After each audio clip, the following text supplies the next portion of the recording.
Morning, friends. Day two of Kash Patel's testimony with the House Oversight Committee. And I just wanted to bring this to you live. I know a lot of you probably don't tune into this normally, but yesterday was pretty fiery.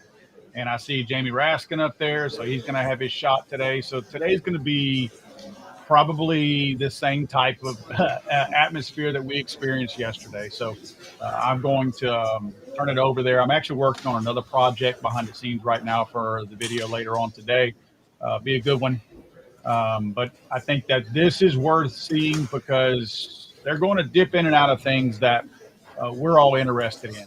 And clearly, based on the explosive display yesterday between Kash and some of the senators, I expect today to be more. Actually, I expect today to probably be more fiery because, a lot of those senators aren't expecting the pushback they got from Kash Patel yesterday. So a lot of these guys coming in here today, like the Raskins that you see there, more than likely are expecting Kash Patel to push back. So they have their own reasons for wanting to push back. And it wouldn't surprise me if the committee chair actually lays down some ground rules early on to try to suppress that type of back and forth that you saw yesterday, like between the gay Cory Booker and whoever else it was that he argued with yesterday. Adam Schiff. So expect to see, this is just a guess of mine, maybe some ground rules laid out early on. So I'm going to pull myself off of the stream so you guys can see it full screen. There comes Kash into the room right now.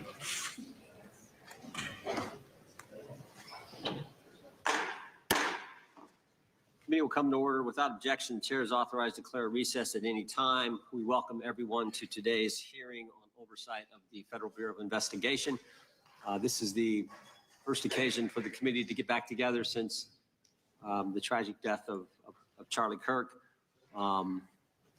Charlie was a good man, a happy warrior who fought for principles and values I think make our country special, and certainly was a strong proponent of defending the First Amendment, something this committee cares deeply about. I said this over the weekend.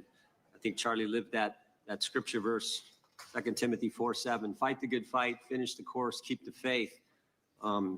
Charlie certainly lived that, and he did it with a smile on his face. And so the tragic killing happened a week ago while we were in markup here in the committee. And I know our witness was a friend of Charlie's, and I know many people in the dais were as well. So I know we're all praying for Charlie's family. And I would extend a moment to the ranking member if you wanted to say something. Thank you, Mr. Chairman, for saying that. The whole country reacted with horror and shock to the brutal assassination of Charlie Kirk in cold blood. And there is never any warrant for political violence in America. And just as we all recoiled together at the shocking assassination of Melissa Hortman and others who died in that Minnesota attack, we all stand together categorically against political violence in America and determined to end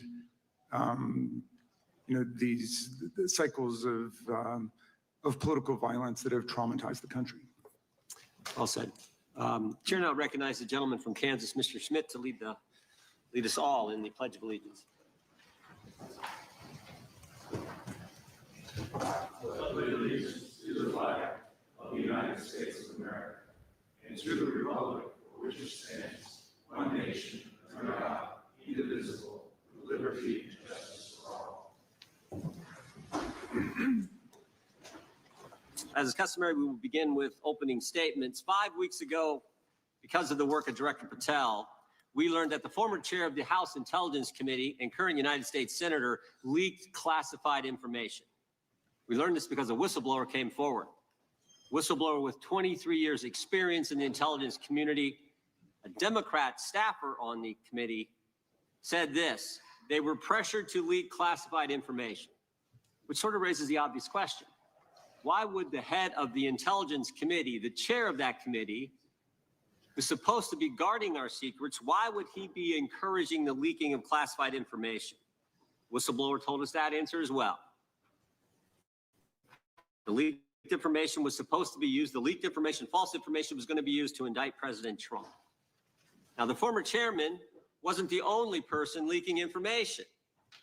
Jim Comey was also sharing things he wasn't supposed to share. Again, don't take my word for it. The Inspector General told us this. In his report, he said, quote, James Comey violated FBI policy by disclosing classified information. And what was Comey's motive? Same as the senator from California: to sabotage and undermine President Trump's first term. And we know that Mr. Comey's not been shy about what his objective was. In fact, 4 months ago, he told us, remember this? 8647, Jim Comey told us just 4 months ago. Now, how'd they do it? How did the former chair of the intel community, the former FBI director, and others in our government attempt to undermine President Trump's first term?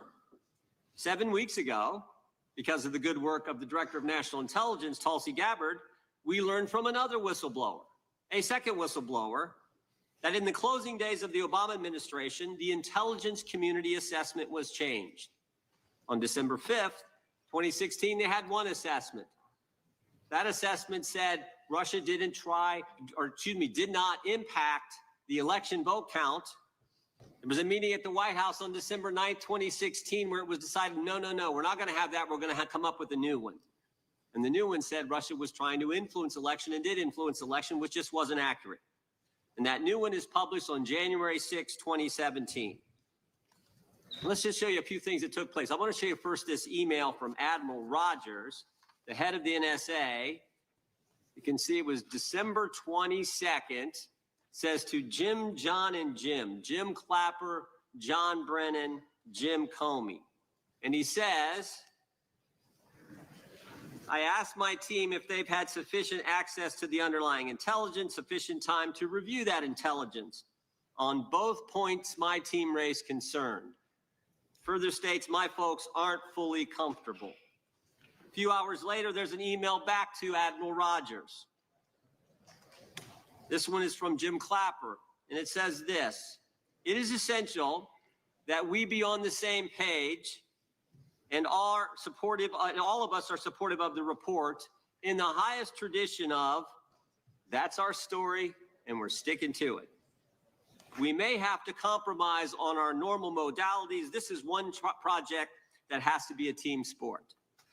That's our story, and we're sticking to it. Compromise on normal modalities, that's a fancy way of saying, that's the government speak for we're going to have to change the rules. In fact, we're not going to follow our own rules. And that's exactly what they did to get the objective they wanted, to undermine President Trump. Now, how did it specifically take place? The whistleblower said that the government officials ignored concerns about discredited information. And what was that discredited information? What was the discredited information that they didn't ignore the concerns about? What did they use, that discredited information? Of course, it was the dossier, the now famous Steele dossier that was paid for by the Clinton campaign when they hired the law firm Perkins Coie, who hired Fusion GPS, who hired the foreigner Christopher Steele, who wrote all this garbage and lies down. That is what was used to change the intelligence community report. And what happens next? What do Jim, John, and Jim do next? They go to Trump Tower on January 6, 2017, to brief then President-elect Trump about the dossier. Again, the Clinton-financed, foreign-authored dossier that the whistleblower knows is garbage and that they know is garbage. And then there's one final step. One final step. Jim Comey leaves that meeting with the president and immediately leaks to the press that they briefed the president on the discredited information. They briefed the president on the dossier and thereby given it some credibility and creating the basis and the predicate for all they did to the president. They leaked false information. They leaked classified information. They used and leaked discredited information, and they didn't follow their own rules, all to sabotage President Trump's first term. And but for this guy, Kash Patel, but for this guy, we would never have known this information. The good people of this great country would not have known what took place 8 years ago when they were trying to undermine the guy elected by we the people. And I want to thank Attorney General Bondi. She set up a special strike force, a special team to look into this and see if there's any criminal liability that exists in what took place. Now, in addition to getting the truth to the people, Director Patel is getting the bad guys off the street. He's moved agents out of Washington, got the focus off of politics here in D.C., and is instead putting bad guys behind bars. 21,000 violent criminals have been taken off the streets, which is a 125% increase from the comparable period in the previous administration. He's rescued 4,000 kids. He's got 1,300 predators who he's arrested. He's also ended the weaponization of the FBI. No more spying on parents at school board meetings. No more pre-dawn raids on pro-life Catholics. No more retaliation against whistleblowers. And he's given us information that Chris Wray didn't. Maybe said better, he's given us information that Chris Wray wouldn't. Director Wray didn't tell us that there were 26 confidential human sources at the Capitol on January 6, 2021, even though he was repeatedly asked about that by members of this committee. Director Wray didn't tell us that there were 17 of those confidential human sources who entered restricted space. 4 went in the Capitol. None of them were arrested. They weren't authorized to do that. They broke the law. None of them were arrested. Lots of American citizens were arrested, but the guys whose whose American tax dollars was used to pay these guys who broke the law, none of them were. One was recommended for charging and was not charged. And remember when Chris Wray told us that the Richmond field office memorandum on pro-life Catholics was just a one-off? Turns out he wasn't being square with dissent either. Director Wray wasn't square with us. He told us that multiple other officers were involved in targeting the Catholics. We got that information from Director Patel. We learned from Director Patel the FBI actually surveilled a priest, tried to get the priest to divulge information, break the priest-penitent relationship and confidence that exists. And Director Patel is saving taxpayers' money. He's not going to build a new headquarters outside of D.C. He's going to keep the headquarters right here in the capital city. Save Americans money. Save the taxpayers' money. In 8 months, Director Patel has given us the facts. He's ended the weaponization at the FBI. He's taken bad guys off the streets, and he's saving taxpayers' money. But my guess is the Democrats won't focus on all that good news. They'll focus on politics. They'll stick with Comey and Clapper and Brennan and continue to try to undermine President Trump. With that, I yield to the ranking member for an opening statement. Thank you very much, Mr. Chairman, and welcome, Director Patel. You and I have not had the opportunity to meet, and alas, you failed to respond to the 8 oversight letters I've sent you over the last 7 months. So we do have a lot of questions piling up for you, but I want to start with a word of praise. The first FBI director was J. Edgar Hoover, who steadfastly refused to hire women, African Americans, and other minorities as agents. And although he was a closeted homosexual who lived in domestic partnership for decades with Clyde Tolson, he also participated in anti-gay crusades. He aggressively promoted what we would today call white Christian nationalism. And he would undoubtedly be turning over in his grave to see as one of his successors a first-generation Indian American and a proud Hindu. So I congratulate you on being a breakthrough in this sense and being a beneficiary of the civil rights movement that opened up the FBI and the federal workforce to lots of people who never would have been hired in its first decades. Alas, you share J. Edgar Hoover's dangerous obsession with blind loyalty over professionalism and effective public policy. For Hoover, it was blind loyalty to him in keeping his secrets. For you, it's blind loyalty to Donald Trump in keeping his secrets. During your confirmation, it was widely noted on all sides that your primary qualification was your unwavering loyalty to Trump. Unlike other directors, you had no work experience at the FBI, but you had made over 1,000 media and political appearances in support of Trump's campaign. Your Senate confirmation vote was 51-49, the closest in history, with your opponents warning you were not qualified and had no interest in actually developing the qualifications for the job. I hoped that they were wrong. Alas, they were not. While most other new FBI directors drew on their experience as FBI agents, you didn't have that. But you did write a picture book trilogy for children ages 5 and up based on your experience clashing with President Trump's political enemies. In your book, you describe your literary alter ego, Cash the Knight, as a wacky, easily bored wizard carrying out King Donald's vengeance by driving his enemies out of the kingdom. In the book, King Donald is besieged by the evil Hillary Queentown, but saved in the end by Cash. Then Cash goes on to catch mules who are stealing the 2020 election for the great King Donald from Sleepy Joe. And then in the third book, Cash takes down the Dragon of the Jalapenos, nicknamed the DOJ. Your supporters had hoped that you would graduate from imagining yourself a romantic fairy tale knight to actually running America's premier federal law enforcement agency. Alas, just as we've learned how dangerous it is to put a science-denying anti-vaxxer in charge of our public health, we've learned how dangerous it is to name as director of the FBI a man who thinks of himself as a fairy tale knight who keeps a fire-breathing dragon named DOJ at home to forcibly drive villains out of the kingdom. When Charlie Kirk was assassinated, while his killer was still on the loose, you decided you didn't need to be at FBI headquarters in Washington to work with your team while the chaotic manhunt unfolded. You spent your evening dining in a swanky Midtown Manhattan restaurant and tweeting out false information that the subject of the shooting was in custody, a statement you had to retract 1 hour later. Your performance was so disturbing that even the MAGA base was alarmed. Culture warrior Christopher Rufo, who just a few months ago sat in your chair as a Republican witness, observed that you performed terribly, and he called for your ouster.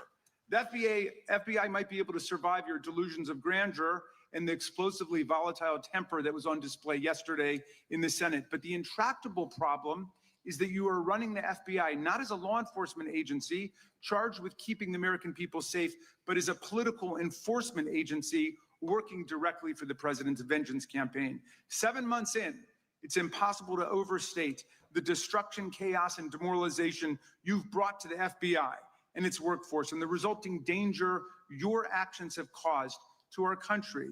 You've been systematically purging the FBI of its most experienced and qualified agents, division leaders, and experts in counterterror, counterintelligence, and cybersecurity, precisely the people who have the expertise you lack and which the FBI and the country need. They've been expelled from the ranks of the Bureau simply because they did their duty investigating crimes, including those committed by the mob that attacked the Capitol on January 6, 2021, and beat the hell out of more than 140 police officers, or simply because you suspected them of being insufficiently loyal to Donald Trump. You illegally sacked Brian Driscoll, the former acting director of the Bureau, and a decorated counterterrorism expert who worked at the FBI for nearly 20 years. According to Driscoll, you told him your own job, quote, depended on the removal of agents who worked on the cases against the president, regardless of whether the agents chose to work on those cases or not. You added, quote, the FBI tried to put the president in jail, and he hasn't forgotten it. You forced out the leader of the Salt Lake City field office, Mehtab Saeed, just weeks before Charlie Kirk's assassination, depriving the FBI of an experienced counterterrorism expert described by her colleagues as absolutely the best and legendary. She would have led the FBI's manhunt had she not been fired. When Trump decided that rounding up immigrants with no criminal records was more important than preventing crimes like human trafficking of women and girls, drug dealing, terrorism, and fraud, you ordered the 25 largest field offices to divert thousands of agents away from chasing down violent criminals, sex traffickers, fraudsters, and scammers to carry out this immigration crackdown. Director Patel, you treated the men and women at FBI with disrespect and paranoia. You've assembled a roving band of freelancing henchmen within your office and charged them with conducting unauthorized investigations, targeting and harassing career FBI employees. Amazingly, you forced senior leadership to repeatedly take polygraph tests to prove their political loyalty and pushed out leaders who refused these demeaning exercises. And now we're seeing one very clear reason why you want to build a political FBI, the Epstein files. You want an FBI blindly loyal to Trump and to you as his enforcer so you can continue your cover-up of a massive international sex trafficking ring with more than 1,000 victims, betraying all of the survivors of the sexual violence. Before you got in this job, you called for full release of the Epstein files, telling podcaster Benny Johnson that the only reason the list was not released by DOJ and FBI was, quote, because of who's on that list. Upon your confirmation, you promised that, quote, there will be no cover-ups, no missing documents, no stone left unturned. And anyone from the prior or current Bureau who undermines this will be swiftly pursued.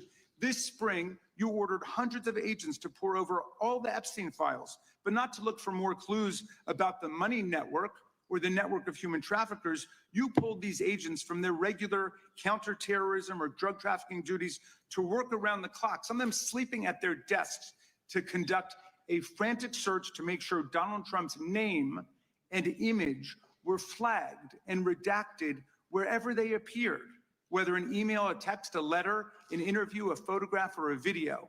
In May, Attorney General Bondi reportedly told Trump that his name had indeed appeared multiple times throughout the Epstein files. And not long thereafter, in July, you and the Attorney General released a memo claiming that, quote, no further disclosure would be appropriate or warranted. In a few short months, how did you go from being a crusader for accountability and transparency for the Epstein files to being a part of the conspiracy and cover-up? The answer is simple. You said it yourself, because of who's on that list.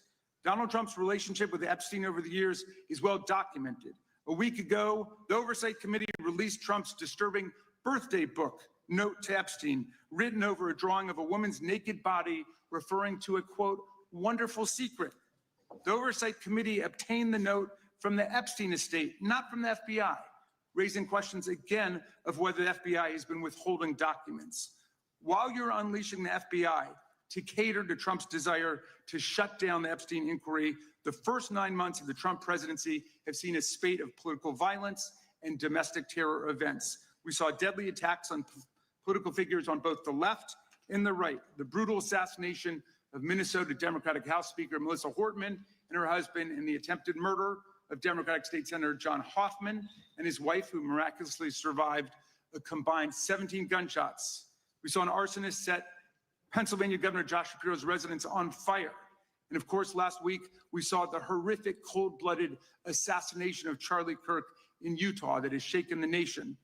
1 minute after Charlie Kirk was shot in the neck, a 16-year-old shooter in Evergreen, Colorado, radicalized by white supremacist ideology online, opened fire and critically wounded 2 other students at Evergreen High School.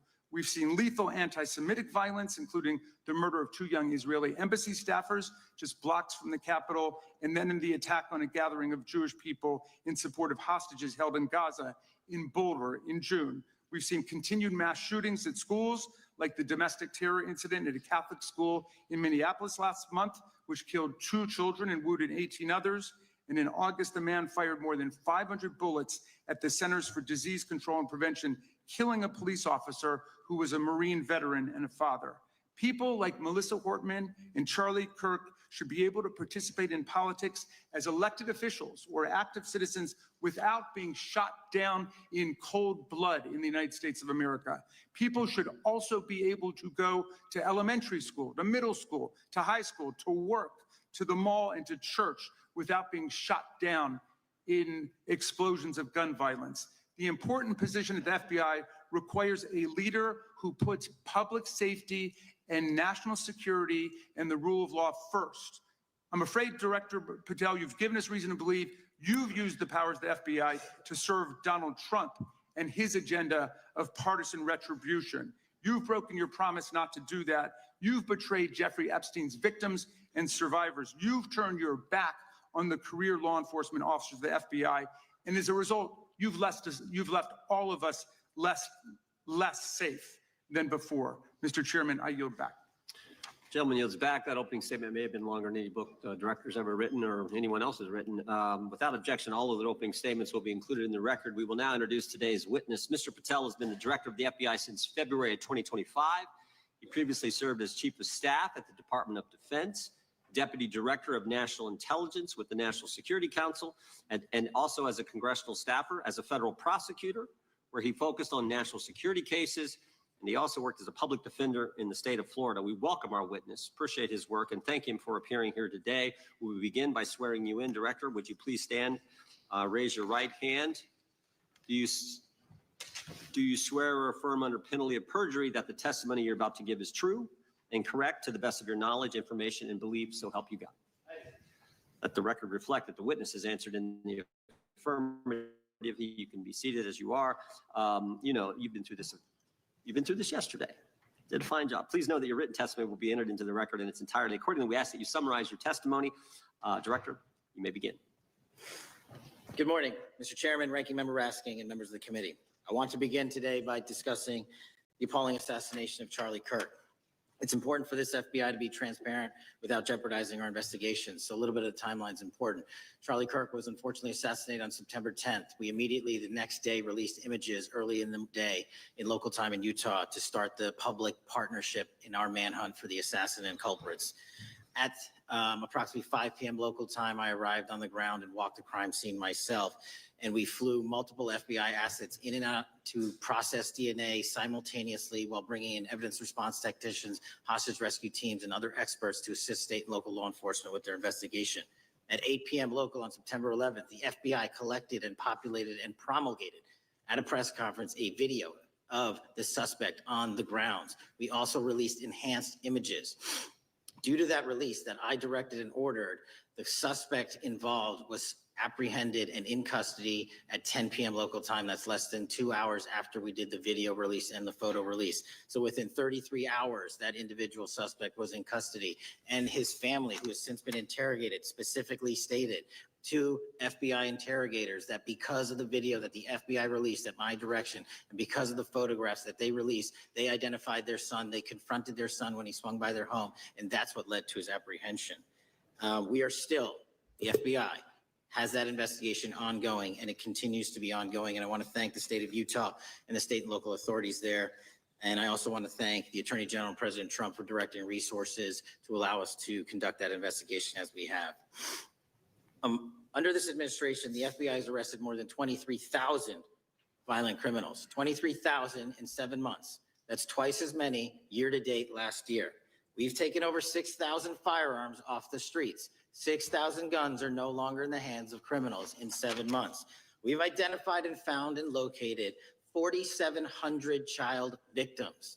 That is a 35% increase year to date last year. We have arrested 1,500 child predators. That is a 10% increase year to date last year in just 7 months. We've assisted our partners with countless counterterrorism operations around the world. We've captured at the FBI 4 of the most top 10 wanted fugitives in the world in 7 months. To put that in perspective, that's as many as my predecessor nabbed in the entirety of the Biden administration. We got 4, we got more coming. On top of that, in 2 weeks, thanks to the help of the CIA, we collected and captured one of the individuals responsible for the horrific Abbey Gate bombing that led to the murder of 13 service members. We did that in 2 weeks. They didn't do it in the 4 years of the entire prior administration. Nationwide, we've been executing our Operation Summer Heat, the FBI's national focus on targeting violent crime based on intelligence-driven operations. Ask the citizens of Seattle, Miami, Memphis, Charlotte, Chicago, New Orleans. To specifically highlight New Orleans and Nashville, there has been a 250% increase in violent crime arrests in those cities alone and other mid-major cities that I've just listed. In just a few short months, we have already unleashed 1,000 FBI personnel across this country. Every single state across this country is getting a plus up. This is a fiction that the FBI is short or that we are compromising the men and women in the field. They do not need to be in Washington, D.C., so we're sending them into the field to each and every one of your states. Because of that, crime is at an all-time low. We had to do it because of the explosion of crime. And maybe the most important stat for Americans to realize, in just 7 months, we are on track to produce the lowest murder rate in modern U.S. history by double digits. Those are results not of mine. Those are results of the men and women of the FBI. If you want to criticize me, bring it on, but do not attack the brave leaders in the field. We are also working 24/7, 365 on the opioid epidemic that is killing more than hundreds of thousands of people a year. We have seen 1,600 kilograms of fentanyl off the streets so far in 7 months. Year to date, 25% increase. To put that in perspective, that's enough to kill a third of the American population, 120 million Americans. 100,000 kilograms of cocaine and meth gone off the streets. Earlier this year, I highlighted in Cincinnati, Ohio, how we're getting creative to chase down those that were willing to do harm to our citizens, not just by striking at the heart of the fentanyl producers, but the fentanyl precursor companies in China. And we indicted for the first time multiple companies and individuals, not just in America, but in mainland China, that are producing the ingredients that produce and make fentanyl that kill our children. And we're going to keep going. Counterterrorism work, cyber attacks, and foreign adversaries are something the FBI must never sleep on, and we are not sleeping. In the counterintelligence space alone, this year, year to date, 30% increase in counterintelligence arrests from the DPRK, Russia, Iran, and China. And I want the American people to know, in this setting, there's a lot of work that the brave men and women of the FBI are doing we just can't get into, but they don't stop. Our cyber threats, ransomware attacks, those harming our children online. We have nearly a 20% increase in indictments arrests in 7 months alone this year. We're going after those that harm our malware, infrastructure systems, telecom systems, and energy structure. Combating SALT and Vault typhoons are just a little bit of the examples we're doing.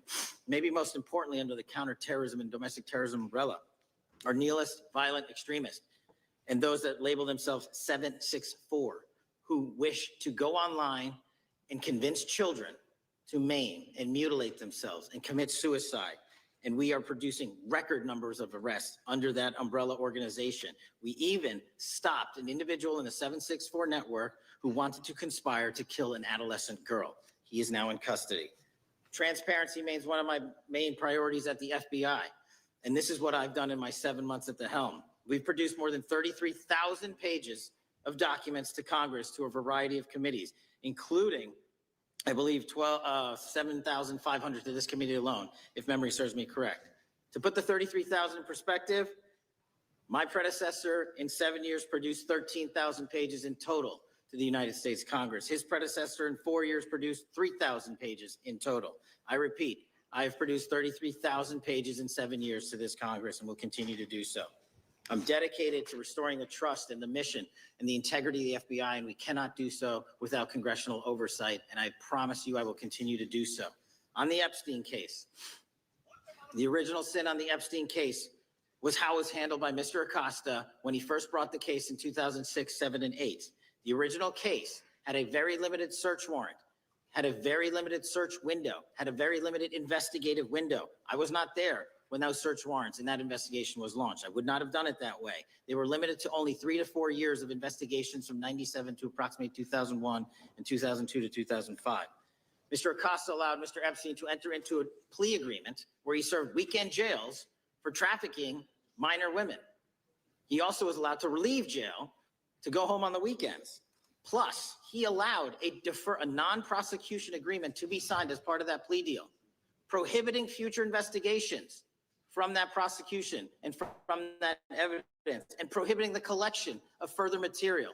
That is the original sin. We are working with Congress to produce more than any administration ever has material on Epstein. And I welcome the challenge to tell us that we are not being as transparent as the law allows. We even went to court and asked the judges to lift those prosecutorial agreements and to lift those court order seals, and they denied us 3 times.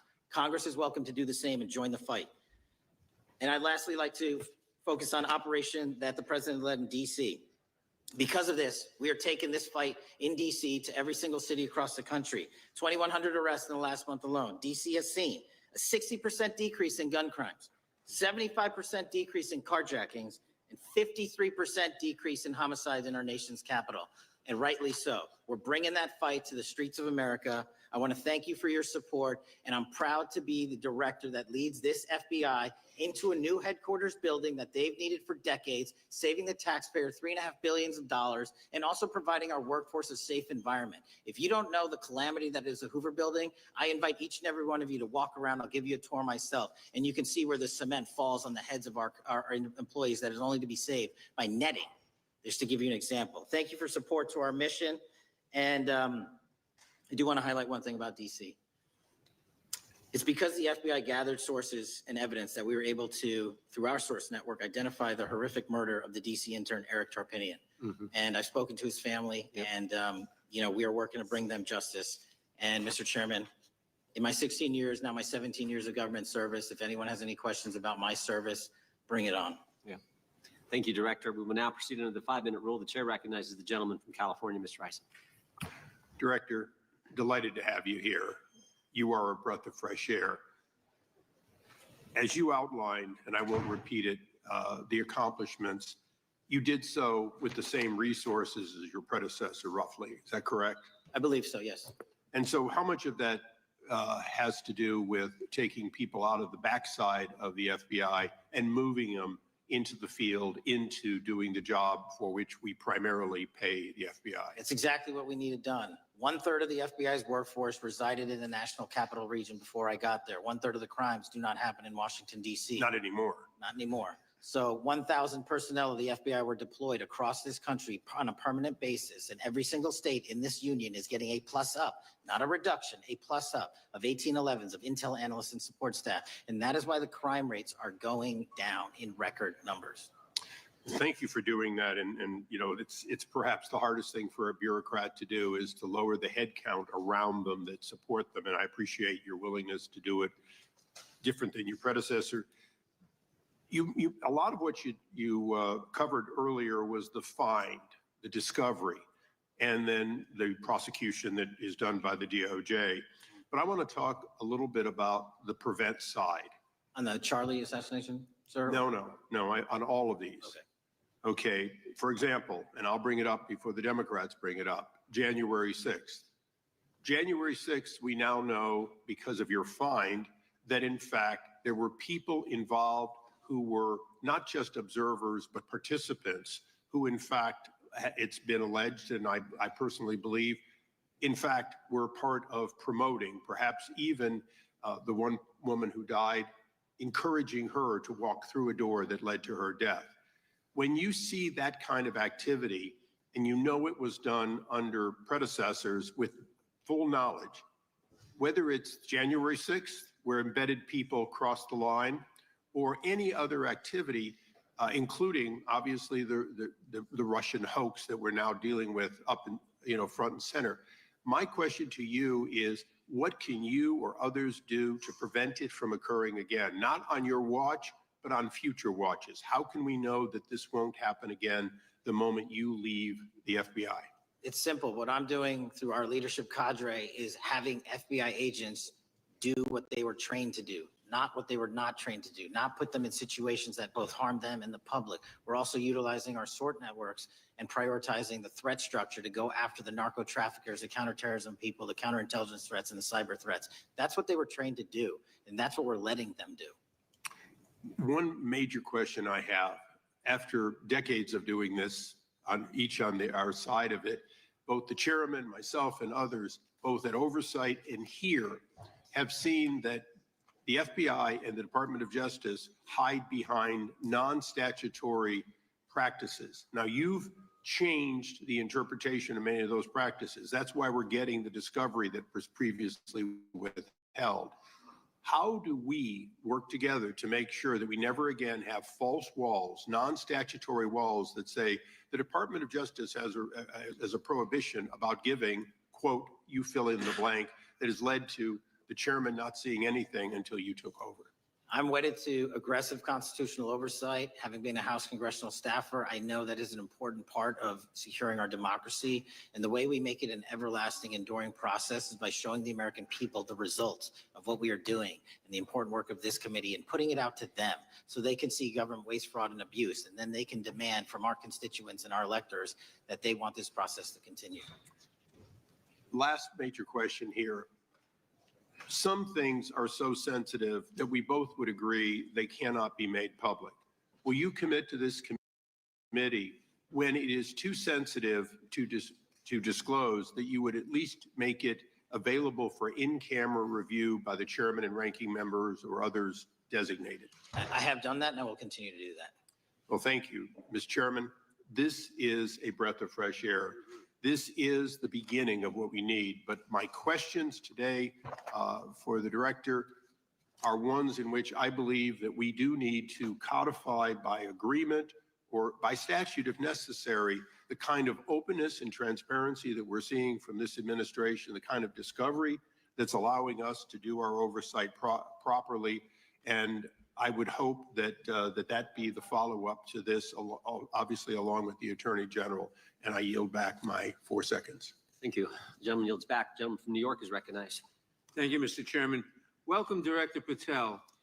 In the wake of the tragic murder of Charlie Kirk, Donald Trump said, quote, "Violence and murder are the tragic consequences of demonizing those with whom you disagree, day after day, year after year, in the most hateful and despicable way possible," close quote.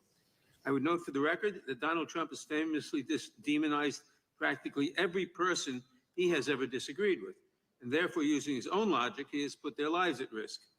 I should know Donald Trump continuously puts my life in danger. About 2 weeks ago, when I announced my decision not to seek re-election, many people on both sides of the aisle, including the chairman, offered me well wishes and thanked me for my service. Donald Trump, on the other hand, took to Truth Social to call me a, quote, "psychopathic nut job," among other things. Yesterday, I received a threatening note filled with anti-Semitic comments and hateful attacks that mimic some of the same language used by the president. I am sure many of us on this committee face similar threats every day. We have seen political assaults on both the left and the right. The attack on Charlie Kirk, the attempted assassination of the president, the murder of the Democratic Speaker of the Minnesota House, the assault on Paul Pelosi, and the attack on the Capitol on January 6th, for example. Director Patel, do you agree that there is political violence from both the left and the right? There is too much political Do violence. you agree, yes or no, that there's violence? There is too much political violence based on ideologies from either side.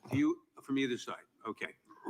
Are you aware of the study by the Cato Institute, a well-known conservative group, that found that 69% of the violence is from the right? I'm not familiar with that You're study. not familiar, okay.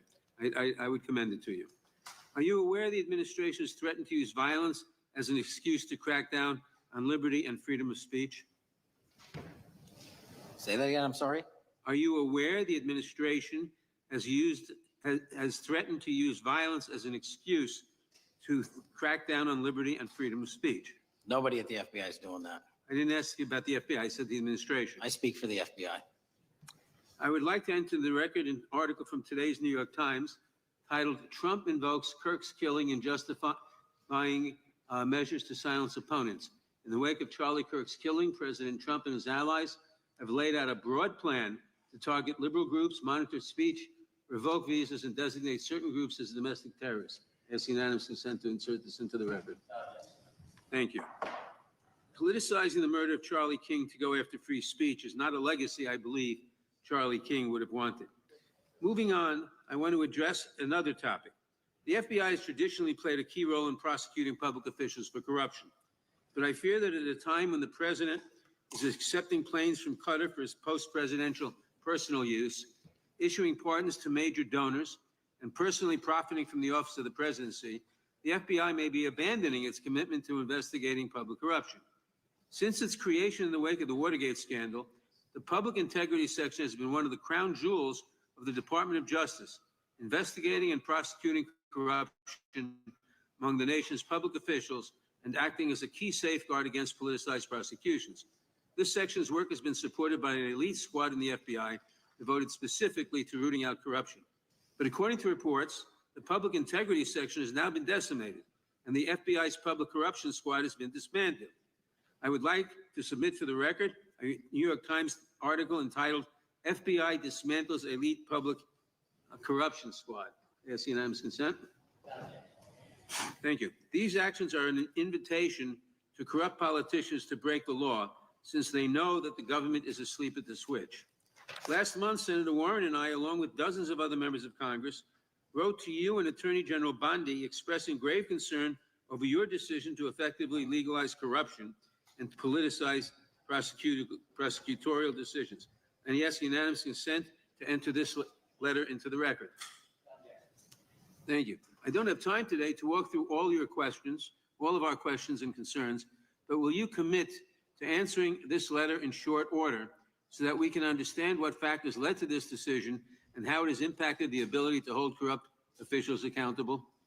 I will review your letter with my team and respond as soon as I You will can. respond. Thank you. I yield back the balance of my time. Gentleman yields back. Gentleman from Arizona is recognized for 5 minutes. Thank you, Mr. Chairman, and thank you, Director, for being here. I appreciate the change in the FBI and the tone since you've been there. We heard the ranking member, however, describe the FBI under your leadership as being resorting to political enforcement and you personally as being paranoid. I would just suggest that perhaps that is the projections of the ranking member himself and not you, sir. I want to refer to something that was said yesterday in yesterday's hearing by Senator Grassley. He said, it's well understood that your predecessor left you an FBI infected with politics. At your nomination hearing, he gave you records, made public records about whistleblowers regarding something called Arctic Frost.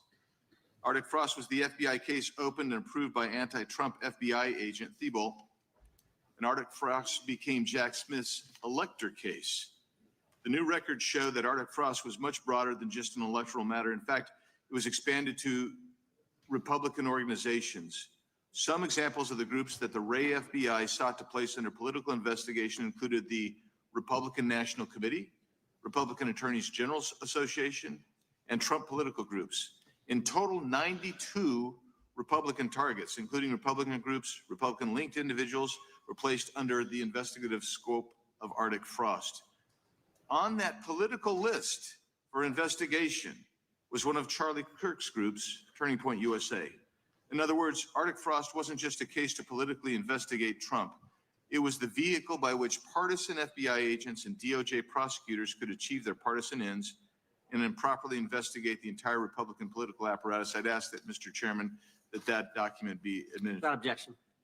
So I know that this may be under current investigation, but I wish to ask specific questions about this for just a moment. What search tools were used in Arctic Frost to view private communications of targets?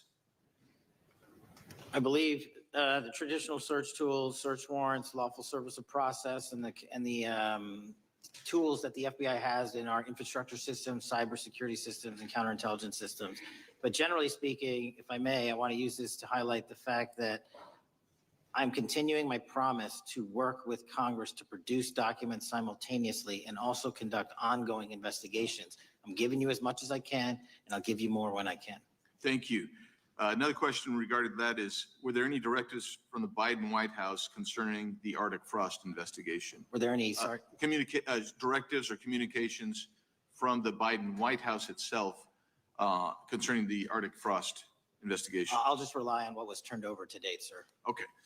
So I want to add here, the search warrants that were used included the seizing of a U.S. member of Congress, his phone. I think we all know who that was and how that was taken away and used for political purposes, Mr. Chairman, Mr. Director. So we'll leave that for a second, and let's go over to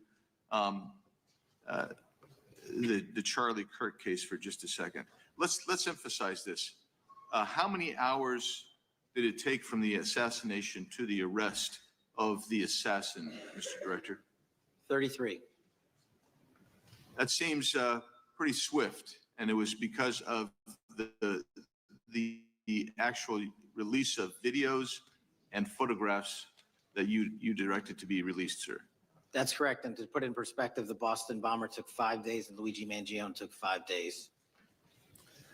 Was the platform Discord forthright from the start with law enforcement about the shooter's communications on its platform? Discord, the platform ownership, has been working with our lawful process, and we are obtaining materials from them on a rolling basis. Thank you. And I want to get back here to Arctic Frost for just a second, Mr. Chairman. I'd like the unclassified document from the FBI released to be admitted to the record. Without objection. And a document from the Economic Times also to be admitted to the record. Without objection. So I'm going to give you the last 30 seconds. We could go on about the Epstein case. I've got a bunch about that, but I'm just going to let you, if you wish to respond to either of the two vitriolic questioning or statement from the Democrats. The work of the FBI speaks for itself. It's on showcase here today. Anyone that wants to attack the FBI can attack me, but leave our leadership structure alone. When you have 23,000 violent felons arrested, twice as many as this time last year, the work speaks for itself. Thank you, Mr. Chairman, and thank you. Appreciate your good work, Director Patel. Yield back. Gentleman yields back.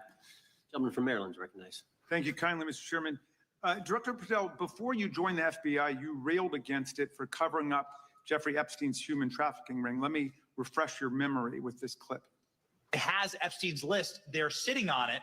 That doesn't seem like something you should do. You're protecting the world's foremost predator. That seems like an evil thing to do, regardless of who may be embarrassed in the release of that list. Why is the FBI protecting the greatest pederast, the largest scale pederast in human history? Simple, because of who's on that list. So you finished that December 2023 interview with the challenge to the FBI and harsh words for Republicans in Congress for not getting the Epstein files out to the public. You can see this clip.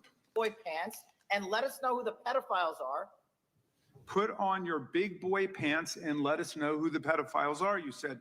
You emphasized that the president and FBI director each had complete authority to release Epstein's client list.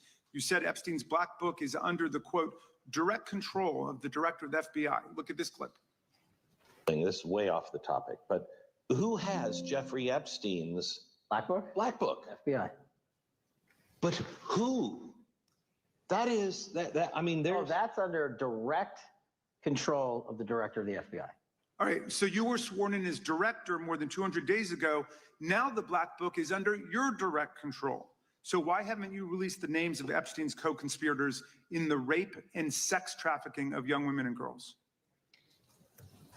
The Rolodex, which is what everybody colloquially refers to as the black book, has been released. Oh, no, you're talking about what the journalist got 5 years ago? No, that's not what we're talking about. We're talking about what you were talking about there, That's the black exactly book what I under was the talking direct control of the FBI director.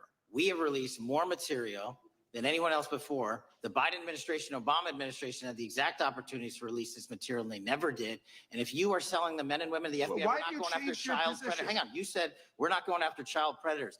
1,500 child predators arrested this year, 35% Okay, increase, I'll reclaim my time. 4,700 child Mr. victims Chairman, I'm going to found. reclaim my time if you could instruct the witness. Well, why have you changed your position? There you were saying it's under the direct control of the FBI director and all of it should be released. Why have you changed your Everything position? that has been lawfully permitted to be released has been released. And as I told you, Really? the investigation was limited. And let me make something crystal clear. I never said Jeffrey Epstein didn't traffic other people, other women, and they're not other victims. This is the investigation we were given from 2006, 7, and 8, and the search warrant from 2006, 7, and 8. That's what we're working with. Well, wait, have you released all of the stuff that the FBI has seized from Epstein's house? The computers, the emails, the file cabinets, the documents? What about the financial records? Have you released all of that? Everything the court has allowed us to Which release. court are you talking about? 3 separate federal courts have come in and said. We're talking about the evidence you've got. It's got nothing to do with what those courts have. Do you have any We're talking idea about the how the evidence- law works? Wait. Do you want me to break the law in a federal judge's order? No, I want you to satisfy follow your own curiosity? word, Director Patel. You said up there it was under the direct control of the FBI director. He had the black book. And everything I have direct control over, we have gone to court. You haven't. Complete your You went sentence. to court. Everything you have direct We- control over, you we said. Have gone to court, and everything we have direct Director control Patel, over. complete your and sentence. can You said everything- lawfully Like to con- release, we're Gentlemen. releasing. He'd like to complete his answer. You began the sentence, everything you have direct control over, and then you stopped that sentence. You've released everything that you have direct control over? And I have direct control over and can lawfully release. If you're not familiar with the court orders, that's not my fault. Oh, I'm Go look perfectly, at them. I'm Go perfectly to familiar court. with them. But how did we prosecute Ghislaine Maxwell? She was prosecuted with the investigatory material that was collected from 2001 and 2005 because of the non-prosecution agreements and the court orders on the investigations and search warrants. We were not able to develop new information. And oh, by the way, Jeffrey Epstein was out for 12 years and the Obama and Biden administration did nothing to look at his work, his pedophile network. If you want to blame me, that's fine. But now you're blaming the men and women who conducted No, this stop great that. search. I'm not blaming anybody other than you. You're not keeping your word. You said that you would release all of the materials Has under your anyone direct released control. more information on Epstein than I have? Has Well, anyone? Much Did more. Comey, did Ray? Much Did more. they? Excuse me. Much more has come out in the days since the American people in Congress have been demanding it. But it's coming out in dribs and drabs. Why don't you just release the entire file as you promised to do? I literally just told you, there are multiple federal court orders. I'm not going to break the law to satisfy your curiosity. You didn't join us when we filed court to release the court orders. You could have. You have lawyers. You could have shown up. You didn't do that. That's a tiny fraction of the material we're That talking is about. not. It is How a do you- tiny fraction. How do you know that? Have you seen No. everything? Time It's of the all gentleman- How do you misdirection. know Time that? of the gentleman has expired. The gentleman from California is recognized. Well, thank you, Mr. Director. Just to be clear, how many of the Epstein files were released in the 4 years of the Biden administration? 0. And how many have you released? I don't have the number, but it's got to be thousands of pages of stuff.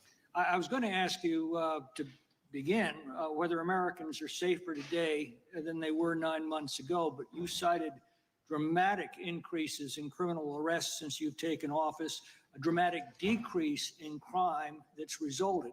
Who would have thought that taking criminals off the streets would reduce the crime rate? But somehow we have stumbled upon that new truth.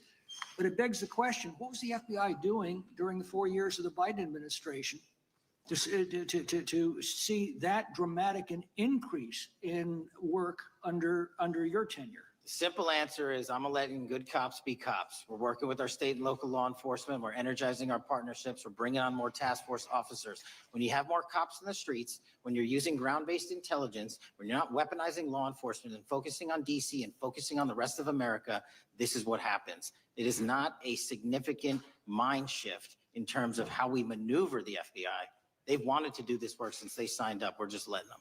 And we've seen many prominent Democrats oppose your efforts to restore law and order to the streets of our nation's capital. I mean, all of us here have seen a dramatic change for the better here in Washington, D.C. Why are so many Democrats attacking you for that?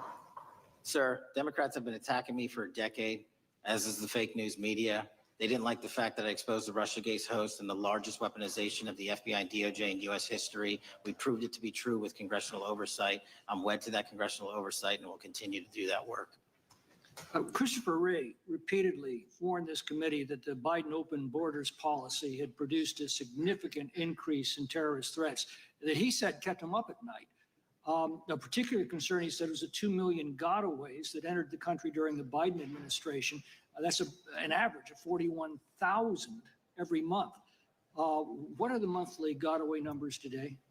Sir, I'll have to get back to you on the exact gotaway numbers, but identifying that there are gotaways is step one. Going and manhunting them is step two. And that's what we're committing our resources to Well, do. that's my next question is what progress has administration made in apprehending and removing terrorist threats that came in during the Biden years? I think you're talking about, if you're not, let me know, known or suspected terrorists. And we've encountered almost zero at the southern border since the southern border has been sealed. But the problem that we are running into is our northern border. It's largely expansive. The enemy has adapted, and we need more focus on the northern border to stop known or suspected terrorists from coming in from places like China, Russia, the Middle East, Africa, Afghanistan. And what can you tell us about the remaining threat posed by potential terrorist cells here in the United States? The terrorist threat that continues to be posed by international terrorists here in the United States is one of my highest priorities. We are working through our intelligence community partners to identify those individuals, and we've taken down numerous individuals in numerous rings across this country to neutralize that terrorist threat, including places like New York City, Los Angeles, and I believe Dallas, Texas, most recently. How extensively did criminal cartels like Sinaloa, Jalisco, New Generation, MS-13, Trinidad, and others infiltrate our country during the Biden administration? By the tens of thousands. Well, and what progress have you been making in combating their presence? I think the DHS is best to speak to that, but I think I can't remember the numbers of tens of thousands or hundreds of thousands of individuals they found that came in illegally, and the tens of thousands that associations to criminal networks have all been deported. And that effort is being opposed every step of the way by Democratic leaders in our cities, some of our states, and right here in the Congress. Isn't that true? Well, we're just working where we can in every single city we can, and I welcome the opportunity to partner with Republicans or Democrats on fighting violent crime like we're doing. Mr. Biggs asked about Arctic frost. What else can you tell us about that and what we need to do to assure that it never happens again? Continue the congressional oversight work that you're doing on Arctic frost. Let me provide you with more documentation on Arctic frost, and also call in witnesses from the paperwork that we have given you. You have that right, and the American public deserves to hear what those people have to say. As for my ongoing investigation, there's not much I can say. What role did the FBI play in suppressing the Hunter Biden laptop story during the 2024 election? Off the top of my memory, sir, I believe the FBI was in possession of verified information from that laptop, and it was improperly publicized that they did not have information and masked it as Russian disinformation. We now know that was categorically false. I don't know why the FBI did that, when they did that, but we've released all the materials related to that. Thank you. Gentleman yields back. The gentleman from New York is recognized. Mr. Golden. Mr. Patel, does Donald Trump appear anywhere in the Epstein files? I'm sorry, could you say that again? It's not a complicated question. Does Donald Trump appear anywhere in the Epstein files? I didn't say it was a complicated question. I just didn't hear you, so my apologies. We have released where President Trump's name's in the Epstein files and everybody else, and all credible information that we are legally allowed to release has been released. All right, so let's go through that. You're referring to court orders that prohibit you from releasing grand jury testimony under Rule 6E. Is that what you're referring to when you say as the law allows? That's a piece of it. Really? What other evidence do those three court orders you cited prohibit from being released?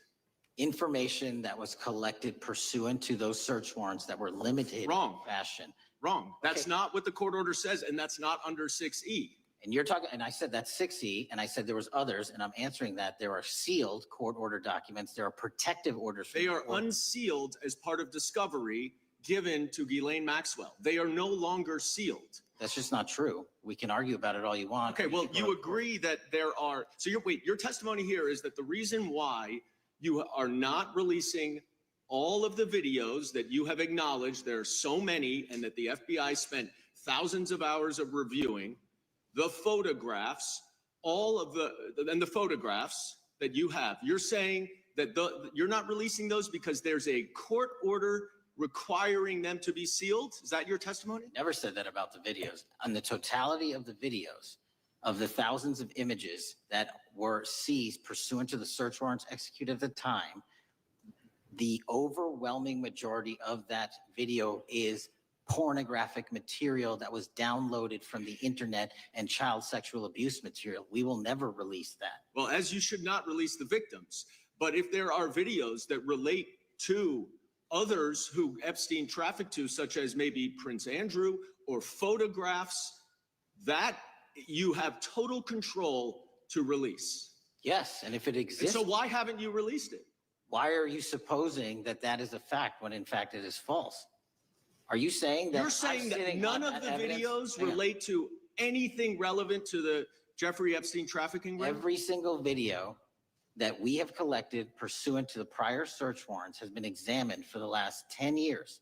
And every single video has been utilized for whatever prosecutions were able to be legally brought. I'm not asking about prosecutions. I'm asking about why you aren't releasing the full Epstein files, including the names of people who were involved in the sex ring that you promised to do before you became FBI director. I just told you, I'm not going to release downloaded porn. I'm not asking about that. Fine. I'm asking about all the other files. What other videos? Tell me. Tell me. That's what I'm asking. Tell me. You're saying there are no videos that would be relevant to anyone else involved in the Jeffrey Epstein sex ring. Pursuant to Mr. Acosta's collection of information based on the search warrants. That's all we have in our possession. And I'm asking you. That's all we got. I'm not asking all you got. I'm asking you in that stuff. There's nothing that's related to to any other sex traffic, any other people engaged with Epstein in underage sex. That's correct. To my knowledge, no. Okay. Let's talk about the witness interviews. 302s of witness interviews. Those are not subject to the court order. Those are not subject to any fictional sealed order for a search warrant. Why aren't you releasing those with the redacted names of the victims? We are releasing as much as legally allowed. That's why we went back to how is that? How is that not legally allowed? Sir, do you know how court orders work? Do you know how protective orders Actually, work? You know Mr. Patel, I was a real prosecutor for 10 years. I know exactly how. So I was a fake one? And I want to understand what the court order prevents you from releasing witness statements that the FBI took. You should know that as a real prosecutor, when the court hand downs a protective order and a motion to seal, the material is sealed unless So that your judge testimony waives here it. is that all of those witness statements are under a court order, a protective order. We are providing everything we can legally provide. Now, that's not my Congress has question. sent us a My subpoena. question is, why are those witness statements that are not grand jury testimony, that if they were under a protective order are no longer under a protective order, why are they not being released? How are they not And under protective? Why are you not going to the court like you did for the grand jury testimony to unseal those The records? DOJ did go to the court. No, not on those records. Why aren't you going? You just went on grand jury. Time of the gentleman has expired. The You are hiding the Epstein files, time Mr. of the Patel. gentleman has expired. You are part of the cover-up. Can I respond? Sure can. Any allegations that I'm a part of a cover-up to protect child sexual trafficking and victims of human trafficking and sexual crimes is patently and categorically false in the work of my So I hope you will talk to them when they Gentleman's time have has requested expired. to speak with you. Because the Gentleman's time has victims have expired. Gentleman requested yields and you are back. not responding to them. Director, yes or no? Is the FBI still spying on parents at school board meetings? No, sir. Is the FBI still targeting Catholics? No, sir. Is the FBI still spying on President Trump? I don't believe so. Is the FBI still censoring Americans? No, sir. Is the FBI still targeting Americans for shopping at Cabela's or purchasing Bibles? Nobody is targeted for their faith. Is the FBI still targeting Americans who are pro-life? Nobody is targeting anyone for their Is beliefs. the FBI still cooking the books on crime data? The crime data is real. Is the FBI still purging agents for conservative viewpoints?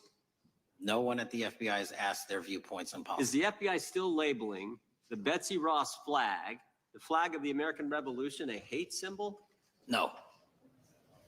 Well, maybe that's why you've been able to, what was the number? 23,000 bad guys you've arrested, a huge increase from the same time period in the previous administration. I think you said 1,400 predators, 4,000 children rescued. Were those the facts? 4,700, 35% increase on children rescued. Yeah. And you got the guy to Abbey Gate. We had We got the Abbey Gate guy. a guy from the 4th District of Ohio who lost his life there serving our country. We appreciate that. Maybe when you're not focused on politics, you can actually do what the FBI is supposed to do. Go get the bad guys, right? That's what the men and women of the FBI do. Director, did John Brennan lie to Congress? Let me just read a couple things actually before you answer that.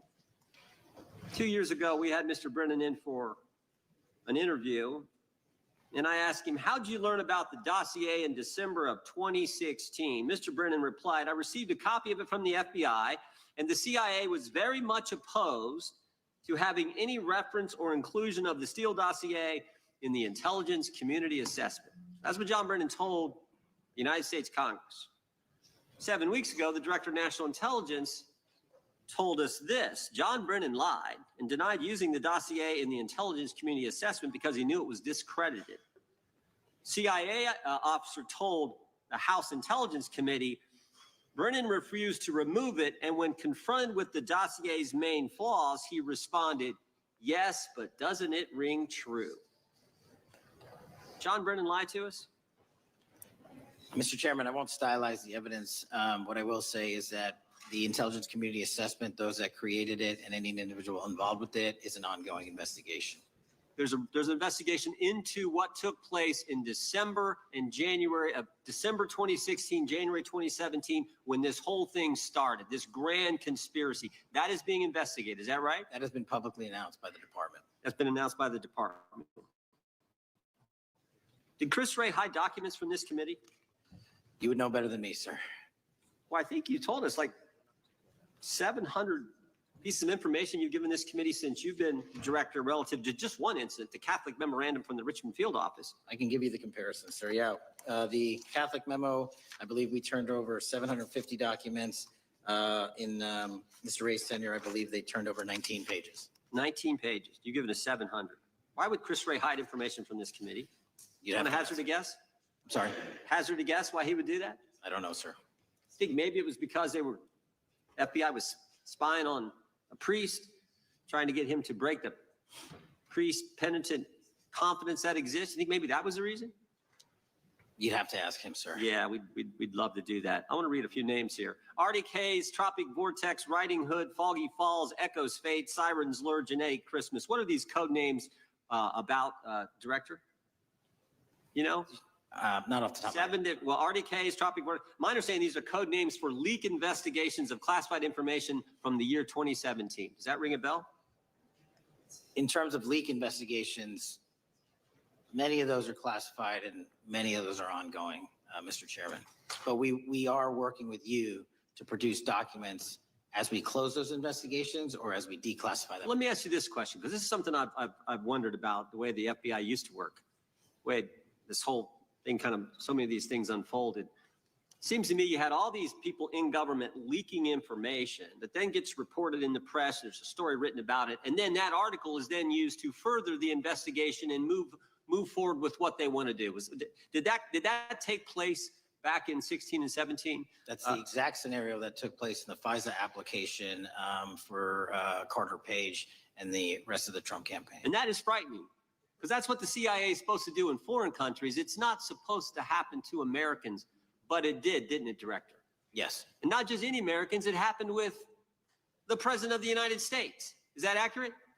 Yes, sir. Yeah, and you were the key guy in helping expose that. And I think our country will be forever grateful for what you did to let the country know that was going on involving Americans, which is not supposed to happen, and not just, again, any American, but the President of the United States. Chair now recognizes the gentlelady from California. Thank you, Mr. Chairman. I'm concerned by reports that FBI agents have been diverted from their important work on crime and anti-terrorism to work on matters that are not critical to our safety. I'd like to play the video, the whole video. Jeffrey clip. Epstein's Black Book? Black Book. FBI. But who? That is, I mean, Oh, there's. that's under direct control of the director of the FBI. No, but the Black Book, it's not just sitting, I mean, that's Hoover power times 10. And to me, that's a thing I think President Trump should run on. On day one, roll out the Black Book. In contrast to that attitude of let it all out, we're getting reports of actions that run contrary to getting everything out, and that also involve diversions of FBI resources. For example, an FBI whistleblower reported that you were pressured by the Attorney General to place 1,000 personnel on 24-hour shifts to mine roughly 100,000 Epstein-related records to redact President Trump's name from the files. Bloomberg reported this, that you directed FBI special agents from the New York and Washington field offices to join the Bureau's FOIA employees in Winchester and another building a few miles away, and that while reviewing the Epstein files, FBI personnel identified numerous references to Trump in the documents, and people familiar with the matter said that Trump's name, along with other high-profile individuals, was blacked out. Now, the New York Times reports, and this is a quote, Justice Department officials diverted hundreds of FBI employees and federal prosecutors from their regular duties to go through the documents at least 4 times, including once to flag any references to Mr. Trump and other prominent figures.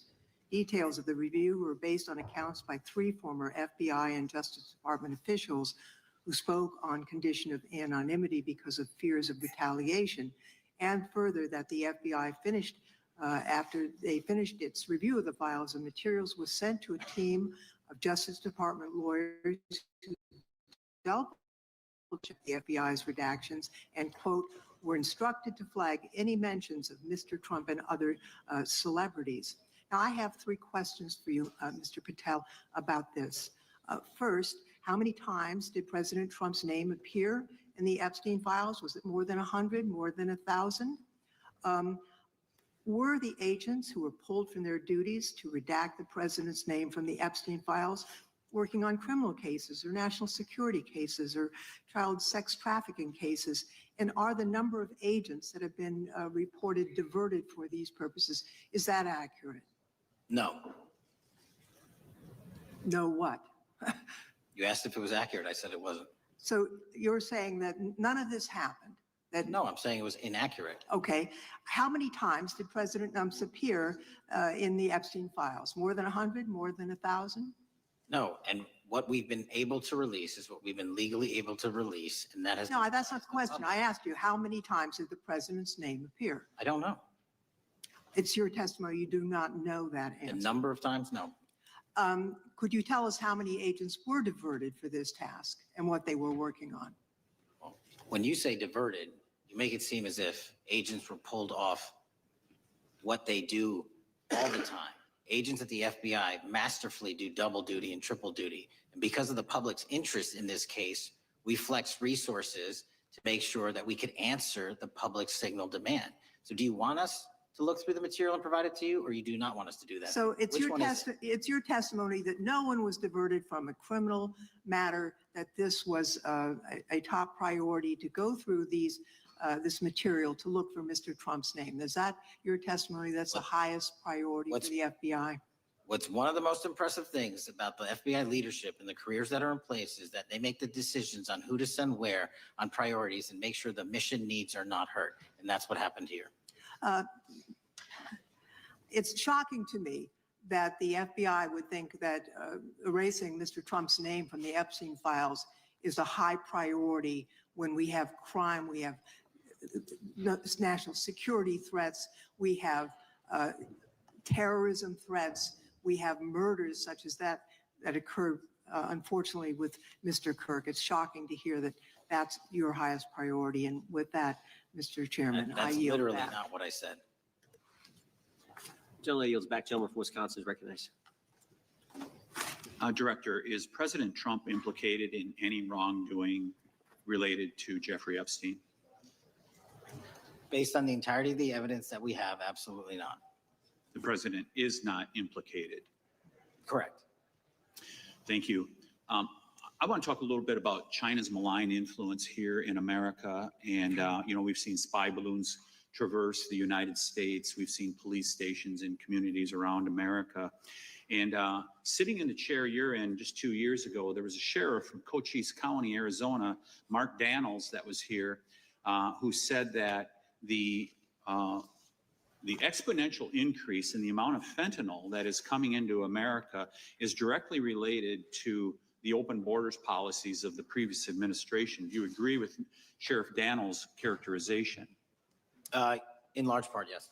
So since you've been director, has there been a reduction with, we've talked about how the border is largely secure now, right? The southern border, yes, sir. The southern border is largely secure. Has there been a concomitant reduction or a reduction in the amount of fentanyl that is coming into America? There has been a massive reduction to the tune of, we have seized more than 25% year to date this year than the prior year. And that's enough fentanyl to kill 120 million Americans. Does China play a role in this fentanyl that's coming to America?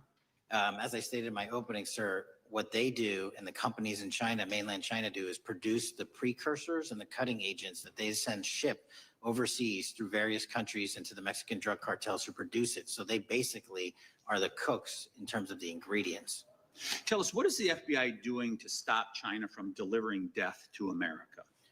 So for the first time in a decade, I actually reached out to my counterpart at the Ministry of Public Security. No one at the FBI had done so, to engage. Ministry of Security, where's that? In mainland China. In mainland China, thank you. To engage in a conversation to say, hey, can we have a certain number of these precursor chemicals listed in China so that they become illegal and illegal to trade. We're also working with our counterparts in places like India and Guatemala because the transshipment routes of the precursors, the Mexican drug cartels have gotten creative, and instead of coming directly to America are going into these countries. And we've had massive success in India and Guatemala, and in those governments, great partnerships in shutting down the ability to ship the precursors into those countries, which are ultimately destined to America. So those people that are working with security agencies have been working with you, is that accurate? Yes, sir. So I want to turn to a couple cases that are at the University of Michigan, where Chinese nationals, on behalf of the Chinese government, smuggled in illicit biological materials, stuff that can harm our agricultural industry. What actions are you taking as we see repeated stories of Chinese nationals doing this in the United States? So just that, sir, in this calendar year alone, as I was mentioning, our counterintelligence operations and cases brought against the Chinese are up by, I think, something like 40%. And specifically, the cases in Michigan show two threat streams, not just against our agricultural industry, which is a threat to national security, but they were also bringing in chemical agents and mushrooms. I'm not the exact expert that would have ultimately hurt our population. We arrested and charged all of those individuals, and we were aggressively going after them in every single state because they weren't doing it in Michigan alone. Should research universities across the United States be doing a thorough job of vetting Chinese nationals that are coming to their universities? They should. Turning to spying in America, we heard the stories about Senator Dianne Feinstein's driver, who was a Chinese spy. We're familiar with Linda Sun, who worked in Governor Hochul's office, Christine Fang in California. What are you doing to find these people who are Chinese spies that are trying to burrow themselves into the politics of America? Because we know it's happening, right? Yes, it is. And what our counterintelligence unit is doing is aggressively seeking the intelligence into where these individuals are working. Then we are utilizing our operational authorities to go in and investigate them either through our human source networks and collecting information through lawful process, online search warrants and data so that we can bring proper arrest charges and publicize to the world what they're doing here. And just because we've caught a few doesn't mean we've caught everybody. We've got a lot more to go. I get one more quick question in. The FBI arrested a judge in Wisconsin, Hannah Dugan, for interfering with a federal law enforcement operation. Could you tell us a little bit about that? And is a judge above the law here in the United States of America? Well, no one is, and that case is ongoing. But as you stated, and these allegations said, there was an interference in a federal lawfully executed federal law enforcement priority that was interfered with. I yield back, Mr. The gentleman yields back. The gentleman from Tennessee is recognized. Thank you, Mr. Chair. Director Patel, I believe you had primary importance in starting Operation Viper in Memphis. Is that correct? Yes, sir. And Operation Viper brought in the FBI, the DEA, the ATF to help Memphis police in policing the city. That'll be phase two, sir. Phase one was FBI and local law enforcement in Memphis for the last few months. Okay. You did a good job, and the police director and the mayor have told me that was been helpful, the FBI working with the police. And the FBI are trained in law enforcement. They know Miranda rights, they know how to do policing, and they do a good job working with the police. Do you think that the National Guard is necessary to do the work that the FBI is doing now? Thank you. I do think it's necessary to finish it. What we've done is 500 arrests in Memphis and 110 federal indictments.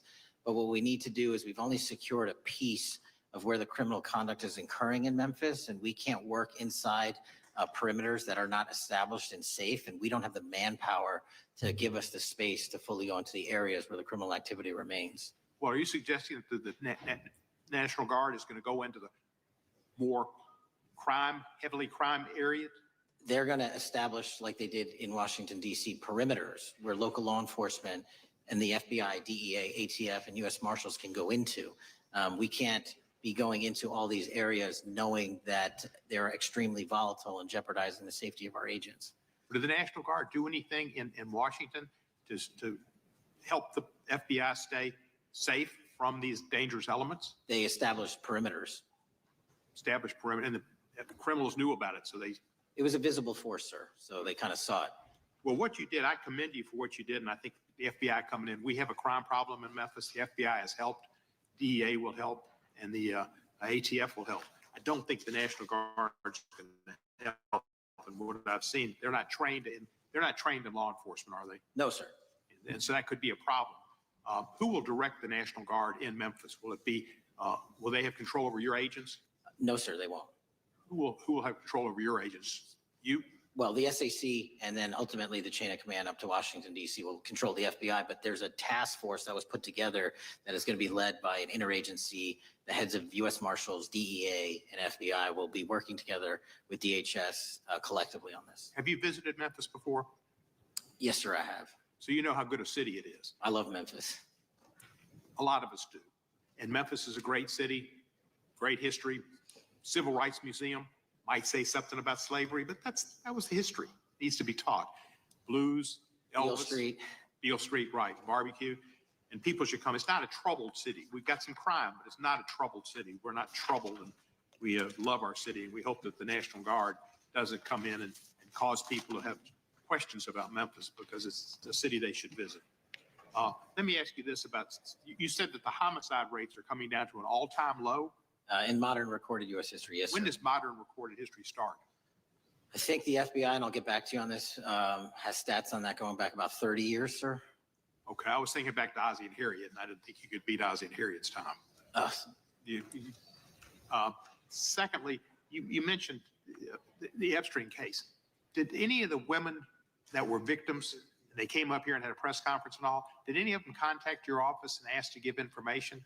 To my knowledge, no, sir. If they did, let me ask you first, is there a statute of limitations on sex crimes like that, with sex with a minor, rape?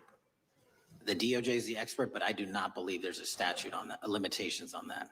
So there's not a statute of limitations. Should you not be interviewing those people who know who raped them and the names and the places and give you that information? That seems like that's a treasure trove of information. And it's a serious, serious, serious number of crimes. Sir, I couldn't agree with you more. We've been very public about asking individuals to come forward with new information, and we would run out every single lead on that. Well, I'm sure the women will come forward, especially today, to be sure that they will get an opportunity, because that seems like something we ought to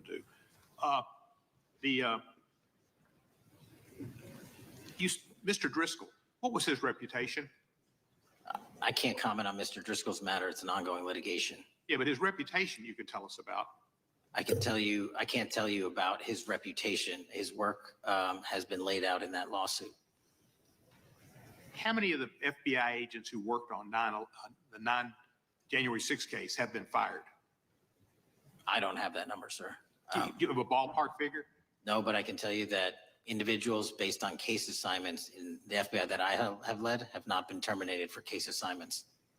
Thank you, sir. Come back to Memphis, and you work with Kevin Kane in our tourism bureau. He's great. Thank you. And thank you for your work in Memphis. Gentleman, yes, back. Mr. Chairman, I have a unanimous consent request. Gentleman's recognized.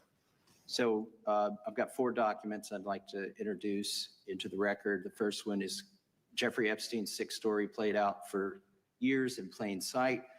And Acosta is quoted in here saying, "I was told Epstein belonged to intelligence and to leave it alone." The second document is entitled, "What Epstein's Bodyguard Warned About His CIA Connections." The third document is from Fox Digital. It's titled, "Epstein's Private Calendar Reveals Planned Meetings with Obama Admin Official, CIA Chief." And the last document is Wall Street Journal article that highlights Ehud Barak's 36 meetings with Jeffrey Epstein. He was the former Prime Minister of Israel and head of military intelligence for Israel. It may have held that title when he met Epstein, and then, yes. Without objection, the gentleman will hold for a second. The gentleman from Maryland is recognized. Thank you, Mr. Chairman. Just one UC request. This is Judge Engelmeyer's decision from August in U.S. versus Epstein, stating the government's 100,000 pages of Epstein files dwarfs the 70-odd pages of Epstein grand jury materials. Without objection, the gentleman from Kentucky is recognized for 5 minutes. Thank you, Mr. Chairman. Director Patel, I watched some of your Senate hearing yesterday when Senator Kennedy asked you, you've seen most of the files, who, if anyone, did Epstein traffic these women to besides himself? You replied, according to the transcript, there is no credible information that he trafficked them to anyone else. You also said somewhere in the hearing and here today that the problem is that the case files are constrained by limited search warrants from 2006 to 2007, and that the non-prosecution agreement hamstrung future investigations. Those constraints only apply to the Southern District of Florida. They do not apply to Southern District of New York, the location of the 2019 sex trafficking indictment, which produced many things, including a series of FD 302 documents. According to victims who cooperated with the FBI in that investigation, these documents in FBI possession, your possession, detail at least 20 men, including Mr. Jess Staley, CEO of Barclays Bank, who Jeffrey Epstein trafficked victims to, victims including minors such as Virginia Roberts Giuffre, may she rest in peace. That list also includes at least 19 other individuals, one Hollywood producer worth a few $100 million, one royal prince, one high-profile individual in the music industry, one very prominent banker, one high-profile government official, one high-profile former politician, one owner of a car company in Italy, one rock star, one magician, at least 6 billionaires, including a billionaire from Canada. We know these people exist in the FBI files, the files that you control. I don't know exactly who they are, but the FBI does. Have you launched any investigations into any of these people, and have you seen these 302 documents?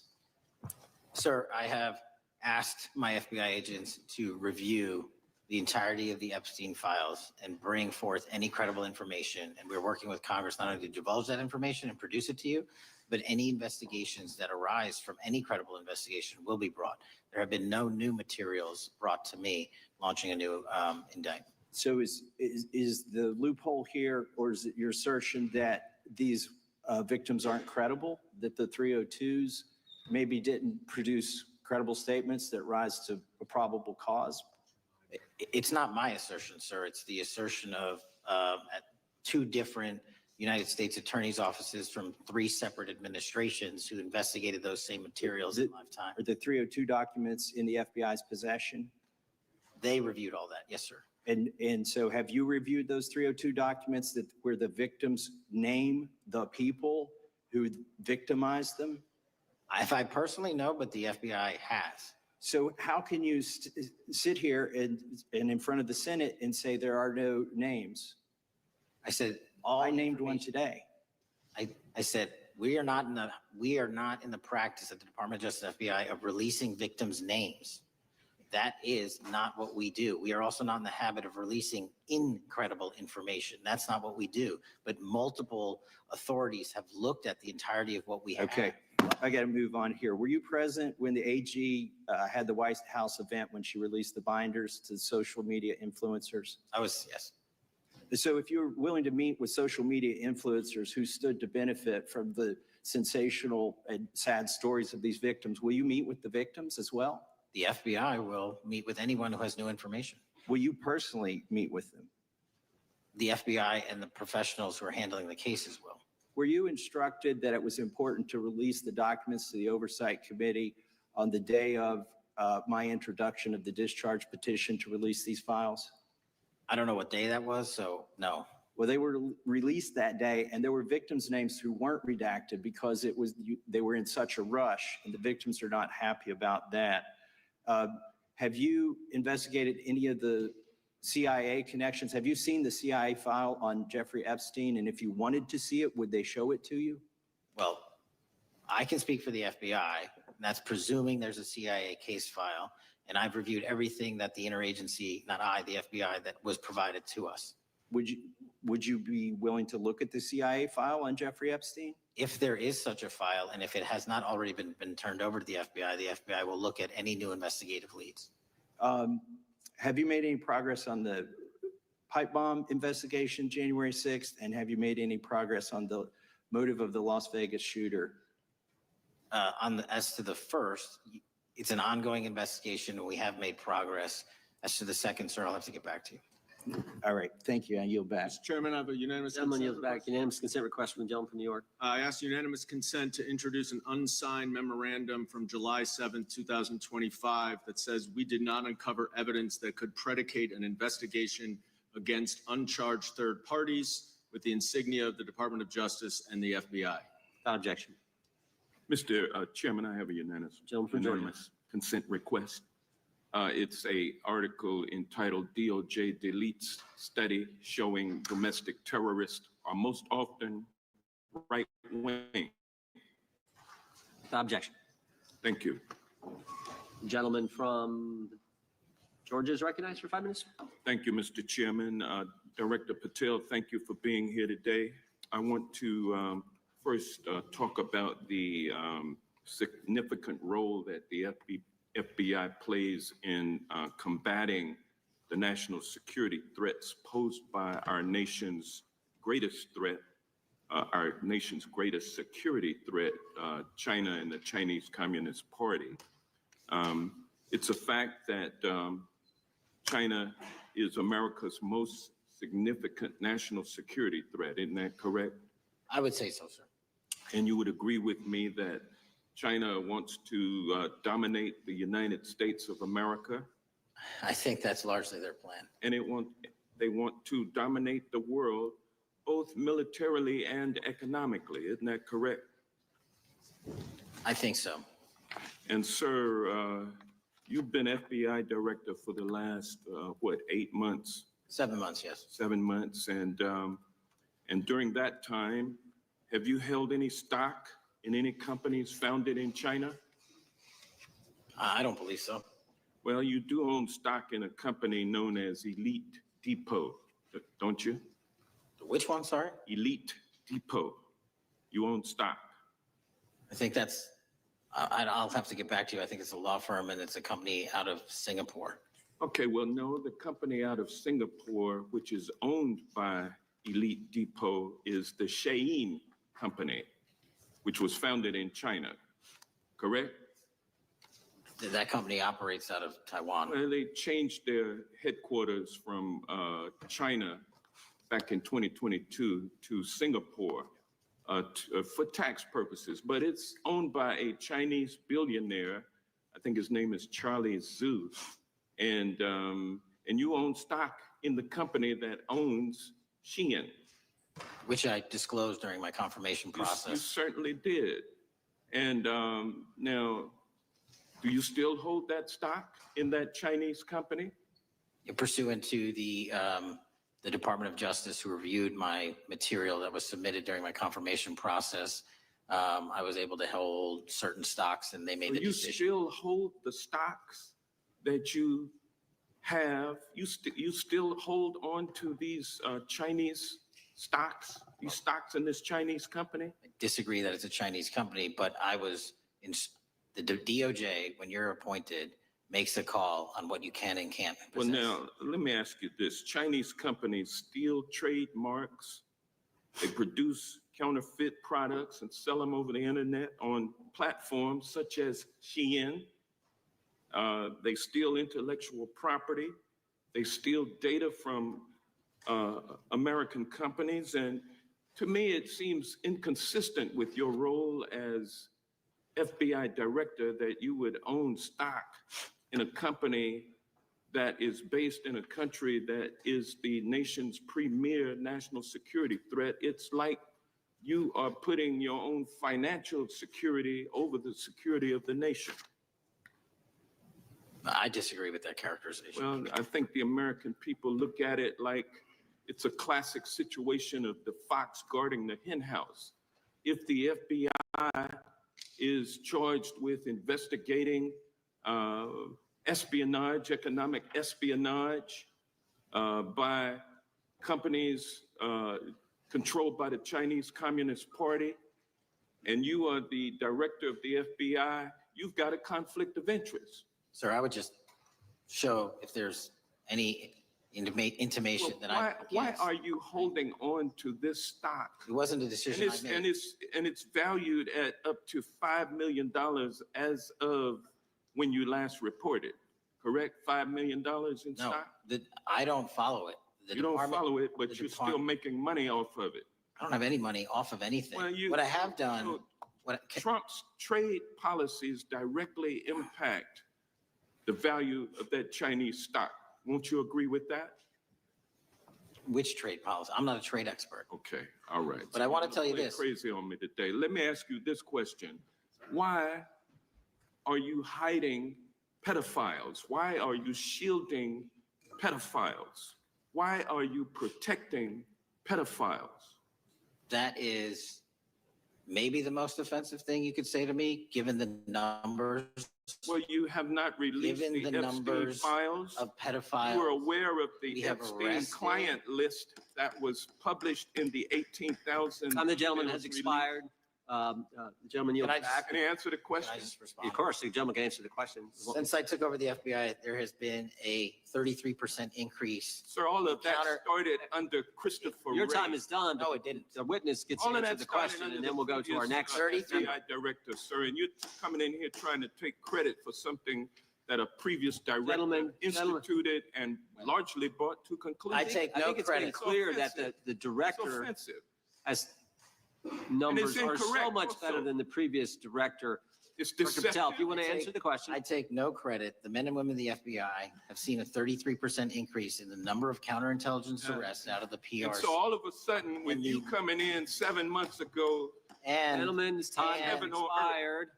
and on the sir, pedophile American public not gonna accusation, go for that. we have arrested 1,500 child predators in the last 7 months. Under investigations More- initiated by the prior Appreciate the directorship. director's good work, and we really appreciate that the time the gentleman has expired. We now go to the gentleman from Texas.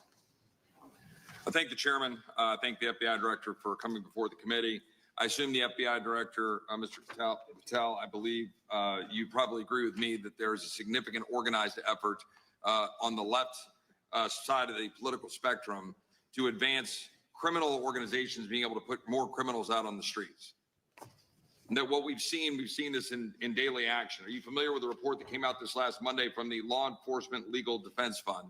I'm not familiar with that, sorry. So this report came out this past Monday, and it said that significant amount of the money flowing out of George Soros and other leftist organizations and funders has been funding DAs and prosecutors, and quote, many of these DAs had never managed an office, prosecuted a criminal case, developed organizational policies.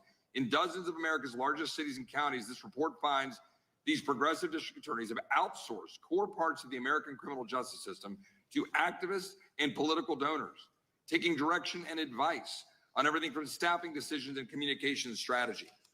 Organizations is a complex web of donors going in through these organizations to put radical DAs and prosecutors out there, putting criminals on the streets.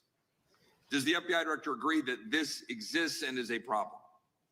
I will accept the factual representation, and if that exists, it is a problem.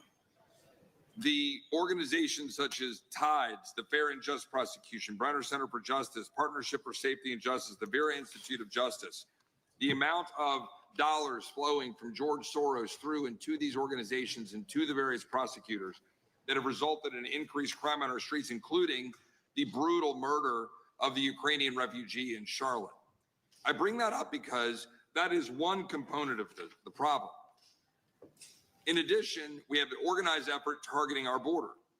The NGOs, the nonprofits in the deep pockets, the United Nations, charitable organizations, and a long list of over 250 organizations that the Center for Immigration Studies put out that lays out a complex web of organizations that were moving people into our country, knowing that they're dangerous, knowing that they're criminal, associated with taxpayer dollars flowing through the United Nations and donor dollars flowing through organizations, including ostensibly religious ones, putting these dangerous individuals on the street that resulted in fentanyl in our communities, that resulted in the death of Jocelyn Nungare, of hundreds, thousands, even as the director testified, 100,000 people dying from these narcotics every year.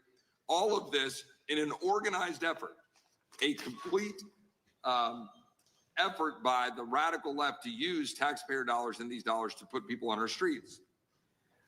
In addition, the extent to which we've seen now with the Southern Poverty Law Center and their hate map targeting, for example, the Family Research Council, where we had a shooting right here in DC over a decade ago, putting Charlie Kirk, putting a target on TPUSA, Antifa, other radical organizations that are very specifically organized and targeting conservatives and ordinary Americans.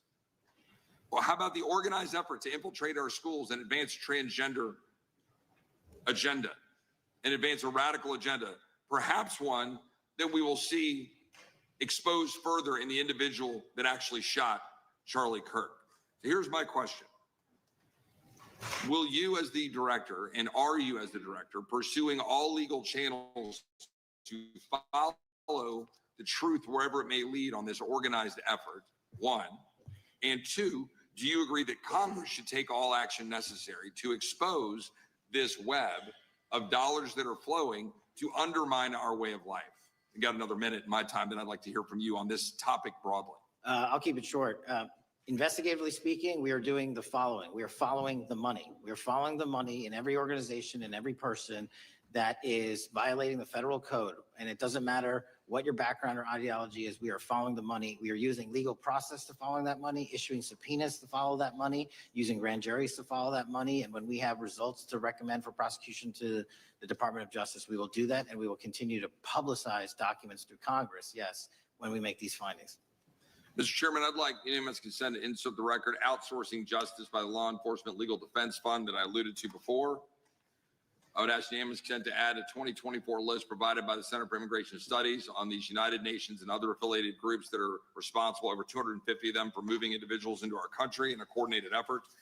I would like a unanimous consent to insert a letter that I sent that currently has 33 members of the United States House of Representatives have signed on it, calling for a special select committee to pursue the organized effort from the radical left to target our way of life and undermine our security by putting criminals on the street and having our borders being wide open and putting us in danger.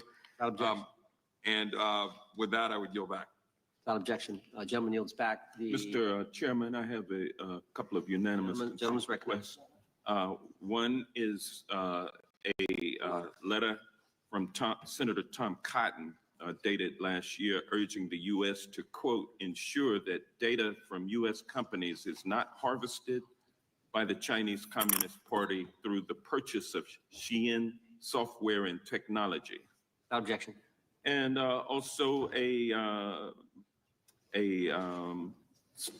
statement by Marco Rubio, then Senator Marco Rubio, which warned our UK allies about, quote, Xi'an's deep ties to the People's Republic of China. Without objection. Also,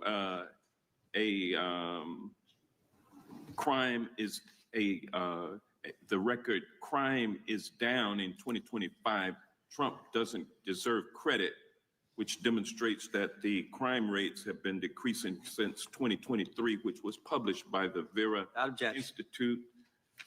Also, a unanimous consent request to enter into the record a NPR report from July of 2024. GOP vows to make America safe again. Statistics contradict their growing crime claims. Without objection. Also, a report out of the American Presidency Project dated January 17, 2025, record low crime during the Biden-Harris administration. Without objection. Also, Joe Biden is correct that violent crime is near a 50-year low, which was a PolitiFact publication of May 2024. And last but not least, a FBI releases 2024 reported crimes in the nation statistics. These are FBI statistics published on August 5th, 2025, which details decreases in murder, rape, aggravated assault, and robbery in 2024. Without objection. Gentleman from Kentucky is recognized for unanimous consent. Mr. Chairman, I ask unanimous consent to submit two sets of documents. The first is a series of emails from the victims of Jeffrey Epstein. They are making FOIA requests to get their own FBI files and not having any success. So I want to bring attention to that by submitting that to the record. The second document that I want to submit to the record, for the record, I know we don't usually read these. This one's not readable. It's completely redacted. For the most part, the first 50 pages. This is actually the search warrant that was served on James O'Keefe for a diary that he had already given to the government 2 months before. And as it turns out, there were no indictments here, yet he still doesn't know why he was raided. And I think he deserves to know. So, Without objection. Thank you. The chair now recognizes the gentleman from California. Director, the first time you saw Donald Trump's name was in the Epstein files. Did you close the files or keep reading?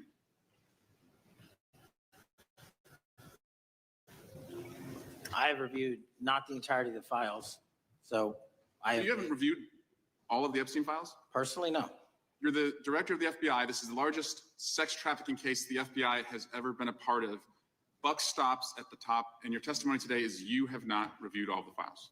What I've been doing is been busy providing the safest country this country has seen in modern U.S. history in historic speed, because the men and women of the FBI are given the resources to reduce the homicide rate, to reduce the drug trafficking rate, to reduce the amount of children that are being trafficked and the number of It sounds like pedophiles that those we have children arrested being is trafficked record high. appreciate the director reviewing the files.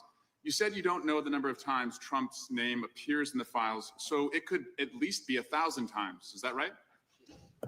The number is a total misleading factor. We have not Could the released number at least anyone's be 1,000 name times? that we have not released anyone's Could it name in the at least Epstein be 1,000 files that has not been credible. Director, And could it at we have least be 1,000 released times? every piece of legally permissible information. Okay, You can so- characterize the numbers however you want it. Reclaiming my time, Director. It sounds like if you don't know the number, it could at least be 1,000 times. Which It's not. leads me- It's not. Is it at least 500 times? No. Is it at least 100 times? No. Then what's the number? I don't know the number, but it's not that. Do you think it might be your job to know the number? My job is to provide for the safety and security of this country. My job is not to engage in political And that innuendo includes protecting so you can sexual go out to the assault victims. sticks and get your 20-second hit in your fundraising reclaiming my article. time, So Director. keep going, reclaiming your time, because the Director, people of California if are being Trump- if the underserved by president- your The president representation. is not implicated. Why not release everything that involves We him? have released everything, the president and anyone else's side, that is credible and lawfully be able to be released. Your fixation on this matter and baseless accusations that I'm hiding Also child Mr. Mass's pedophiles is disgusting. interest. Anyone that says that needs to look at the stats alone and go back to the state of California, who's receiving the biggest surge in FBI resources through my redeployment because the cities of Los Angeles, San Diego, and San Reclaiming Francisco my time, need it. Director. Remembering your oath to tell the truth, did you ever tell Donald Trump his name is in the files? I have never spoken to President Trump about the Epstein files. Did you ever tell the Attorney General that Donald Trump's name is in the Epstein files? The Attorney General and I have had numerous discussions about the entirety of the Epstein files and the reviews conducted by our Did you team. tell the Attorney General that Donald Trump's name is in the Epstein files? And we have released where President Trump's Did you, name is in it's the a simple attorney's question. file. Did you tell the Attorney General that the president's name is in the Epstein files? During many conversations that the Attorney General and I have had on the matter of Epstein, we have reviewed. The question is painstakingly simple. Who Did you tell the Attorney General that Donald Trump's name is in the Epstein files? Yes or no? Why don't you try spelling it out? if Yes you're gonna or mock no, Director? Use the alphabet. Yes or no? No, A, B, C, Director, D, E, did F. it Don't wanna sounds do like it? you don't want to tell us. Did you tell the Attorney General that Donald Trump's name was in the Epstein files? Why don't you try serving your Director, constituency did by you tell the focusing on Attorney reducing General violent that Donald crime in this Trump's name- country and the number of pedophiles that Director, are legally harbored in your Director. sanctuary cities in Director, California? reclaiming I'll my work with time. you on that. Do Regular you wanna order, Mr. work with us Chairman. on that? Director, I'm reclaiming my belongs to time. the gentleman from California. Did you tell the Attorney General that Donald Trump's name is in the Epstein files? Question has been asked and answered. You've not answered it, and we will take your evasiveness as a consciousness of guilt. Director, did Donald Trump ever say to you, just find and release the entire truth? Don't worry if I'm in it. The instructions from the administration were to release all credible information, and we have done that. Did Donald Trump ever provide information about Jeffrey Epstein as an informant? Donald Trump has not been, and I can only speak for the FBI, an informant of the FBI. So, Director, you've played this cute shell game where you say you can't release everything because the court has said that it legally is not allowed to be released, but the court calls bullshit. Judge Richard Berman said that when you went to the court, quote, information contained in the Epstein grand jury transcripts pales in comparison to Epstein investigation information and materials in the hands of the Department of Justice. So let's move on, Director. You wrote a book called Government Gangsters. You identified 20 individuals in that book. You put me on that list at the top of the list. Thank you. My children find it flattering. 20 of those individuals have been investigated or have had adverse actions. Director, considering that you have identified these people as, quote, government gangsters, will you recuse yourself from making any investigation decisions about these individuals? Anyone that has been terminated at the FBI has been done No, so no, the because question they failed again. to meet the muster in their Director, constitutional I will obligation. work on the No, no. audio-visual capabilities. I'm going to Sir, borrow second, your can you hear me? terminology and call I'm reclaiming bullshit my on your time. entire career in I'm Congress. reclaiming my It has time, been a Director. disgrace to the American Director, I'm people. reclaiming my You time. can No, reclaim your no, you time all you recuse want. yourself. Mr. Chairman, you're going to allow a Protect witness to citizens' speak this California. way? Mr. Chairman, would you Gentlemen, give recuse yourself, Director. The gentleman has no time. would admonish the witness not to insult members? Gentleman has no time. Mr. Chairman, just Committee will remember. quick point of order. Could the gentleman be extended an additional 20 seconds to complete his thoughts since the witness decided to interrupt him And then continuously? the witness will be able to respond if he wants. We'll make sure he Thank you. has time to Okay, do that. my question We'll is, continue. will you, Director, recuse yourself, yes or no, from investigating or making decisions about the 60 individuals, including myself, that you identified as government gangsters? Yes or no? Time of the gentleman has expired. The witness may respond if he would like. And the answer was no, as I heard. Correct. Okay. The gentleman from Wisconsin, the gentleman yields back. The gentleman from Wisconsin is recognized for 5 minutes. Thank you, Chairman. Thank you, Director Patel, for being here today. I wanted to talk a little bit about the assassination of Charlie Kirk and the FBI's subsequent investigation. I know it's really sensitive, and you can make the call as to whether or not, obviously, it's something that you can respond to, but I think it's still fresh on many people's minds. I want to congratulate you and Utah law enforcement for the work you did in identifying the suspect and apprehending him. According to public reports, and I think this is what maybe it's, I still have questions about, maybe the public does. According to public reports, the alleged shooter arrives on the Utah Valley University campus nearly 4 hours before the shooting. Was that your understanding? Is that kind of? I'll let the public reports reflect themselves. I don't have the exact timeline. Okay, so we don't have any idea kind of his prep or how he set up or how he utilized that time when he first showed up on campus? All of those are being currently investigated through our cell phone analysis and through our witness interviews. And the state of Utah has now announced charges seeking the death penalty against his suspects. So we're a little limited in what we can continue to say. Sure, I understand. And the suspect, like you referred to, is then captured on security footage jumping off the roof of the alleged shooting location, the Losey Center. Do we have any idea how the suspect got up on the roof in the first place? I think for members of Congress, especially after Butler and Pennsylvania, it's just unimaginable that there could be some type of security breakdown prior to an event of that size where somebody could access a rooftop. So not commenting on the case, but having gone to the crime scene and walked the steps that we believe were taken, the roof was actually readily accessible through an exterior stairwell. So anyone could have gotten on it. Okay. The suspect flees on foot to kind of this wooded area where he drops the rifle, wraps it in a towel, and then proceeds to his staged vehicle and basically drives home. So do we have any idea what the towel was about? Was it used later to identify a place where the firearm was left, or?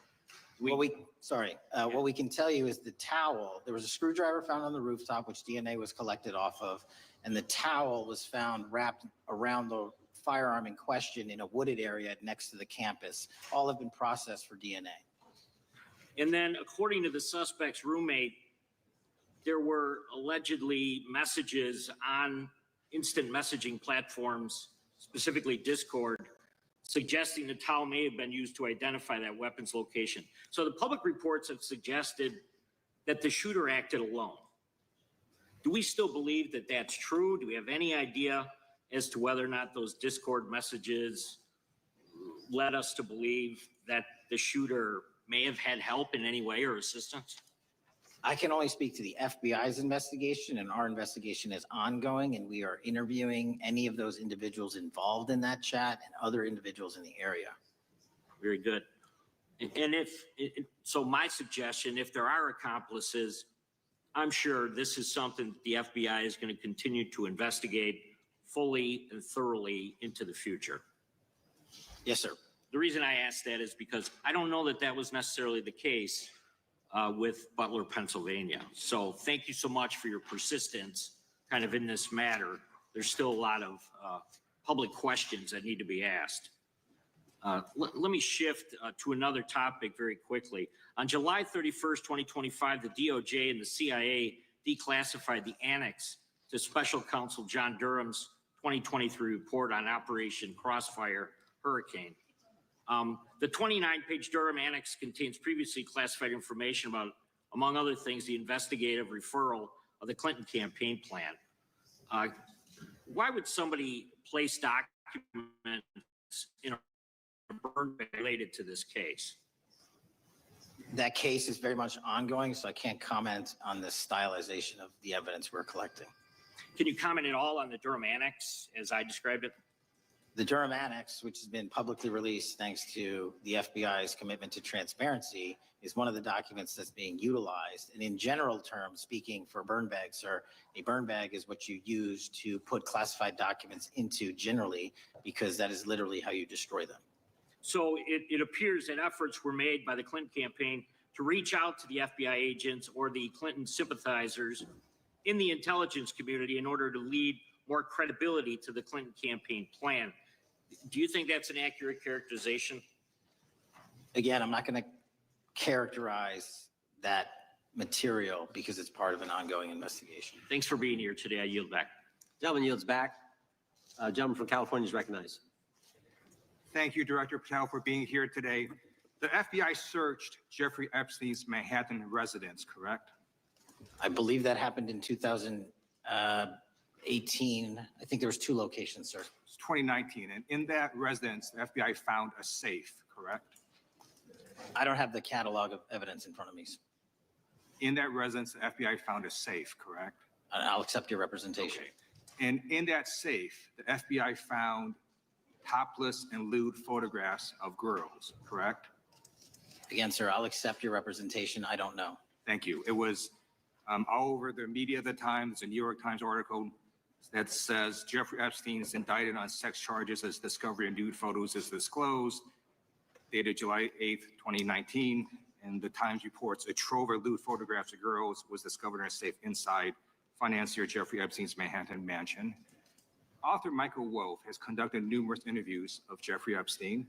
I'm going to play for you a video clip of what Michael Wolff said Epstein told him was in the safe and what he showed the author was in this safe. So let's please play that clip now. Elected. And I was sitting talking to Epstein and he said, wait a minute, I got to show you something. And then he went into his safe and he came out with photographs. They were Polaroids, I think. And he kind of spread them out like playing cards. And it was Trump.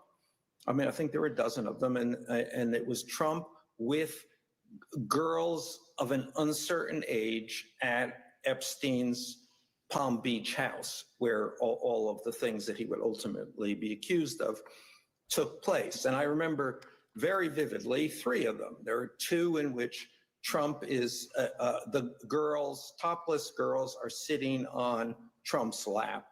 And then a 3rd in which he has a stain on the front of his pants. And the girls are kind of pointing at it, sort of bent over, laughing. So Director Patel, I'm going to ask you a very broad and general question. As you know, Donald Trump and Jeffrey Epstein were friends. There are, of course, photos showing Donald Trump together with Epstein, correct? I don't have the entirety of the photographs, but I think they've been photographed in public together. All right. Are there any photos showing Donald Trump with girls of an uncertain age? No. How do you know that? Because that information would have been brought to light by multiple administrations and FBI investigators over the course of the last 20 years. Well, you know what? That's just not true, because no one knew about the creepy birthday message that Donald Trump wrote to Jeffrey Epstein until the Wall Street Journal disclosed it. And then all of a sudden, the Epstein estate provides it to Congress. Well, so certainly, you weren't there at the search. You don't know what Epstein may or may not have done with those photographs even prior to the search. Maybe someone has it. Maybe the Epstein estate has it. You raise a great point. So I'm going to ask you, have you asked to talk to Michael Wolff? You raise a great point. I haven't personally asked to talk to Michael Wolff. Has the FBI asked? But the FBI, I'll get back to you if the FBI specifically So Michael asked has ever. about 100 hours of testimony of Jeffrey Epstein, wouldn't it be good for the FBI to interview Michael Wolff? I'm not saying they haven't. I just don't know. Has FBI subpoenaed the tapes that Michael Wolff has conducted of Jeffrey Epstein? I don't know. All right, so if you could provide us an answer, that'll be terrific. Well, let me ask you this question then. Have you looked at all the photos in Epstein files? I have looked at all the information that the investigators who investigated this case have provided to run out credible leads. And in the Epstein file, was there that creepy birthday message that Donald Trump had written to Epstein? No, that's what I was trying to tell you. You raise a great point. The estate of Jeffrey Epstein has a voluminous amount of information that they have not released before. Okay, so that's great. So would it be great if FBI subpoenaed the estate of Jeffrey Epstein for all that information? The estate is under no obligation to provide that material, even pursuant to a subpoena. That's a great point. Yeah, that's just false. Okay. That's just false. You're the frickin' FBI. You can subpoena the information from the estate, and you better do that. That's literally not how it works. I'm going to move on now and talk about Epstein's client list. You confirmed that exists. Attorney General Pam Bondi confirmed earlier this year that it exists. So I just want to ask you a simple question. Is Prince Andrew on Epstein's client list? The material related to Prince Andrew has been made public. Is Prince Andrew on the client list? We have released the index of names that were in Jeffrey Epstein's. Is Donald Trump on Epstein's client list? The index has been released, and the index will speak for So I'm itself. just going to say, America is a huge red flag. The FBI director could not answer whether Donald Trump was on Epstein's Gentleman's time client has list. expired. I Chair yield now back. recognizes the gentleman from Virginia. Thank you, Mr. Chairman. I want to thank the director for being here and for his work over the last several months, removing the taint of partisanship that has infected the intelligence community over the past several years under the last administration, under the last several directors, standing up for law enforcement, standing up for the brave men and women who work in your agency. But to set the record straight, we have to correct the record. And the record, early days of the first Trump administration saw a dramatic spike in news stories that contained sensitive and sometimes classified details about the FBI's bogus Russia probe, about a leak a day. It's unacceptable that senior FBI officials coordinated to leak classified information to try and harm President Trump. Documents produced to the committee in August of this year revealed that the FBI interviewed a former intelligence committee staffer who gave details on a systematic process through which leaks of classified information were affected by then Chairman, now Senator Adam Schiff. Were these findings escalated within the Bureau's chain of command, and if so, to what level? Sorry, were the findings escalated? Were these findings that were given to us escalated within the Bureau's chain of command, and if so, what level? Did you receive this information? That entire matter is currently under investigation by the people at the FBI that handle leaks of classified information. All right, it's good to know that there is an ongoing investigation. Can you tell me whether these leaks to the media compromised any ongoing FBI investigations during the Trump-Russia probe? I can tell you, generally speaking, the leaks of classified information are detrimental to any work the FBI is doing. Now, former Director James Comey testified before the Senate Judiciary Committee that he had never been an anonymous source, nor authorized anyone to be an anonymous source in news reports about matters relating to the Trump investigation or the Clinton investigation. Was Comey's testimony true? In reference to Director Comey, I'm very limited in what I can say because of what the current status of those matters are with the FBI and the Department of Justice. When I am able to make those public, I will. Can you tell me if there's an ongoing investigation there? Again, without identifying any individuals related to the information you're generally speaking about, there is an ongoing matter that has been under review by the Department and the FBI for some time. Because we know that the documents that we received last month revealed that former Director Comey used Columbia University law professor as a conduit to leak stories to the media that contained classified information. Let me move on to the way that the FISA process was weaponized by past directors.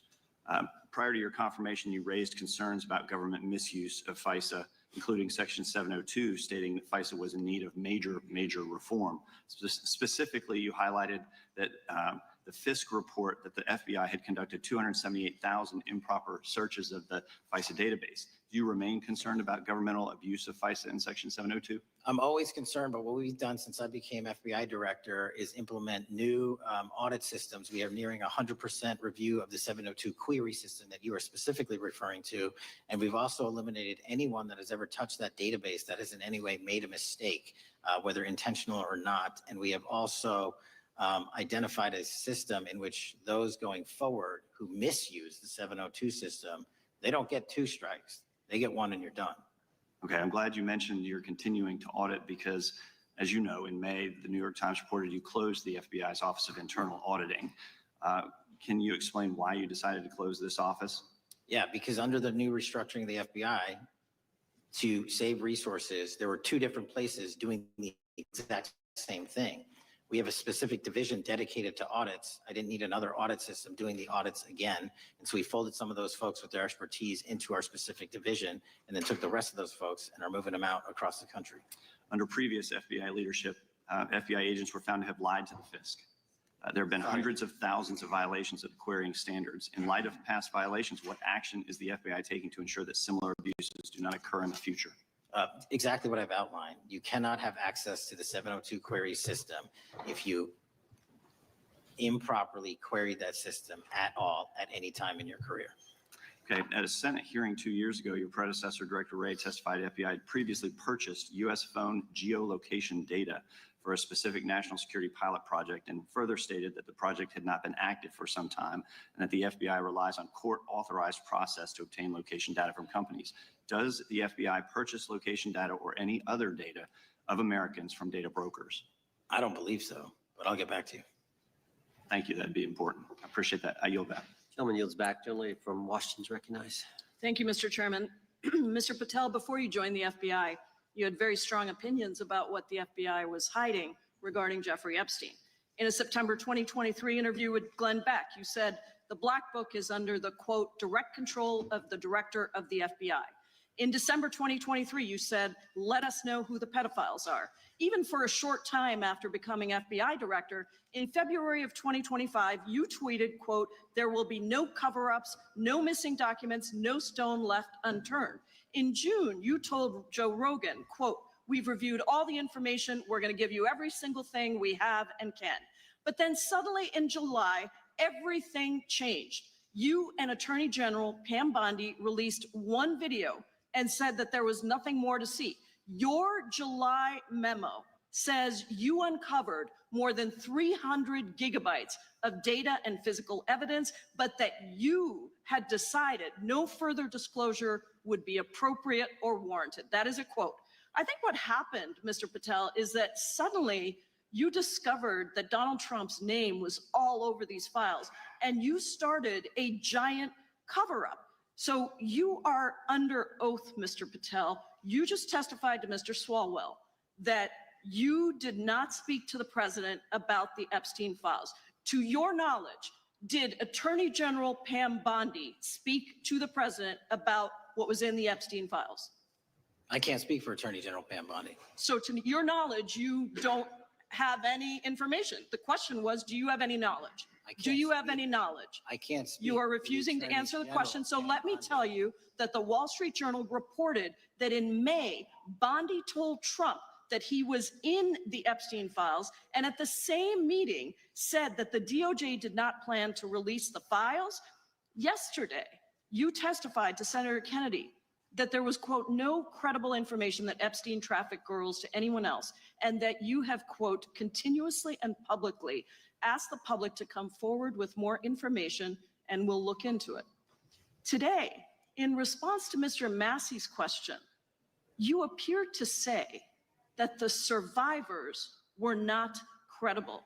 These are survivors. That's not at all what I said. Okay, great. I'm going to ask you this in a second, but let me tell you about the survivors, and let's bring them up here into the room. These are women who came to the Hill and testified that they were groomed and raped at the age of 14 and 16 years old, and they called to meet with the president and to meet with the FBI and to have people investigate their claims. Some of them have never testified before. If you are so interested in getting the public to submit any information, why have you not met with them? You said you haven't met with them. Have you met with them? I'll give you one more chance. My job as the FBI director is to Is the invite all answer yes or investigative no leads. to whether or not you met with these women who were sexually abused and raped? Any insinuation by you or any What is people on the your answer? side that I am not manhunting child predators and sex traffickers, just look at the Mr. stats. Patel, And you talk Mr. about Chairman, cover-ups, man. Mr. Chairman, You this talk is about my time, cover-ups. and I will take Why as much time as Where I were want. you during the Instruct the Obama and witness, Biden Mr. administrations Chairman. when these so-called Instruct the cover-ups were witness. going on? Mr. Why didn't Chairman. anyone in those administrations Time. talk to any of these Mr. purported Chairman. witnesses? Let's get some regular order, Mr. every Chairman. single person to provide credible information. Time belongs to the gentlelady from Washington. And I'm gonna When you- take When you another couple accuse of the minutes. witness of something, he's allowed to respond. That's how it works. You say Listen, something, he didn't even, excuse me, Mr. Mr. Chairman, Chairman, you have point always of been order. fair, but I'm- this and is I'm not being fair. And you will get No, this is give my time. time, and he You will give the said that gentlelady the an witnesses additional were not credible. seconds of time. I'm gonna get an additional minute of time because No, that's you'll how get much what, time you he won't get a took. minute, you'll get some seconds. What we think is under 5 minutes. You don't get to demand how Mr. much time you Patel. get. That's not how it works. Mr. Patel, are the victims of the Jeffrey Epstein horrific trafficking ring, are they credible? Any person with information about ongoing I sexual didn't, trafficking. I'm asking you if they're credible. Ma'am, I'm Are they commenting on the credible? evidence we have. But And we have routinely asked for people to come forward with more evidence and we will look at Mr. it. And the evidence that we have was the same evidence that the Mr. Biden and Patel, Obama Justice Departments Mr. had. Patel, And they this is determined, not new. me, they determined that that Chairman, information was not Mr. credible. Chairman, he's not letting me even ask my questions. You This is ask the ridiculous. questions, he gives an answer. You may not like what he says, No, but that I'm doesn't mean you asking, get to he's not interrupt him. answering my question. Mr. You Chairman, could haven't- we restore the gentlelady 45 seconds so she We can will give complete her her question? additional 30 seconds, which is what I said I'm earlier. going to keep taking my time No, because you'll here's take the time thing. that you get. You get are 30 not seconds. answering the question. The question I is, have, you just don't like the these answer. women, are these women credible? It's a yes or no answer. I have answered the question. and Well, I what is keep the telling answer? you, I'm the only FBI director that has welcomed new information in this Okay. case. This You're not- administration is the only one that has welcomed any new information in this Is there case. a yes or no to Present whether the new credible victims are credible? information. Present new Are information. the victims credible The victims- or not? I'll tell you what happened in the last Trump Are they administration. credible or not? You can't even Victims say. credibly came forward. And you know what happened? President Trump authorized the indictments of President Jeffrey Trump Epstein. called Not them a Biden, hoax. not Obama. President No Trump one called else. the entire thing a Democratic hoax. So I would like to ask The you gentlelady's if time has you expired. will I gave her meet- the additional if you- 45 seconds she if you requested. will The meet- gentlelady yields back. The gentleman from Mr. New Chairman, Jersey is I would like recognized to for his ask if 5 you would minutes. meet with the women who were sexually Time does not abused belong. and raped and groomed Time does at not the belong ages to the of gentlelady from 14 Washington. and The time now 16 years belongs- old. Are you time- going to cover up? No, I'm Are not you gonna- going to I'm continue gonna to recognize cover the up gentleman for from the New Jersey rich for and his 5 minutes. powerful men, including those that might be on this committee? I can yell Or too, are Mr. you Chairman, going but I don't want to to yell allow above them this. to The time belongs testify? to the gentleman from New Jersey. I Are you appreciate going the to allow gentlelady them to yielding back. testify, Mr. Patel? Go ahead. Will you allow them to testify to you, Mr. Patel, Mr. Patel, thank you for being here. I know it's been an interesting and difficult 2 days. And I wasn't going to talk about the Epstein thing because there's a lot of other issues that affect the FBI, but I have to say a few words. I've sat here, I've listened to this, I've watched it, and you know, my Democratic colleagues are so concerned now, Mr. Patel, all of a sudden. Where were they last year? Where were they the year before? Where were they the year before that? Where was the last president in any of this? All I know, the only thing I see is a single letter from the ranking member that was sent in 2019 that he didn't like the plea deal, and some people signed on to that. Most of the truth, the real truth, let's be honest, let's be intellectually honest. The real truth is we didn't hear from them at all, anybody of them. Hardly any of them ever mentioned it. Some of them didn't mention it at all until the beginning of this year. Earlier in the year it started. Not one Democrat asked Director Wray. We all remember Director Wray was here. Not once, not twice, multiple times. Nobody asked Director Wray about Epstein before this committee. Nobody was that concerned. Where was the concern for the victims then? Where was the moral righteousness then? Where was the outrage then? Where was the sense of duty then? Where was the desire for accountability then? Where was the urgency for justice then? Most of all, where the hell was the integrity then? You know what the truth is. Let's just say it, man. Tell the truth time. The truth is, it's politically useful for them to try to do this now, even though they didn't give a damn about it in the past. And you know what? That's an insult to the victims, and that's an insult to America. Continue to do the work you're doing. Continue to uncover what needs to be uncovered. One real quick thing before I say anything to 9/11. We know that was mishandled by the past director and by the past FBIs. There are family members here. There are family members who are concerned. God Almighty, we want to get to the truth of that. I ask you, please, to meet with them, to talk to them, and to investigate this with truth. You know, in the Biden administration, we went through a very dark and difficult period of time. The FBI trust was broken with the people. Catholics were, we've been talking about, were labeled radical threats for praying in their churches with their rosaries. Parents at school boards were called terrorists for standing up for their children. Hindu holy men in New Jersey. We have the largest Hindu temple in the world. They were attacked. They were put up against the wall with guns to their heads. So it isn't just a Catholic or Christian thing. American Jews were targeted in colleges and universities, and a lot of folks in the FBI, in the past FBI, not this one, didn't give a damn. We can't go back to targeting religion. We can't go back to silencing free speech. The Biden administration did that. So I got questions for you. Hopefully thoughtful questions that you can answer for us in a thoughtful way. How is this FBI now, under your leadership, how are we restoring trust for Catholics, for Hindus, for Jews, for parents, for all the other, for just American people that were targeted by FISA because they had a different viewpoint? How are we restoring that trust in the FBI? Multiple ways, sir. One, and maybe most importantly, is through transparency and providing the American public with the material so they can see, read it themselves as to what the abuses were in the past, whether it relates to the Catholic memo or the Hindu incident you talked about at the largest temple in North America. Any institution of faith and any member of faith will not be investigated by this FBI because they are men and women of faith ever, period. And nor should they. Nor should they. I don't mean to interrupt you, but my God, of all the amendments to the freedom of speech, freedom to believe in what you want to believe in, I know you're standing up for that. Continue. I'm sorry. No, that's it. Sorry. Okay. The Richmond memo was driven by a reliance on sources. The Southern Poverty Law Center, you know, the words sound nice, but the organization's not so nice. And we've seen the Anti-Defamation League distort data that counts as violence. Have you been able to identify and eliminate these kinds of partisan sources? We welcome all sources, but we want objectivity and neutrality and decency in the way we report all this. Have you been able to uncover any information there? How do we make sure our sources are good in the future? We have reviewed the source processes that infiltrate any institutions of faith, and they will no longer be going into institutions of faith. They will be directed towards criminal activity and protecting the homeland, the two most important missions the FBI has, and that's what we're going to continue to do. Good.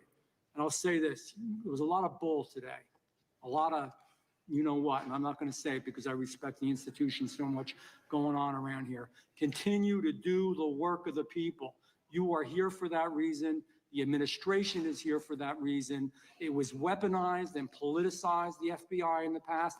Hope to God we never, ever see that again. One of the darkest parts of American history. Thank you, Mr. I yield back. Mr. Chairman, I have a unanimous consent. Gentleman yields back. The gentleman from New York is recognized for UC. I would like to introduce a CNN article that explains how an alleged top leader of the MS-13 gang was dismissed. His case was dismissed in Brooklyn so that he could be deported back to El Salvador, even though he was charged with murder. Without objection. Mr. Chairman, I have some unanimous consent. The lady from requests. Washington is recognized. I ask unanimous consent to enter into the record an article titled "Justice Department Told Trump in May that his name is among many in the Epstein files." Without objection. I have another one that is a July 2025 article by the New York Times entitled "How a Frantic scouring of the Epstein files consumed the Justice Department, stating that DOJ and FBI employees reviewing the Epstein files were instructed to flag any mentions of Trump and other celebrities. Without objection. And I have another unanimous consent request to enter into the record an August 2025 article by The Guardian entitled, Ghislaine Maxwell hinted at Epstein's ties to Trump officials. Why wasn't she pressed for names? Stating that Maxwell told Deputy U.S. Attorney Todd Blanche that some of the, quote, cast of characters around Epstein are in Trump's cabinet. Without objection. Chair now recognizes the gentlelady from Pennsylvania. Thank you, Mr. Chairman, and thank you, Mr. Patel, for coming before us to testify today. I am concerned by your repeated claims that you're not able to disclose anything further about the Epstein investigation files and that there's no evidence of a broader conspiracy or other people who should be charged, because the American people aren't buying that you've been transparent or that there's nothing further to be seen. In your exchange with my colleague, Mr. Roy, you reiterated something that I heard you say yesterday in your Senate testimony, and that is, under your direction, the FBI will always follow the money. Is that right? The money, did you say? Yes. Yes, you said you'll follow the money. That's great. And just now you said you welcome the opportunity to investigate new evidence. So there has been significant recent reporting just in the last couple of weeks that after Jeffrey Epstein was arrested, 4 major banks flagged more than $1.5 billion in suspicious transactions connected to him that suggested a massive conspiracy related to his child sex trafficking activities. Director Patel, has the FBI reviewed the $1.5 billion in suspicious bank transactions flagged to the government relating to Epstein and his co-conspirators? I know the FBI has reviewed numerous SARs. I don't know the totality of that number. Okay, can you provide us with that number? I'll get back to you. Okay. And have you initiated any new investigation of those bank transactions since, say, September 8th, when the new reporting came out? I'll check with the Treasury Department because they're the lead on that. Okay, so Director Patel, how many individuals or entities has the FBI interviewed, subpoenaed, or compelled to testify? Can you give us those numbers with respect to these bank transactions? Not off the top of my head. I'll have to work with Treasury. Okay. We're concerned, you see, because you say you're going after child predators, but We are. obviously this is how you follow the money, is if you follow the bank transactions that apparently enabled the child sex trafficking. Would you agree? It's one of the valuable investigative tools is to follow the money. Okay. Have Jeffrey Epstein's victims have asked us to ask you whether or not you've investigated Epstein's lawyers, the lawyers who facilitated those payments. Have you subpoenaed or questioned any of those lawyers? So in 2018 and 19, what I recollect is many, if not every one of those lawyers was part of the investigation. But you weren't there at that time, I wasn't right? there. Okay. So can you get us the names and the numbers of who was investigated then with respect to those lawyers? As long as I'm allowed to release it, absolutely. Okay. Well, if we provide you with subpoenas, I assume you can release it. Is that right? We have a current subpoena and we're working with Congress to provide it.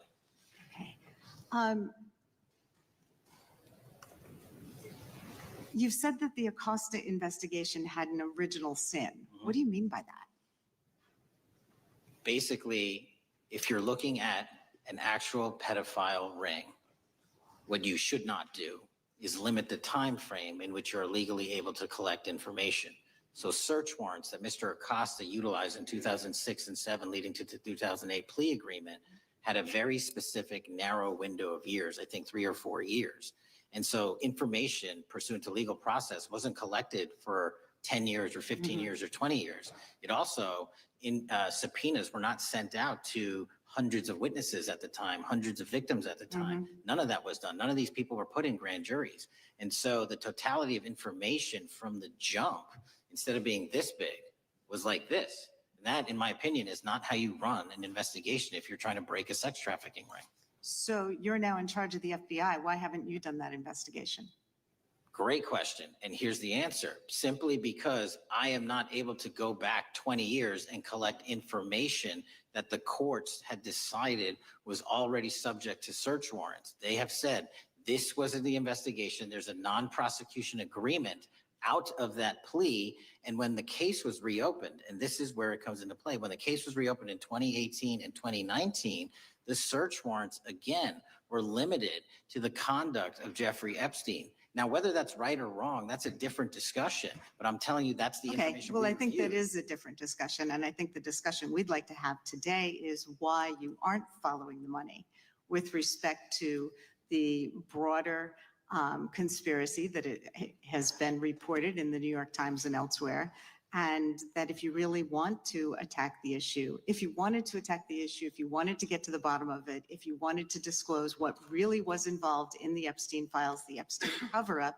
that you would be taking very different actions that you are today. I do want to seek unanimous consent to enter into the record the New York Times September 8th, 2025 article, How J.P. Morgan Enabled the Crimes of Jeffrey Epstein, Objection. and also an article dated July 17th, 2025 in the Epstein case, Follow the Money. Objection. Okay, thank you. Gentlelady yields back. Mr. Chairman.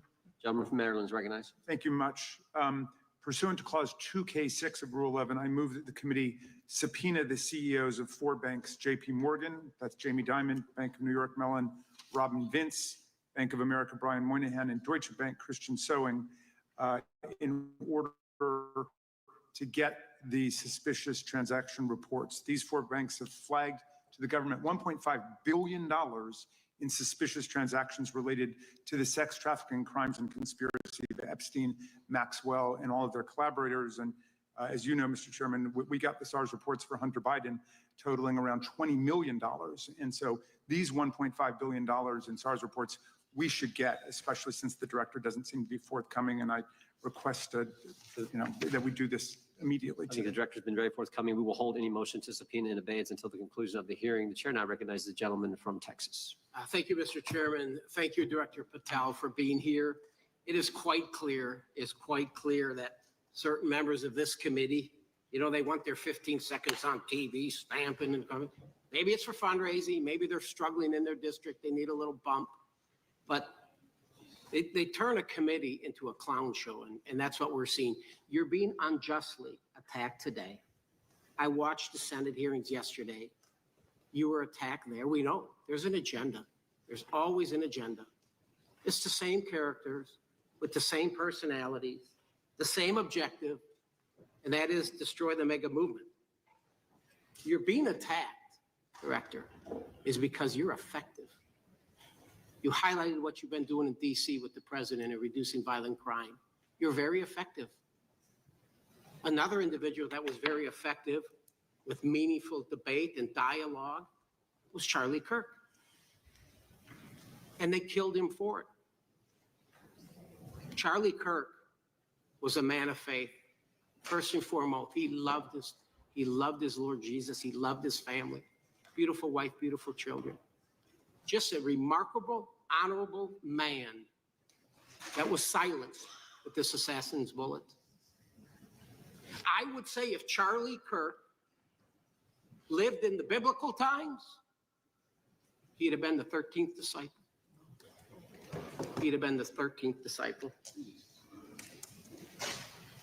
We have a new committee, if you're not aware, a new select committee regarding January 6th.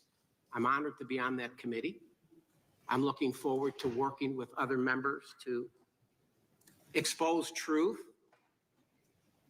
questioning federal agencies that were involved on January 6th, like the FBI, played a role, but we don't really know, Director, to what extent.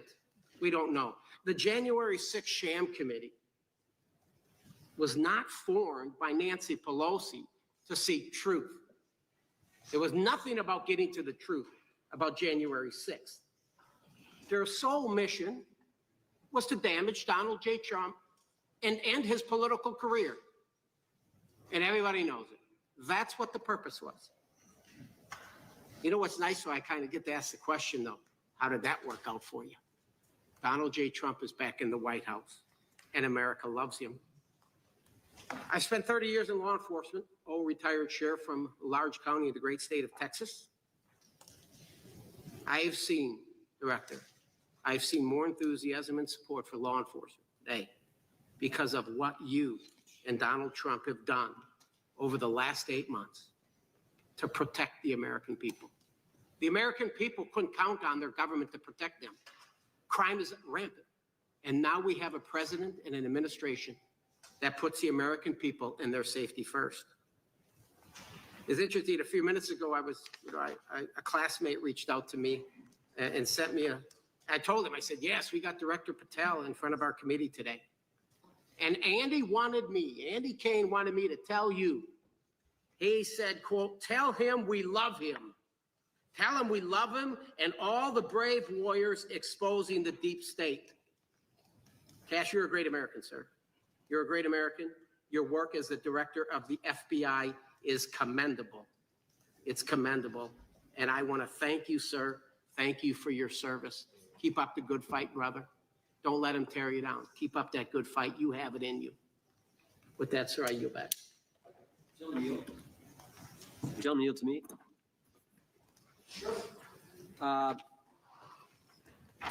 Director Patel, there were 26, the gentleman mentioned the select committee, there were 26 confidential human sources at the Capitol on January 6, 2021. 4 entered the Capitol and thereby broke the law. Do you know if those individuals were being paid by the Ray FBI? So we've provided 600 pages of documents to this committee alone regarding January 6th. That's 600 pages more than any of my predecessors. Yep. Generally speaking, confidential human sources are always paid by the FBI. That's how it works. I can't speak to the specifics on each one and how much they make. And we appreciate it. We've reviewed some of that material and you've given us a lot of material that we didn't get from Director Ray. That specific question I think is important to the American people. Were people who were confidential human sources of the FBI who broke the law, one was recommended for prosecution, my understanding is, by the information we've received from you. Were they actually paid by the very taxpayers who may have got charged with the same offense? I think that's important for us to understand. I'll get back to you on that. Thank you. Chair now recognizes the gentleman from California. Thank you, Mr. Chair. Welcome, Director Patel. I want to focus a little bit on domestic terrorism. We have a graph here, data up to 2021, but as you can tell, domestic terrorism is on the rise. Nation, our citizens under threat.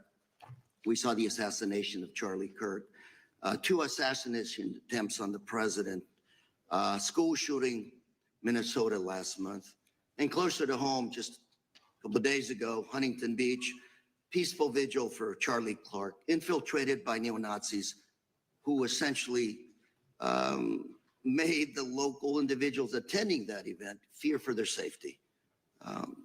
All of us know that a lot of these domestic attacks are by lone wolves, but yet they do leave clues, social media or elsewhere. Director Patel, you're it. You're the thin blue line. The FBI, your job to protect our citizens back home from those that would harm us. You have to find the needle in the haystack. Takes a lot of work, a lot of resources. Talking to my local sheriff this morning, who said they're concerned. Federal cuts to local grants that help them do the job. Then, of course, let's not forget about other threats that are coming before us, like high-tech fraud. Local senior recently was talking to me about a text she had gotten, a demand by the IRS to send a payment immediately, or the IRS agents were on their way to arrest this individual. Pretty gutsy stuff by folks probably from Europe, North Korea, Russia, China, people, okay, going after those precious savings our senior citizens rely on. Yet the president's proposing a budget cut of $500 million or more to your organization, the FBI. You've said that that'll essentially equate to about 1,300 less jobs at the FBI. So I'm going to ask you essentially, what is it that we can do to help you do your job? Little concerned. Friday Night Lights, one of the events I love to do on Friday nights, go to the local high school football game. sit there at the stadium and you always say, what if? What if? You're the thin blue line. Can you do your job cutting $500 million from your budget? Thank you, sir. I think we are doing our job, and the distinction is with the budget that we have, we are flexing more resources to the field. California is receiving the largest FBI plus up of any state in the union due to that plus up. They're not getting a reduction. No state is getting a reduction. Every state is getting a plus up. And so I'm utilizing the money that we have to first plus it up. And the empty vacancies that we have, those haven't been filled in years, not under my leadership. Here's my concern. You're going to do well. You're doing more with less, is what you're saying. Yet we're about to vote on a budget that has $88 million more to protect members of Congress, the executive branch, and the Supreme Court. There's a contradiction here. Back on Main Street, we're saying you can do more with less, you can protect them with less money. Yet here in Washington, we're saying we need more money to protect members of Congress. It's a little contradiction here. Or maybe, sir, you ought to talk to leadership about coming in with your management style to protect the Supreme Court, Congress, and the administration. Otherwise, it's essentially a hypocritical situation. We need more protection, yet folks on Main Street can do with less. My concern is folks on Main Street. We also were, I think we received over $300 million in the big, beautiful bill. And we're also receiving pots of money from our interagency. So this sort of 500 million cut isn't entirely accurate. You're still getting cut 200 million plus. You're still moving your agents to do ICE work. So you are leaving a lot of bases uncovered.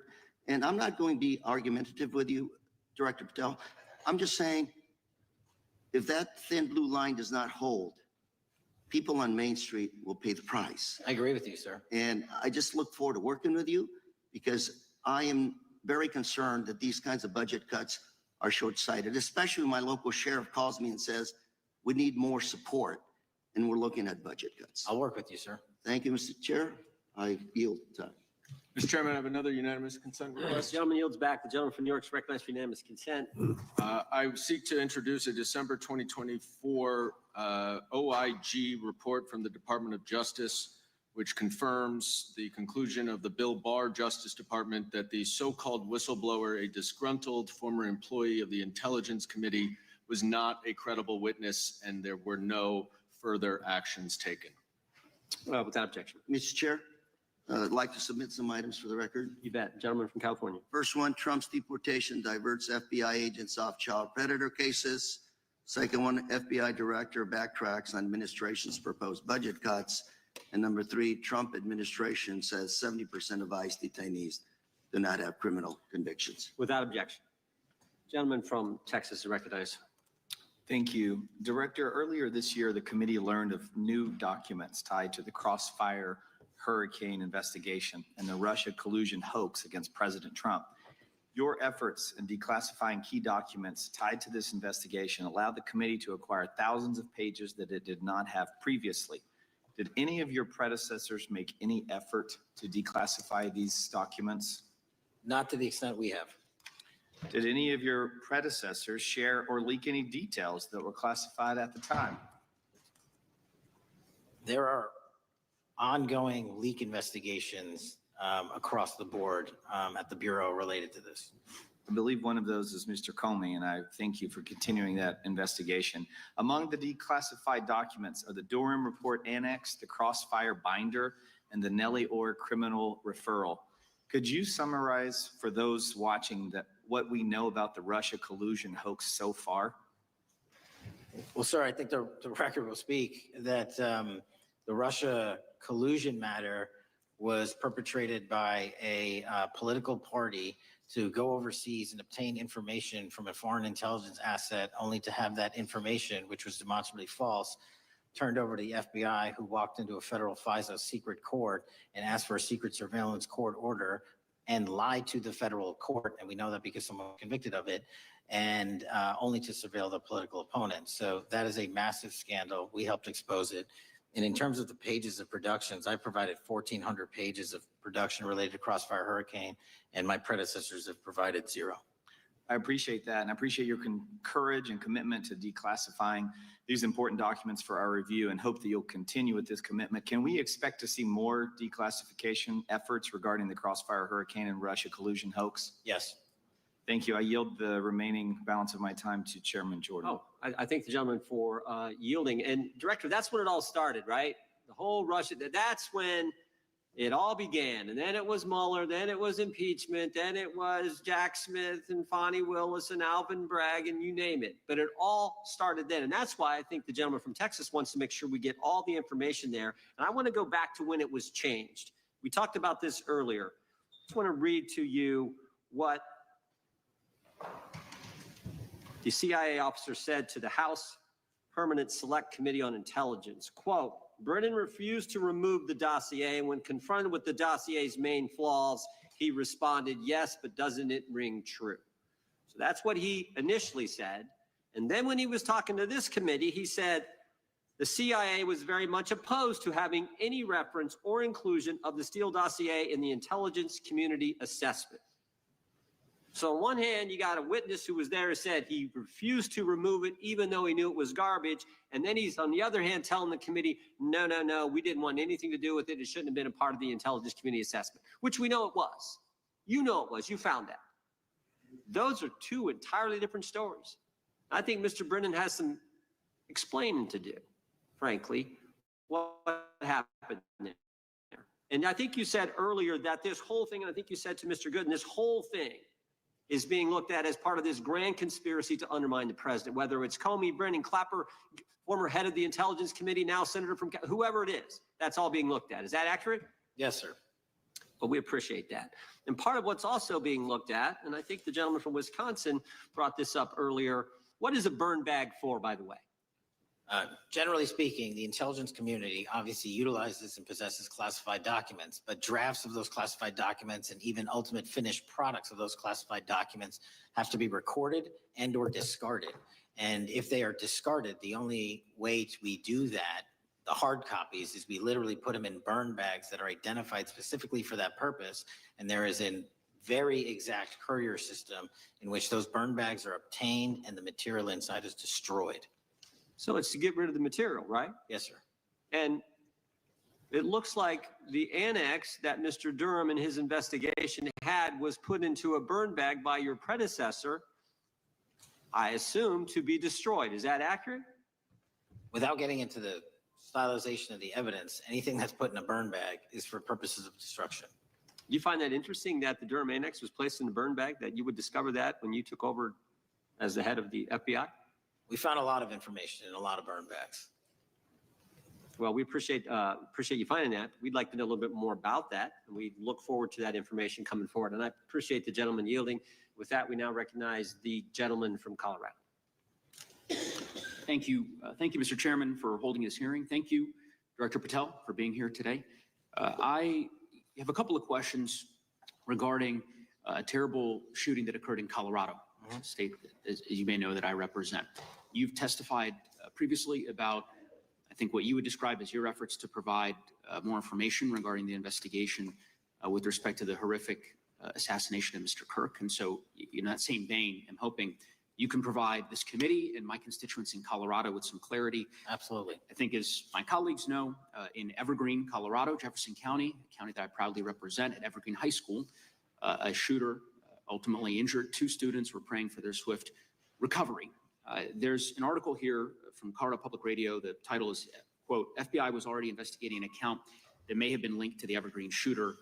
You're familiar with the circumstances generally, Director, regarding this terrible tragedy. Yes.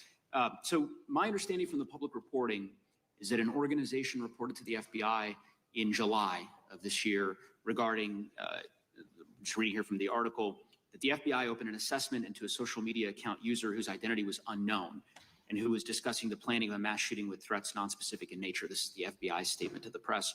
And that the FBI continued to work this assessment investigation to identify the name and location of the user up until September 10th, 2025, which was the day of the tragedy.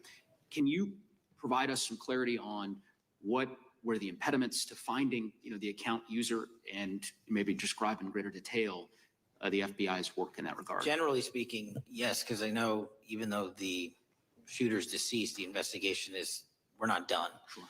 And so the impediments to finding these individuals, and you highlight a great point. We had two huge tragedies in the span of days in this country. The school shooting in Evergreen, Colorado being one of them. And proactively going out onto these social media platforms, which are so large, is our biggest impediment. And we need to rely on the service providers. There's actual legislation, I can't remember the name of it, that's up for renewal, which will, and I think at the end of the month, which gives service providers the ability to report that information in from their end without liability. We need that to continue, because while the FBI has so many people and the police are great at doing it, there's just too many platforms to cover down on. Well, I appreciate that, Director Patel, and I think we're certainly, I'm interested in continuing this conversation, because I think the reporting suggests that there's a pattern, and that ultimately, we want to make sure that law enforcement is able to prevent this kind of tragedy from happening in the future. I have a question. It's not meant as a gotcha question, so it just frame it there. But it is in regards to some reporting around a periodic transaction report that you had filed earlier, this year. So this is in July, pursuant to the ethical obligations as a senior executive official. You remember filing that in July? Yes. Yeah, so in that report, as best as I can surmise, you disclosed that you divested $100,000 or more in a variety of different stocks, which I presume was pursuant to the ethics agreement that you negotiated with the Department of Justice.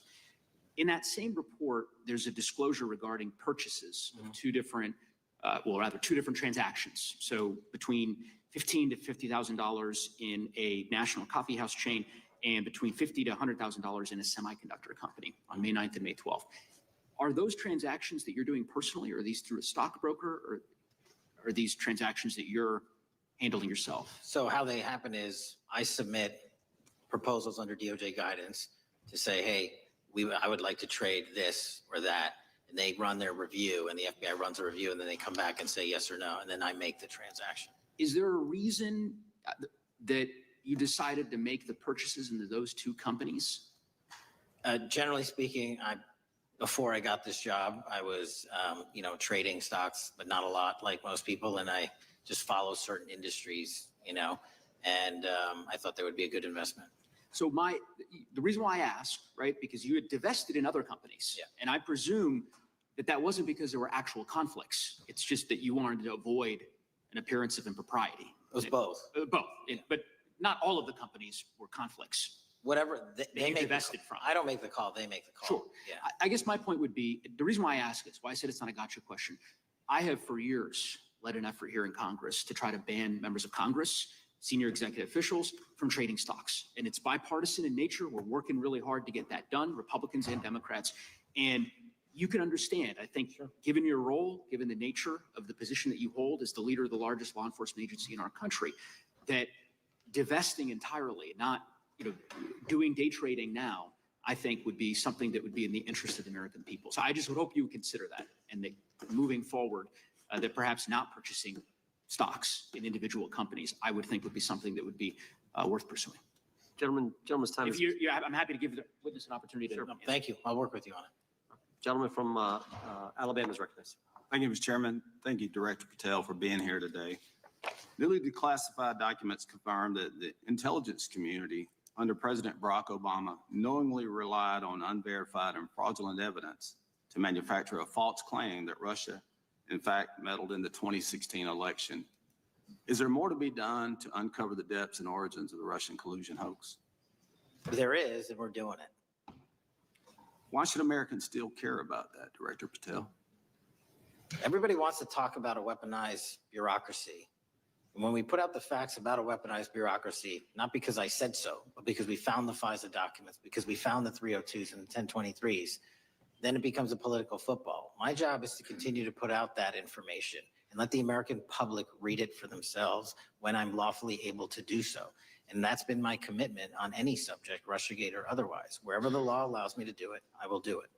You know, the one when I first came in 2020, the number one concern as I was doing town halls was the weaponization of the government against the American citizen. And so are there things that you're doing, structural reforms that implementing so that the FBI cannot be weaponized again, whether it's against President Trump or future elected presidents? It shouldn't be weaponized against anyone. And the structural reform is simple. If you're going to go after a political individual or someone seeking political office, there has to be a grounded basis in law and fact to open up a criminal investigation. And if there's not, the investigation isn't even opened. And I've also gone back and reviewed other cases that were opened in prior administrations related to public officials. And we've closed a number of them because we felt that some of these actions were weaponized on either side of the aisle. I felt it wholly inappropriate for the FBI to be playing umpire and referee amongst these decision makers when there was no factual or legal basis to continue those investigations. So I shut them down.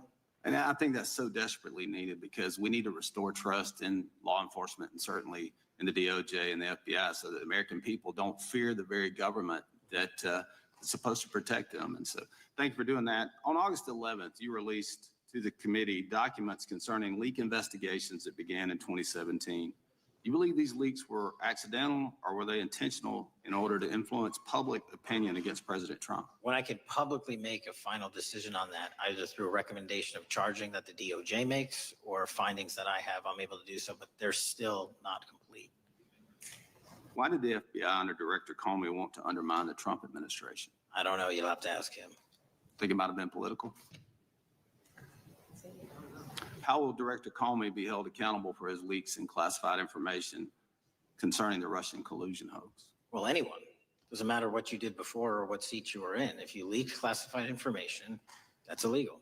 And we will investigate it fully. And if we can bring enough evidence to recommend charges to the Department of Justice, we will. But as you know, in these leak investigations, it's very difficult to produce the information necessary. We know leaks happen. They literally happen every week. It's one of the most destructive things to this country. Media receives classified information beneficial to one side or the other. I'm a fan of none of it, and I want to shut all of it down. And we need to bring some real cases to deter individuals from doing that. And that's my focus. What was Comey's role in creating the ICA? You know, speaking from my memory, as the head of the FBI, he was charged under then Director Brennan and Director Clapper and the other IC elements to come in with the NSA, CIA, FBI, and ODNI and put together a collection of information on how the information sort of surrounding Russiagate came together. So he represented the FBI in that. As former director of CIA, John Brennan, he's denied that the Steele dossier was used in creating the ICA. Is that true? Well, it's without commenting on him, the FISA has been released and the dossier was in the FISA. It was in 4 FISAs. So I'll let the public decide. Well, former director Brennan actually denied repeatedly that he pushed for the Steele dossier to be included in the ICA. Is that true? Denied. I'll let his testimony speak for itself, but then Deputy Director Andy McCabe also testified to the House Intelligence Committee, which has now been declassified, that were there no Steele dossier, there would have been no FISA. Well, my time's getting close, but let me tell you this, sir, and my colleague from Texas said, thank you for the job you're doing. You're making the American people safe. You're restoring trust in these agencies that so many of us had lost trust in. So thank you for the work you're doing. That thin blue line, you're doing a fine job, and we want to let you know we appreciate it. Thank you. God bless you. Lady from California is recognized. Thank you, Mr. Chair, and thank you, Director, for coming here today. And actually, thank you for your response to my colleague from New York who asked you earlier about violent extremism. And you said that there is violent extreme ideology on both sides. And I think you actually alluded to that same statement yesterday in the Senate. So I too have some questions I'd like to ask you. These are not gotcha questions, and just deny, please, what you deem to be false. So Dylan Roof, who followed white supremacist propaganda, murdered 9 Black parishioners in Charleston in 2015. Do you deny this? I'm sorry, Dylan Roof? Roof? Roof, can you give me some more information? you're head of the FBI, you probably know this. If you don't know, that's fine. You can, If you can give me a reminder, I've got a lot in front of me. It was national news. Robert Bowers murdered 11 Jewish worshipers in Pittsburgh in 2018. I do remember that. And it was the deadliest anti-Semitic attack. So do you admit that that happened? I'm not saying the other thing didn't happen. I'm just asking for a little information. Patrick Cruces, who posted a manifesto about a Hispanic invasion, walked into a Walmart in El Paso, Texas in 2019 and began firing. He murdered 23 people that day, and the youngest was 15. Do you admit or deny that that happened? I'll take your presentation as accurate. All right, well, I have to say all of these cases have been adjudicated. As I said, they are not gotcha questions. These incidents were national news. And as director of the FBI, you have access to all of this information. So in 2022, Peyton Grendon walked into a supermarket in a Black neighborhood in Buffalo, New York, and started shooting. He murdered 10 people that day. And on September 10th, your friend Charlie Kirk was assassinated. Tyler Robinson has been taken into custody and charged, but also on that day, Desmond Holley, a 16-year-old white male, shot and injured 2 students at a high school in Colorado before killing himself. And according to the Anti-Defamation League, he had a fascination with mass shootings and white supremacy. So do you admit to, deny these facts? Those happened. Okay. Your predecessor, former FBI Director Christopher Wray, said that one of the most dangerous concerns is that racially motivated violent extremism, especially white supremacists, has been the biggest chunk of our domestic terrorism cases and is responsible for the most lethal attacks over the last decade. Do you admit or deny, A, that he said this? I'll let the record reflect that. Whatever he said was what he All said. right, and do you agree? That there is racially motivated crimes being committed in America? Yes. Yes, especially white supremacists, which is the biggest chunk of our domestic terrorism. I'm glad that you said this. So last week, President Trump was asked if there were extremists on both the left and the right. He was actually asked this by Fox and Friends, and his exact words were, "I'll tell you something that's going to get me in trouble, but I couldn't care less. The radicals on the right oftentimes are radical because they don't want to see crime. The radicals on the left are the problem, and they're vicious, and they're horrible, and they're politically savvy." Do you agree with the president? I don't speak for the president. The president speaks for himself. Do you agree with the president? I don't, on what matter? On the question that I just asked, do you agree with his statement about the radical left? That there's ideology that's driving violence on both sides? Yes, that's what he acknowledged. No, he didn't. He didn't. But I'm glad that you're saying that and actually creating some separation between you and the president. And I'm glad that you That's literally are not what happened. He said acknowledging both. that there is violent extremism on both sides. What's interesting is that the research arm of the Department of Justice, the National Institute of Justice, do you know what that is? I'm familiar with them. Okay, great. It is the research arm of the Department of Justice, and it published an article in 2024 devoted to domestic radicalization, violent extremism, and terrorism. I have it. It's interesting that it's no longer on the website. It has been scrubbed, but I ask these questions because what makes a strong, qualified director of any business, of any household, of the FBI, what makes a reputable prosecutor is not lapdog loyalty, but a commitment to the creed that evidence is agnostic and that the evidence will lead you to making the right decisions. And your job, no one's job is to like the data or the evidence, it is to collect it. That is how you gain trust. And Mr. Chair, I would like to enter into the record, if I may. White supremacist group stands by racist ideology with unanimous consent. Without objection. Dylan Roof, the radicalization of the alt-right and ritualized racial violence. Without objection. Thank you. Another article, how Robert Bowers went from conservative to white nationalist. I'd like to enter that into the record with me. Without objection. Patrick Cruces believed he was fulfilling Trump's wishes in El Paso attack, his attorney said. I'd like to enter into the record. Without objection. Buffalo shooting, how far-right killers are radicalized online. I'd like to enter that into the record. Without objection. Evergreen High School shooters online activity reveals fascination with mass shootings, white supremacy. I'd like to enter that into the record. Without objection. Murder and extremism in the United States in 2024, a report by the Anti-Defamation League. I'd like to enter that into the Without record. objection. And the article, the report that was scrubbed from the DOJ just recently, National Institute of Justice Journal focusing on domestic radicalization, violent extremism, and terrorism. I'd like to enter that into the record. Without objection. And lastly, the libertarian think tank Cato and their analysis on violent extremism and the right rising in extremist acts. I'd like to enter that into the record. Without objection.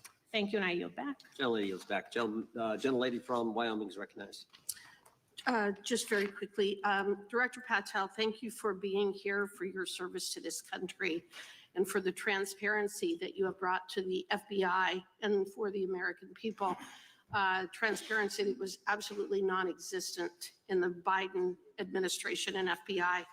I believe that you might have been asked earlier about whether you had had an opportunity to visit with any of Epstein's legal counsel. Were you asked that question earlier?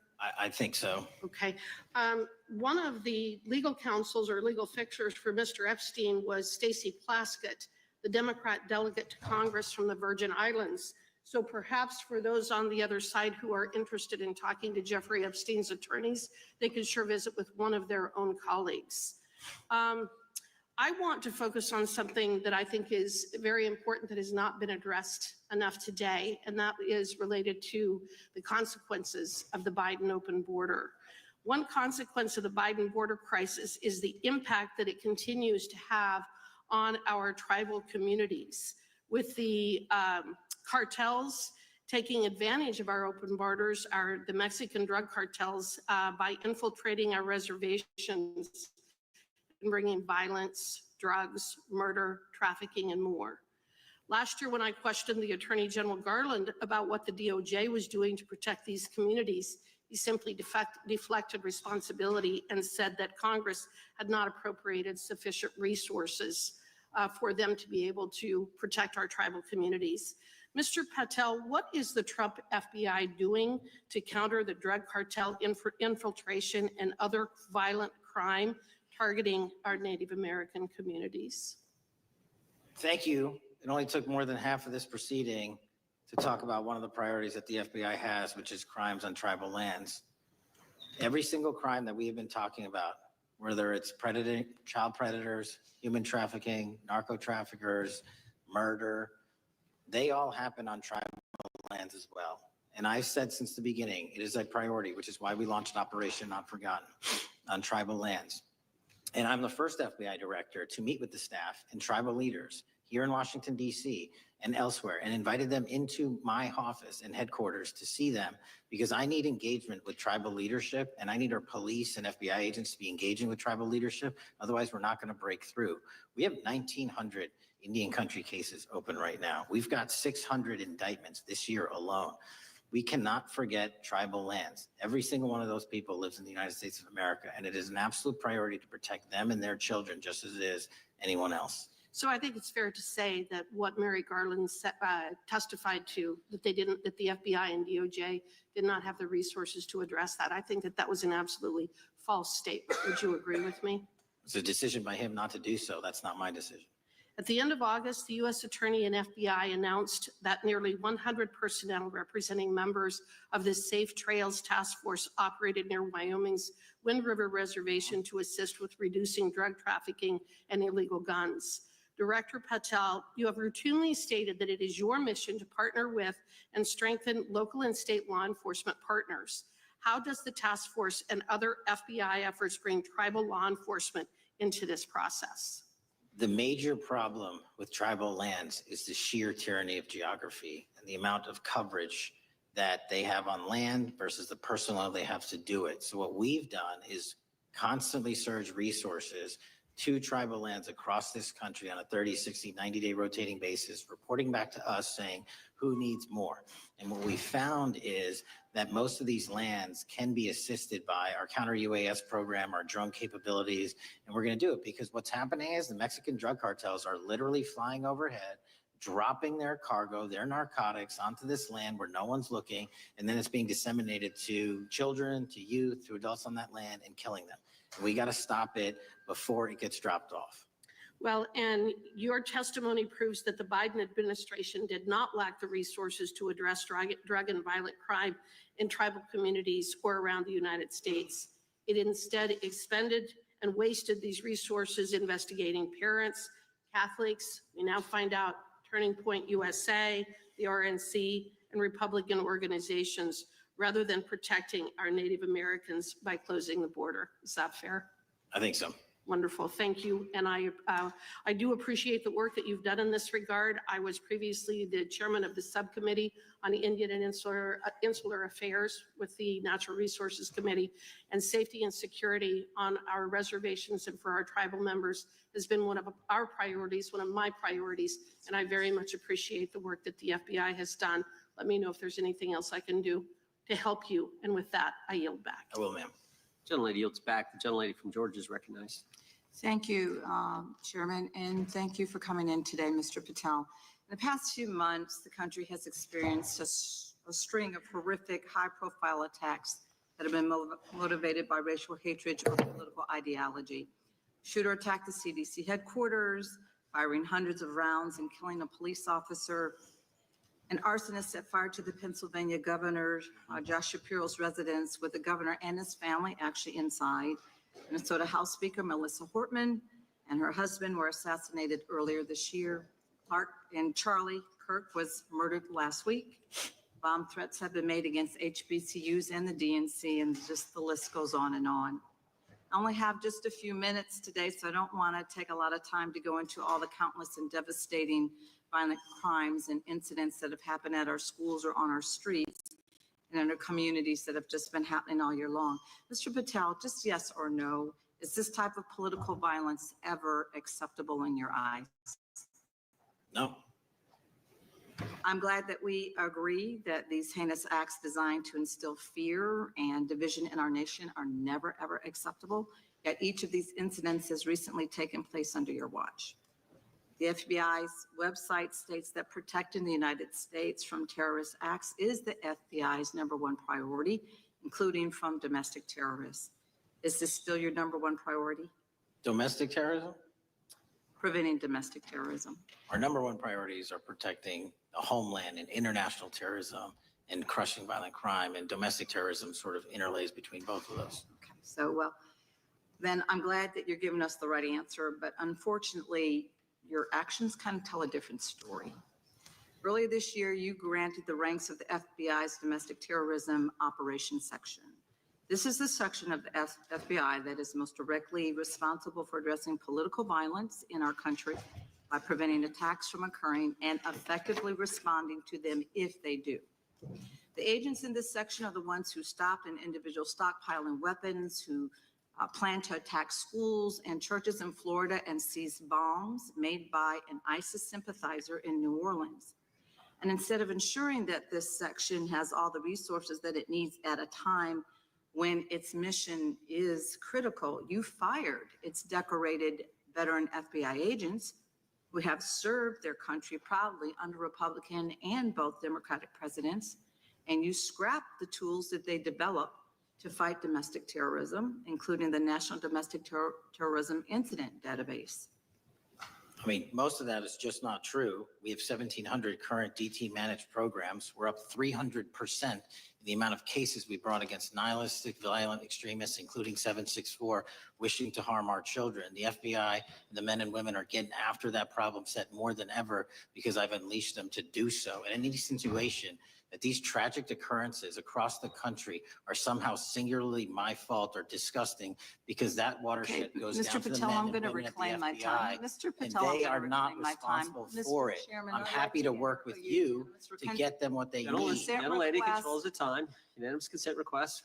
She'll state Thank her you request. very much. Into the record, an article from Reuters tout FBI scales back staffing, tracking of domestic terrorism, probes sources say. Thank you very much. Without I objection. appreciate that. So, Mr. Patel, and it isn't just the domestic terrorism operations section. Under your watch, agents are fully diverting their attention to these anti-immigrant and city takeover operations, leaving our children vulnerable to dangerous networks of online predators, both domestic and international.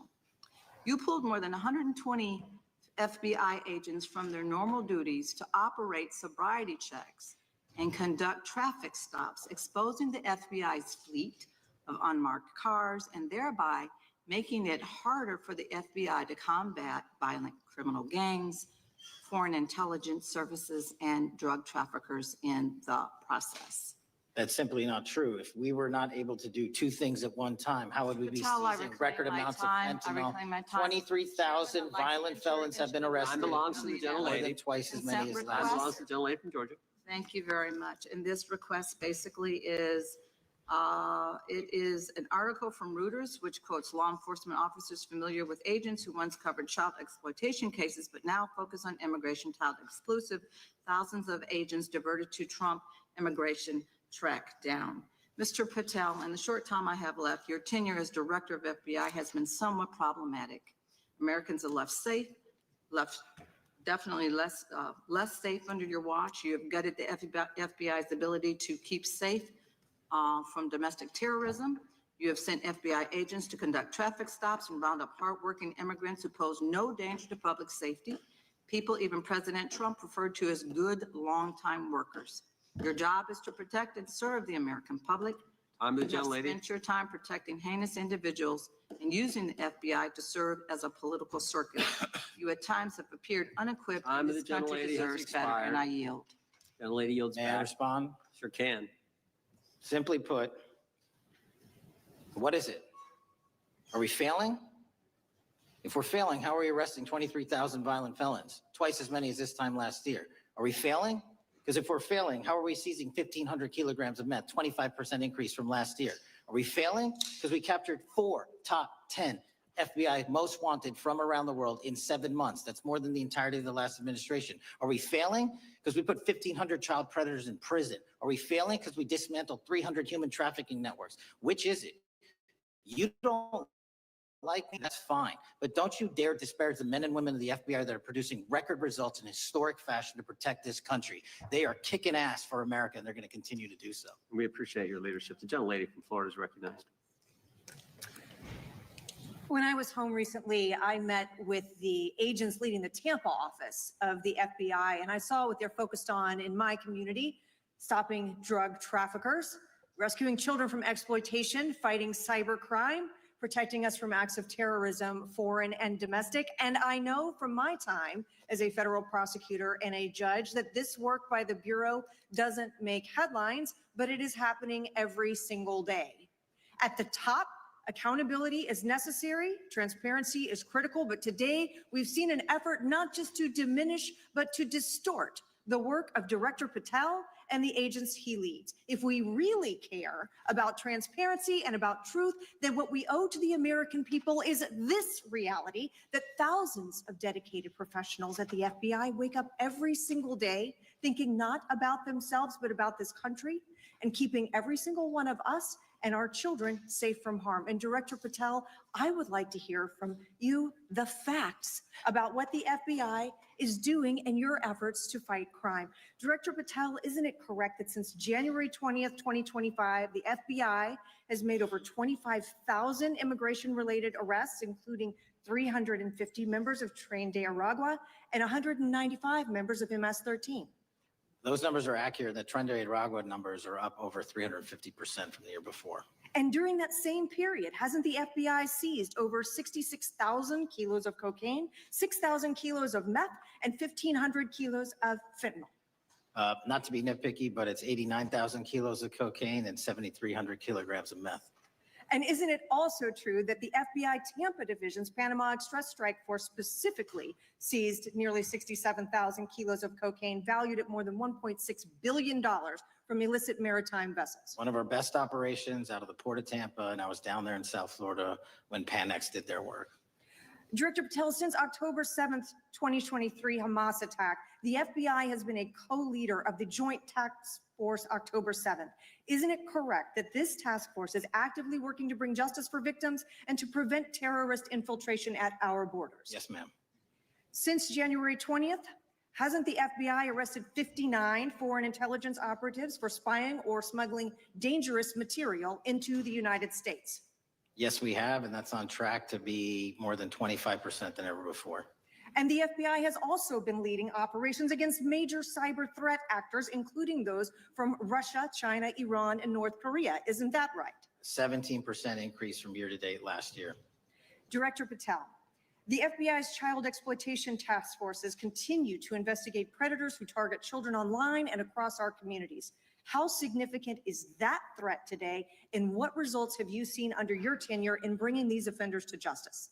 We have, under Operation Grayskull, dismantled dark web units that are operating online, not just in the United States, but across the world to do our children harm. We have taken into custody more suspects than ever before on those who seek to harm our children. That is what the men and women of the FBI do, and that's what they're going to continue to do.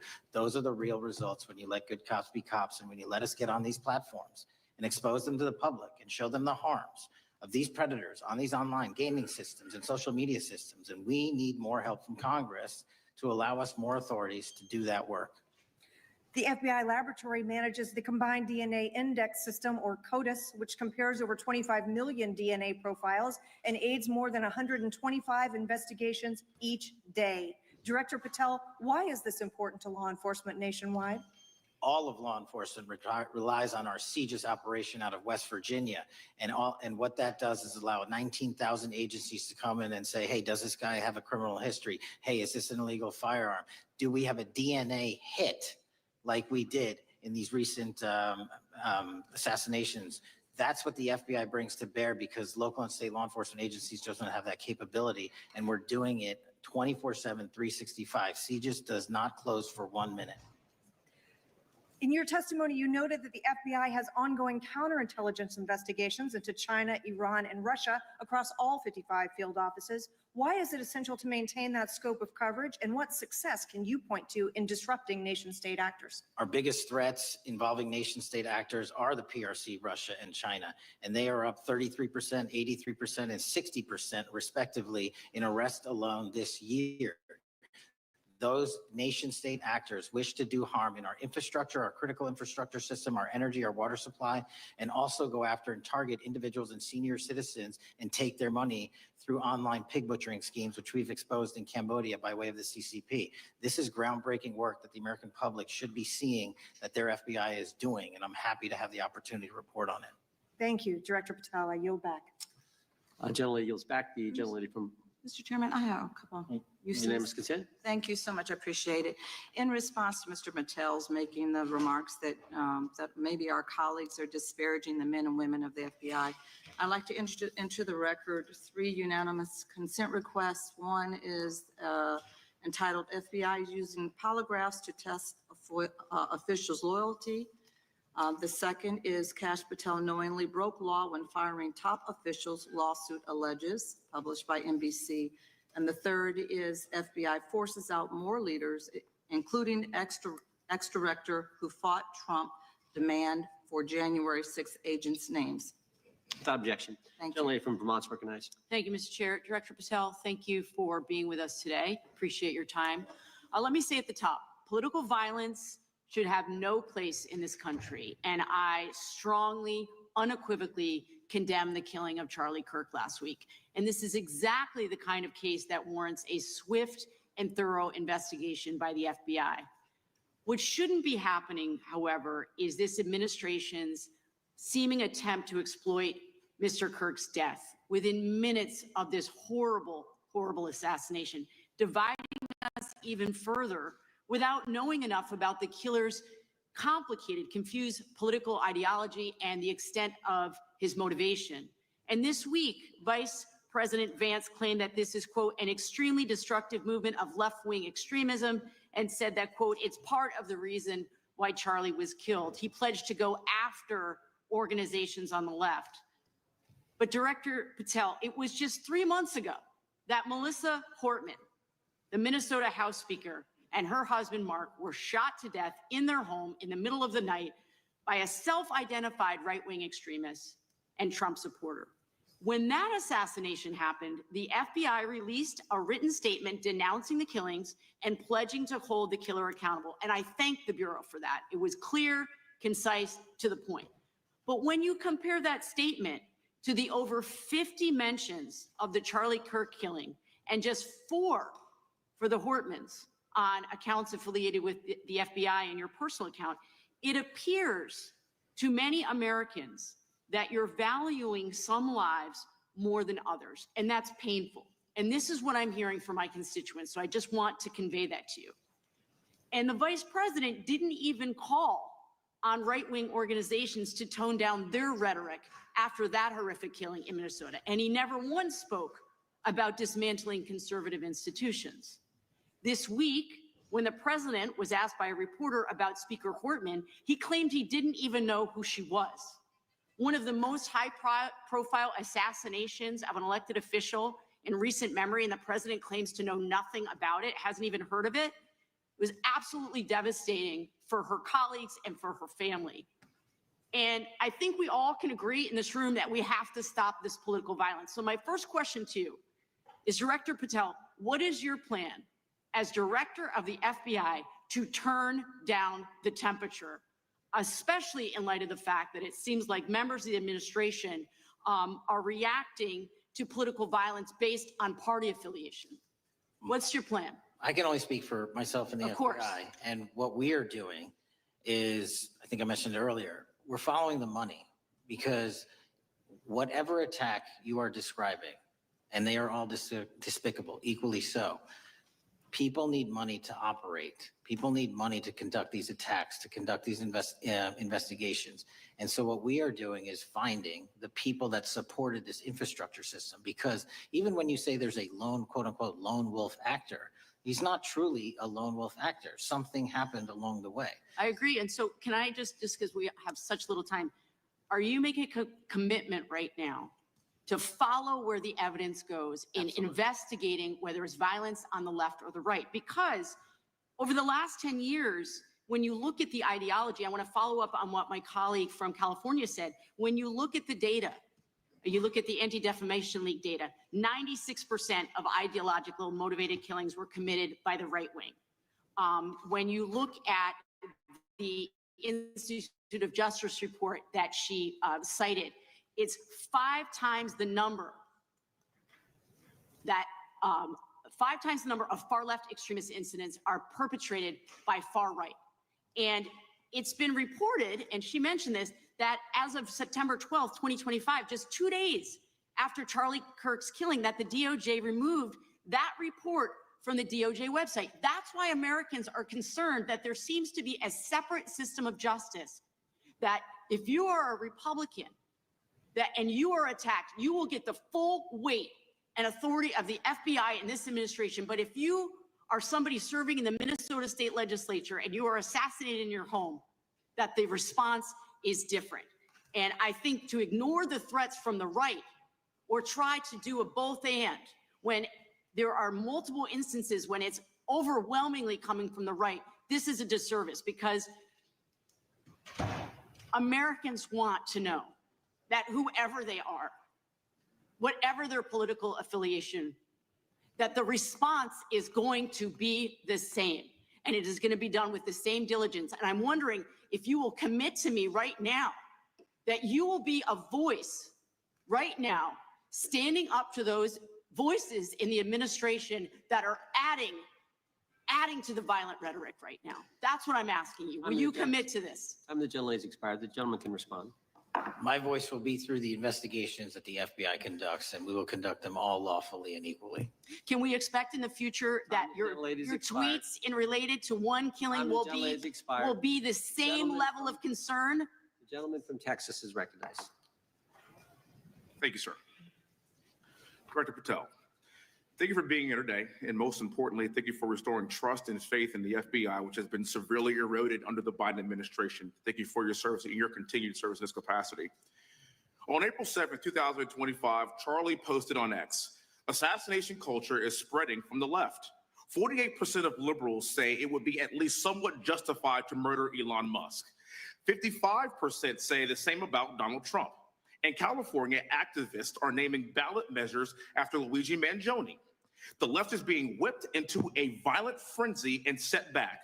Whether losing an election or losing a court case justifies a maximally violent response, end quote.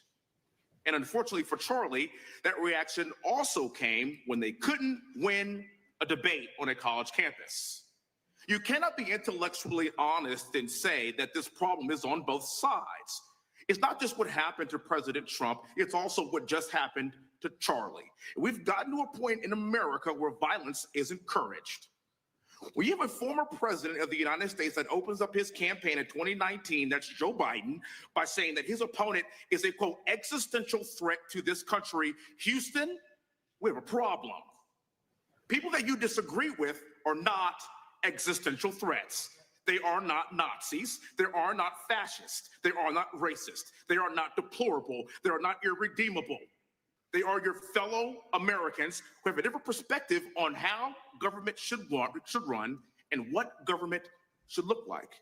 Whether or not we should have strong sovereign borders, whether or not we should have safe communities, whether or not we should have places to worship our God and not worry about being shot, whether or not we live in communities and cities that are not overwhelmed by drugs and crime, whether or not we have two genders, and whether or not we have common sense in our policies and our values. And people that believe these things are not existential threats. I happen to be one of these people that believes all of the above, and as someone that served this country in combat, I can assure you I am not an existential threat to this country because I swore to protect her. I also want to point out, how many cities have you seen burned to the ground since Charlie Kirk's death? Zero. No summer of love, no riots, no nothing, no looting, no killing, none. We simply gathered and prayed for his soul, his family, and this country, because that's exactly what we represent. And while we might be angry, this righteous anger will carry on Charlie's message and legacy. I want everybody to know something very simple. Charlie is not dead because of what he said. He is dead because people listened. My time is limited, so I have a few questions for you, sir. And again, thank you very much for being here. I really appreciate your time and your service.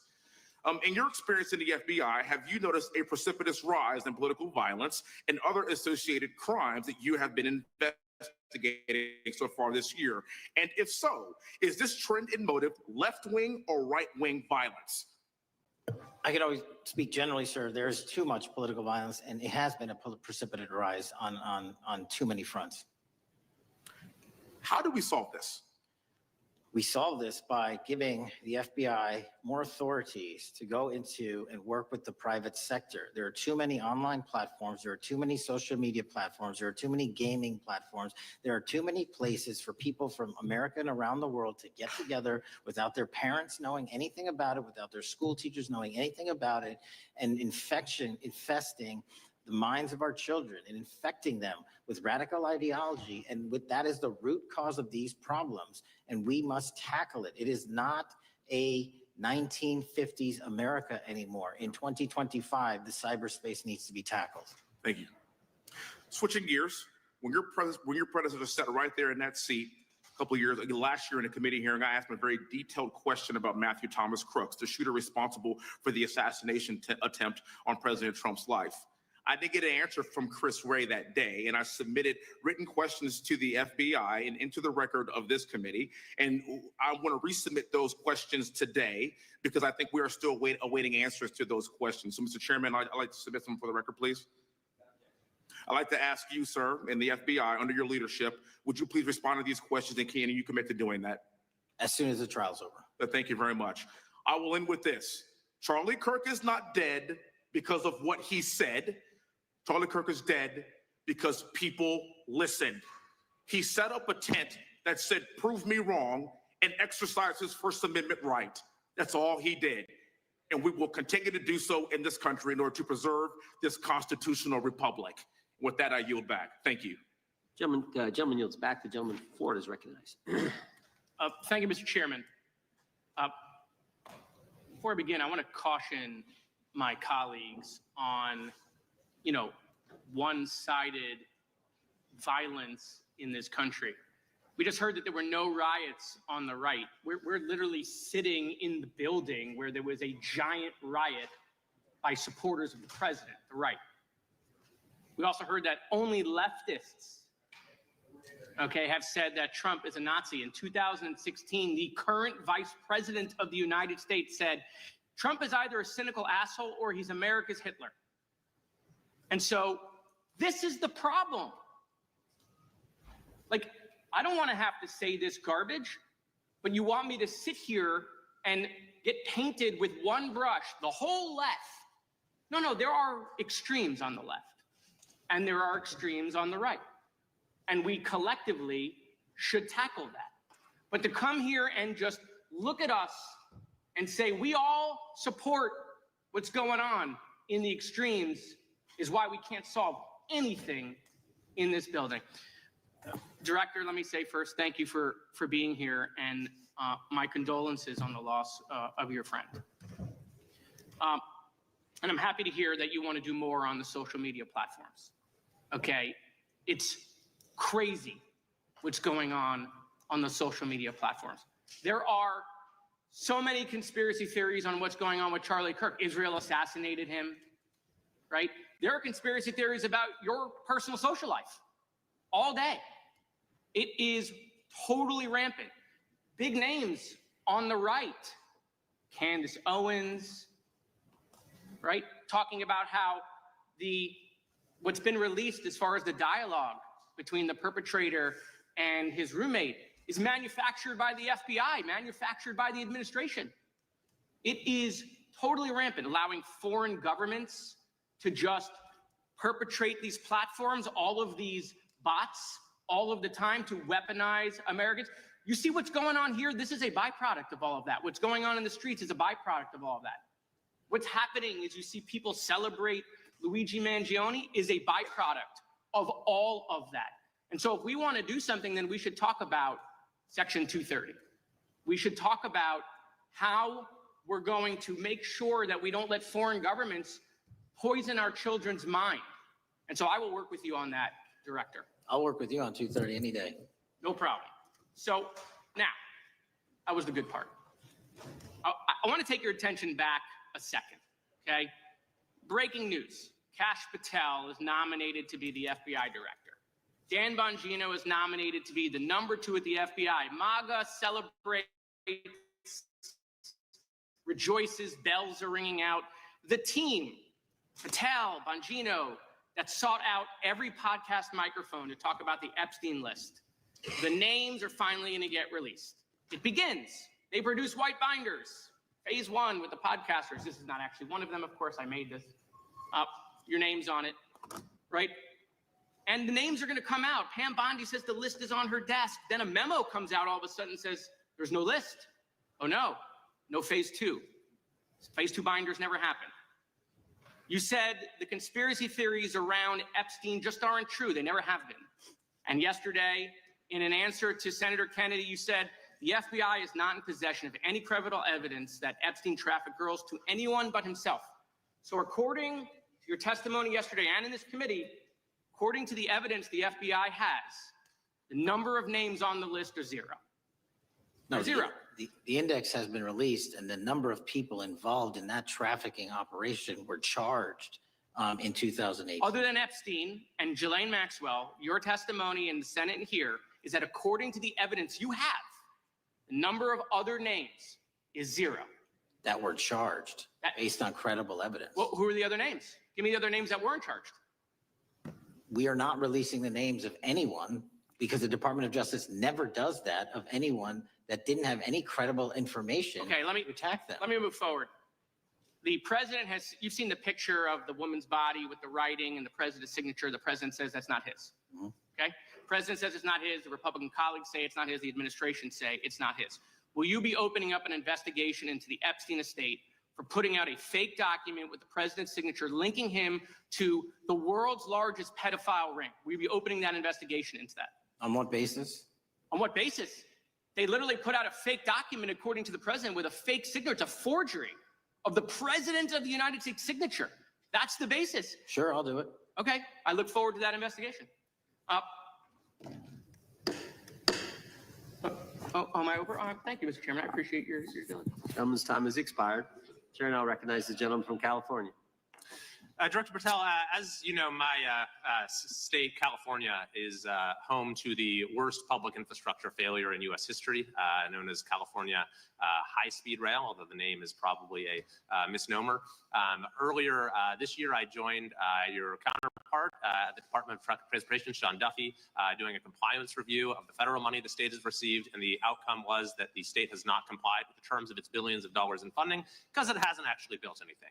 And so that federal funding has now been cut off, but a lot of us in California still have questions as to where all the money went. We're 17 years in to this project, and absolutely nothing has been built. Not a single bit of track has been laid. There are no stations. There are no passengers. And the plan initially was to have the whole thing, LA to San Francisco, done by 2020 at a cost of $33 billion. Yet here we are in 2025, nothing has been built. And according to the New York Times, the project won't even be completed this century. And the total cost is now estimated to be over $130 billion. So I just wanted to ask you, do you think this is something that bears scrutiny, or can you confirm whether there's any kind of investigation going on at the FBI?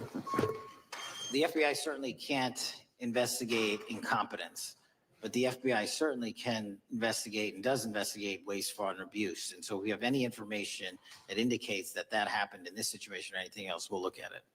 Thank you very much.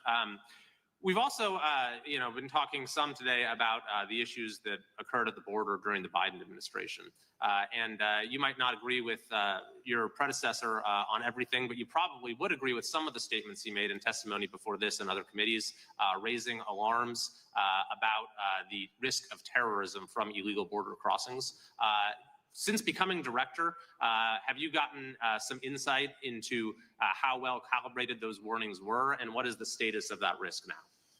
Since becoming director, there's been a sharp decrease of border crossings for known or suspected terrorists from the southern border. But unfortunately, there has been a sharp increase of known or suspected terrorists entering through our northern border.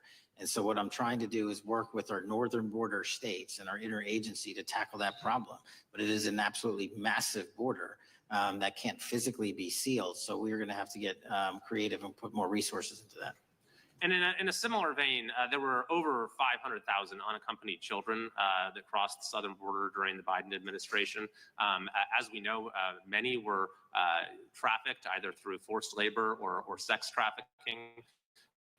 Do you have any insight into as to what the scale of that problem was and how have things changed over the last several months? Other than what you outlined in terms of how it was described, I don't have any additional details. In terms of how many people are being trafficked into this country, especially unaccompanied missing children, that number has drastically reduced because the coyotes that smuggle these children for their criminal activity are the same ones that smuggle in narcotics, or the same one that traffic older age women. They're all interconnected. And because of the sealing of the southern border by this administration, that has come to a near halt. That is a very important point, that we have seen far fewer victims of human trafficking because we finally prioritized border security. And by the way, you have children who are getting rescued because of the immigration enforcement activities that unfortunately some politicians in my state are trying to stop, thereby stopping those kids from getting rescued. We've seen, of course, a substantial reduction in crime here in Washington, D.C. since the FBI and the National Guard got involved. I'm kind of asking you to state the obvious here, but what is the mechanism there? Why have we seen a reduction of crime when DC has had such a huge crime problem for years, and then almost overnight we see such a big difference? Because of the dedication and resources from President Trump's administration to utilize all federal, state, and local assets in a heavily crime-ridden area. I mean, if we did not have a crime-ridden area, then homicides, carjackings, and gun violence would not be dropping by 40, 50, 60%.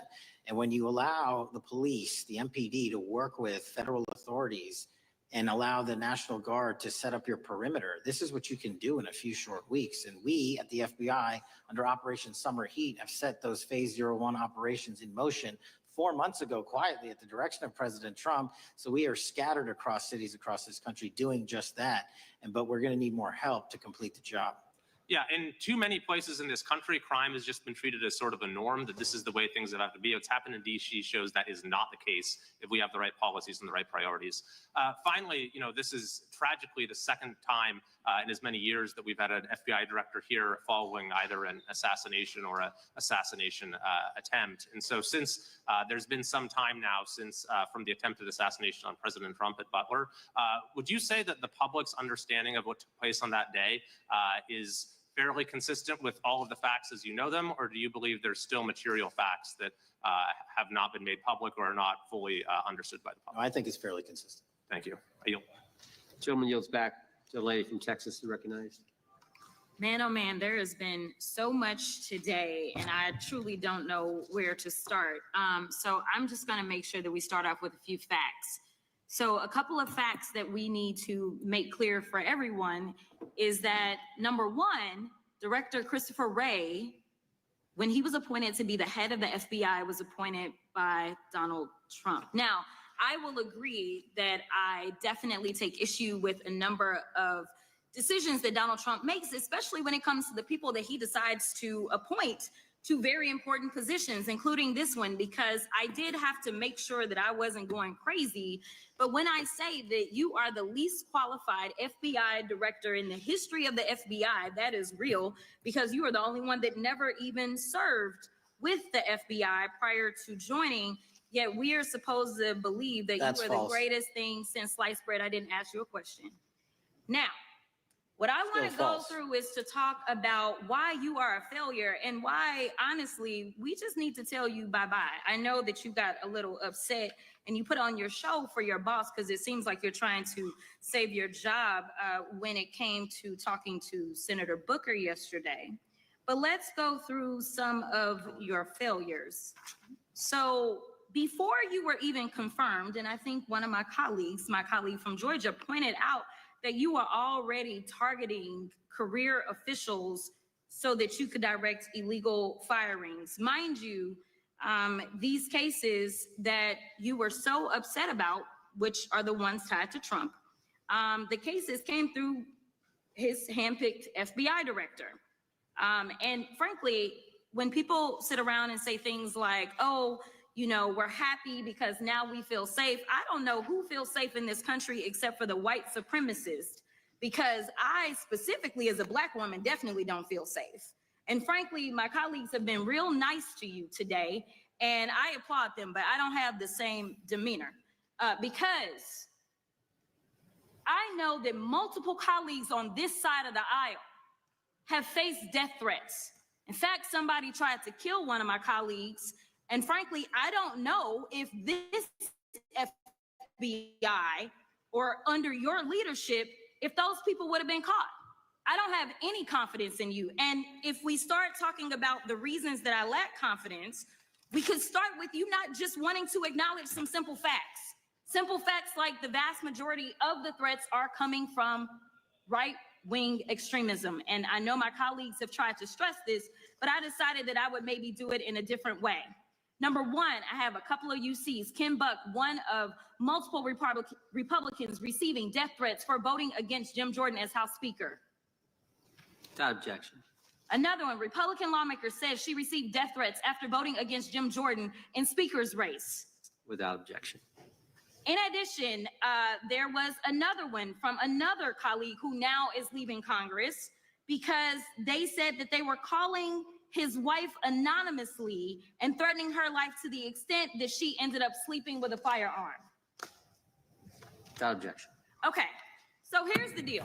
How are we supposed to have confidence when you're sitting up here telling the Senate yesterday that it will take you 14 years before you can get the FBI fully staffed to do their jobs? You're also now redirecting resources so that they can go and play ICE agents on the streets. You're getting rid of your most qualified people. And even when it came down to somebody that you consider to be a friend, you were posted up having some fancy dinner to the extent that you posted not only once erroneously, you posted twice erroneously as it relates to catching somebody. And then you want to go and say, let me take a victory lap.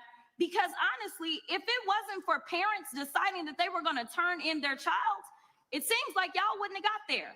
even though he literally confessed online. So I'm confused about what it is that the FBI is doing, except for trying to put on a show for the apprentice, or whatever you want to call him.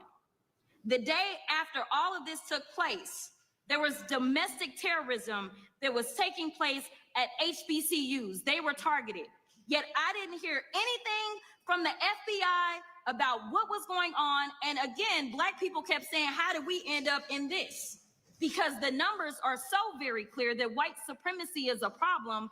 And honestly, I've not heard anything out of you today that makes me believe that you're going to do anything about the white supremacy problem. The one that is leading to children being killed, children being shot, as well as members of their community as they're worshiping in their churches. The time of the gentlelady has expired. If the gentleman would like to respond to any of that. Well, I mean, I'll respond. Kash Patel, as I said when I introduced him, public defender, former prosecutor, top staffer on the House Intelligence Committee, Deputy Director of National Intelligence with the National Security Council, Chief of Staff at the Department of Defense, and FBI Director. I think that's a pretty good resume for the guy who's now running the top law enforcement agency in our country. And we've seen all the stats that he's given to the committee on how much better they're doing at getting the bad guys than the previous guy was doing. With that, I recognize the gentleman from South Carolina. Thank you, Mr. Chairman. Director Patel, I think you're witnessing some auditions, clickbait auditions for the Academy Award for my Democratic colleagues. We'll see how they fare as they're on MSNBC later on today. But do you care, before I launch into my line of questioning, to respond to Ms. Crockett from Texas on that very elaborate and theatric display? Here's what I've learned in my government service. I don't give a damn what they say about me as long as I'm succeeding in the mission. We're succeeding in the mission because the men and women of the FBI have never been empowered to do more work and to hit the streets harder than by President Trump's authorities and resources he's given us. And so all I care about is that we are capturing more child predators than ever before, taking more drugs off the streets than ever before, that we are capturing murderers at a significantly historic rate, and we're delivering this country the lowest murder rate in recorded history. That are facts that you cannot dispute. But you can come at me all you want. I don't care. Thank you, Director, for that. And we appreciate your service. We appreciate the results speak for themselves, I think, pretty plainly, and your commitment not only to results, but to transparency. So we do appreciate that. Director, who was John Durham?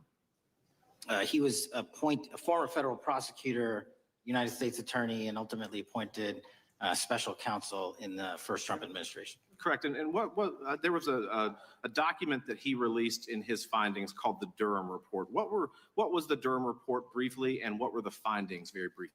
It was every special counsel that's appointed produces a report to the Attorney General. Special counsel's Durham Report largely focused on Crossfire Hurricane and included extensive summary findings in classified and unclassified manner. And we released the classified version, finally declassifying it for the American public in this committee. Correct. And you released that in July of this year. I think so. Yes, sir.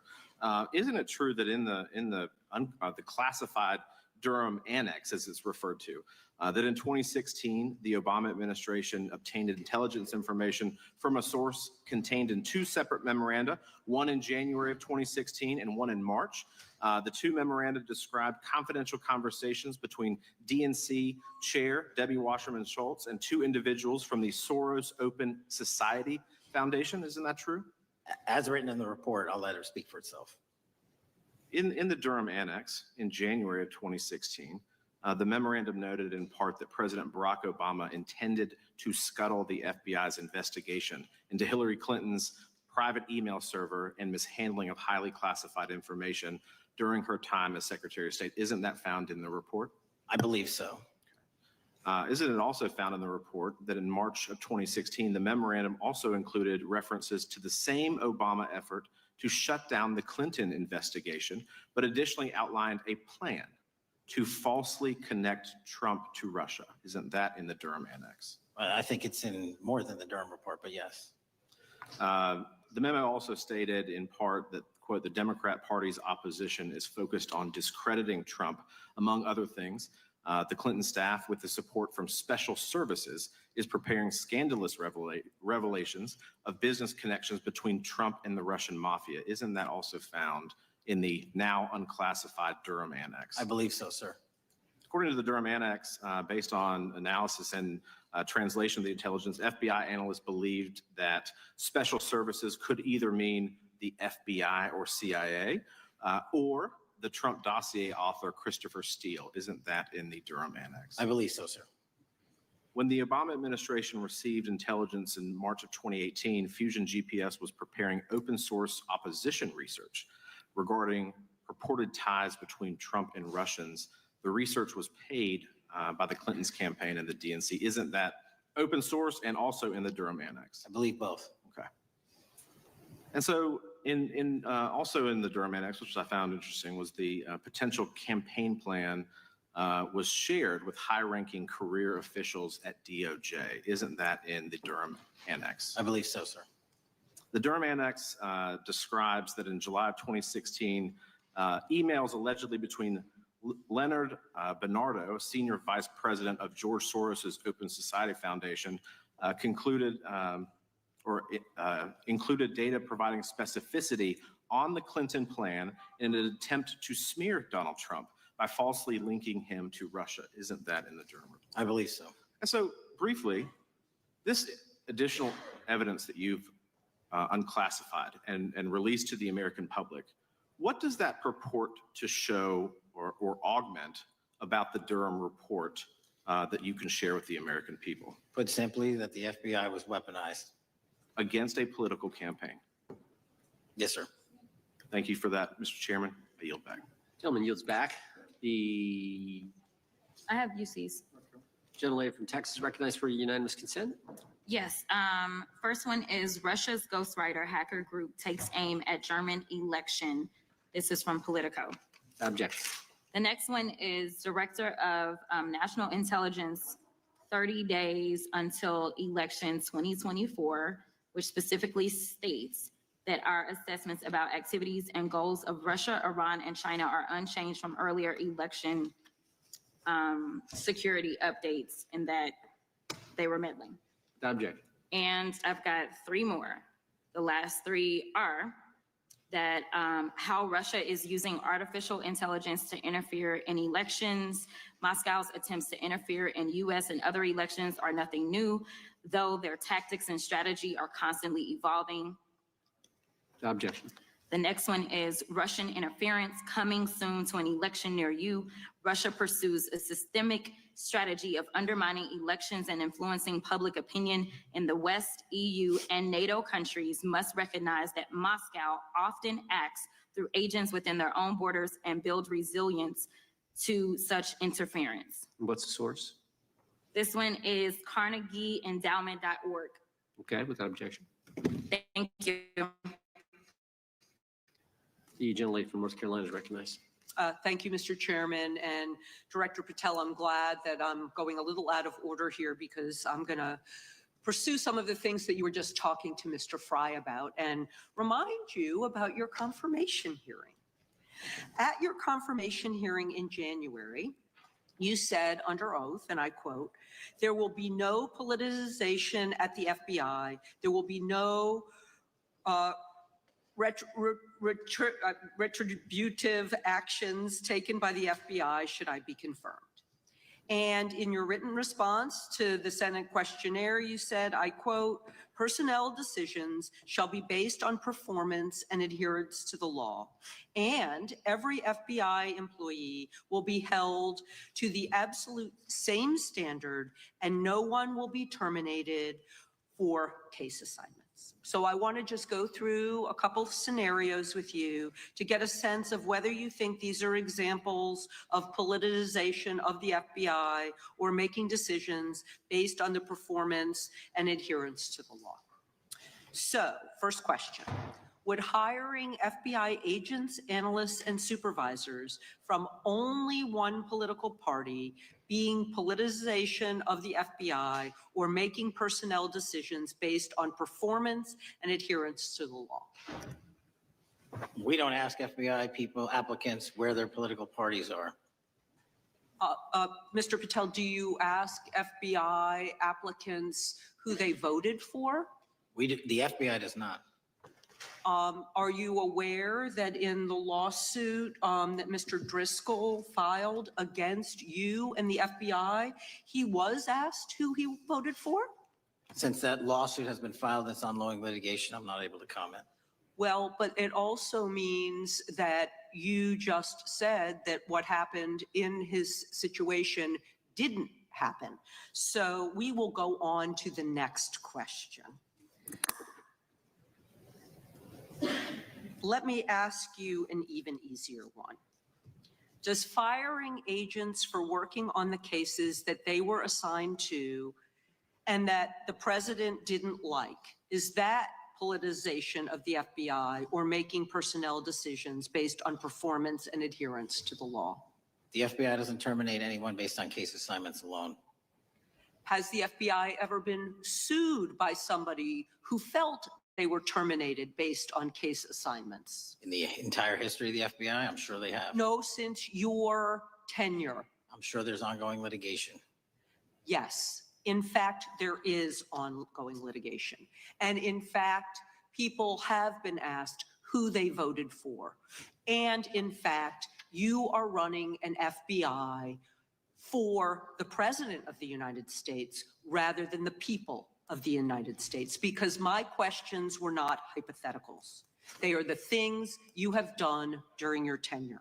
And according to a lawsuit filed last week by long-term FBI agents, you fired former acting director Brian Driscoll. He had served with the Bureau for nearly 20 years, earned a Medal of Honor, Medal of Valor for bravery during the dangerous ISIS raid, and had a wealth of crisis response experience and led the FBI's critical incident response group. When the Trump administrations interviewed Mr. Driscoll for that role, they interrogated him about his political leanings and who he voted for in the last 5 elections. Questions Mr. Driscoll refused to answer because those types of questions impermissibly politicized the FBI. You also fired Steve Jensen, who served the FBI for nearly 2 decades and ran critical terrorism, counterintelligence, and organized crime operations, whom you once described as embodying what the American public demands of the FBI. But he was fired because he took part in investigating crimes committed on January 6th. And Trump's MAGA base lambasted you online for keeping him at the FBI. So he's no longer at the FBI.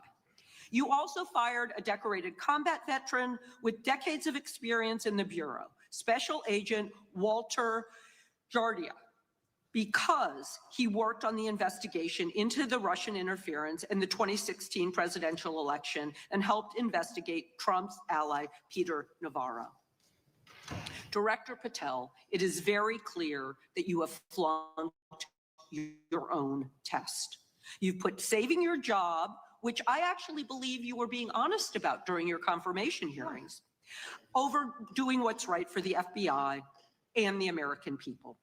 That is not adherence to the law. Thank you, and I yield back. Time of the gentlelady is expired. The chair now recognizes the gentleman from North Carolina. Thank you, Mr. Chairman. Director Patel, it's great to have this opportunity. Thank you for being here. Thank you for your service. And I've got to say, one of the most disheartening components of the previous administration, when I was working with local law enforcement all over the state of North Carolina, all over the country, people rightfully did not really care about the inner workings of Washington, D.C.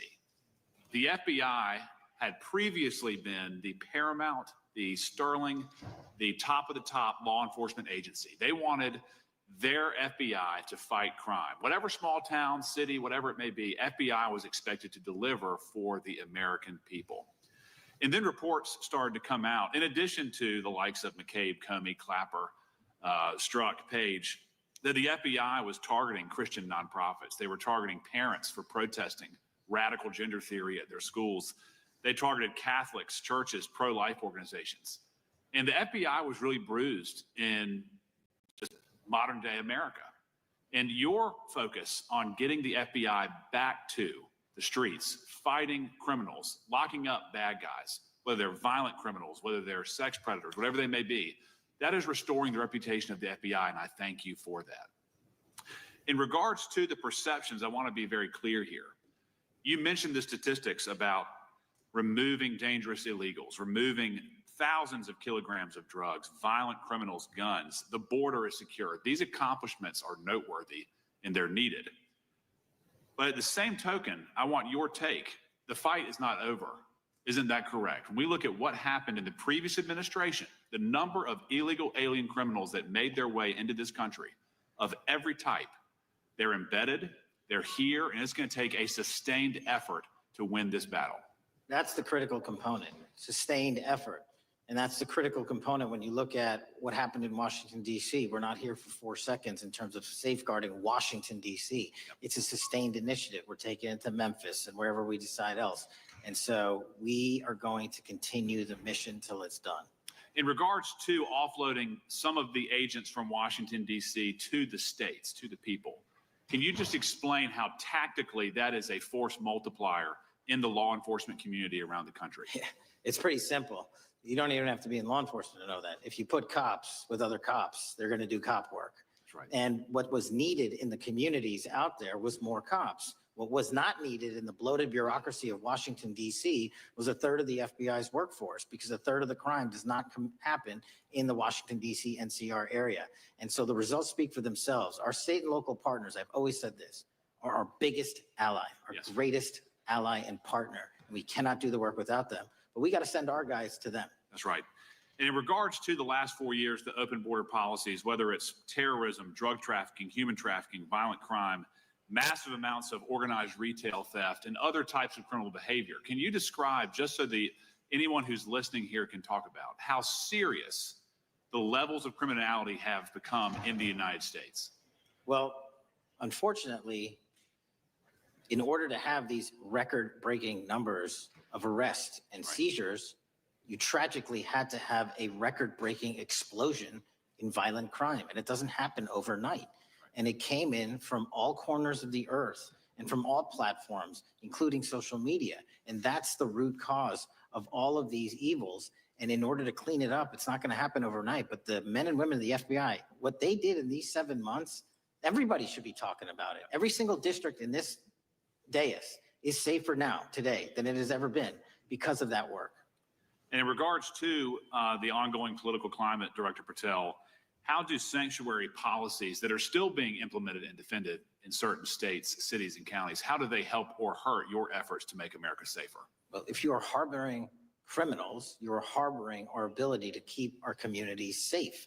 It's that simple. If you have a fugitive warrant for a violent felony offense and we are not able to procure you because of policies or rules that don't allow us to go get them, and time again, we have heard all too many illegal immigrants who should not have been here, murdering women, murdering children, giving drugs to our youth, and raping our children, and that is unacceptable. Straightly put, can you separate immigration enforcement with fighting crime? They're intertwined. Thank you. In regards to policies like cashless bail, how does that help or hurt your efforts? Criminals know that there are certain jurisdictions where if they shoot someone, they'll be out the door within the next hour to do it again. And that's an ethos that is, and a system that has been built out over years that we are combating. How is defunding the police around the country, how has that helped or hurt? As long as I'm in this seat, we're not defunding any cops. Good. Thank you, Director. I yield back. Gentleman yields back. Mr. Garcia is recognized. Thank you, Chairman Jordan, and welcome again, Director Patel. As members of the Judiciary Committee, we have a responsibility to conduct oversight of the FBI and assess whether or not you're doing a good job in a responsible and impartial manner, or whether you're just a henchman for Donald Trump, who's weaponizing the Bureau at the expense of public safety. As Congressman Correa highlighted, one of the many concerning issues during your tenure is the Bureau's expanded role in low-level, non-criminal immigration enforcement. I have a report here from the conservative Cato Institute. They've obtained ICE documents showing that over 2,500 FBI personnel are now working on immigration enforcement. A yes or no question. Did you sign off on this? 2,500 FBI employees are not currently working on immigration enforcement. Did you sign off on this? On the Cato report, On the 2,500 personnel, FBI personnel that have been reported to now be working on immigration enforcement? couldn't have signed off on it because it's not happening. You can call it whatever you want, but the reality is that over 2,000 personnel individuals are now working at ICE instead of their jobs. I want to follow up on something that Senator Durbin asked you about yesterday.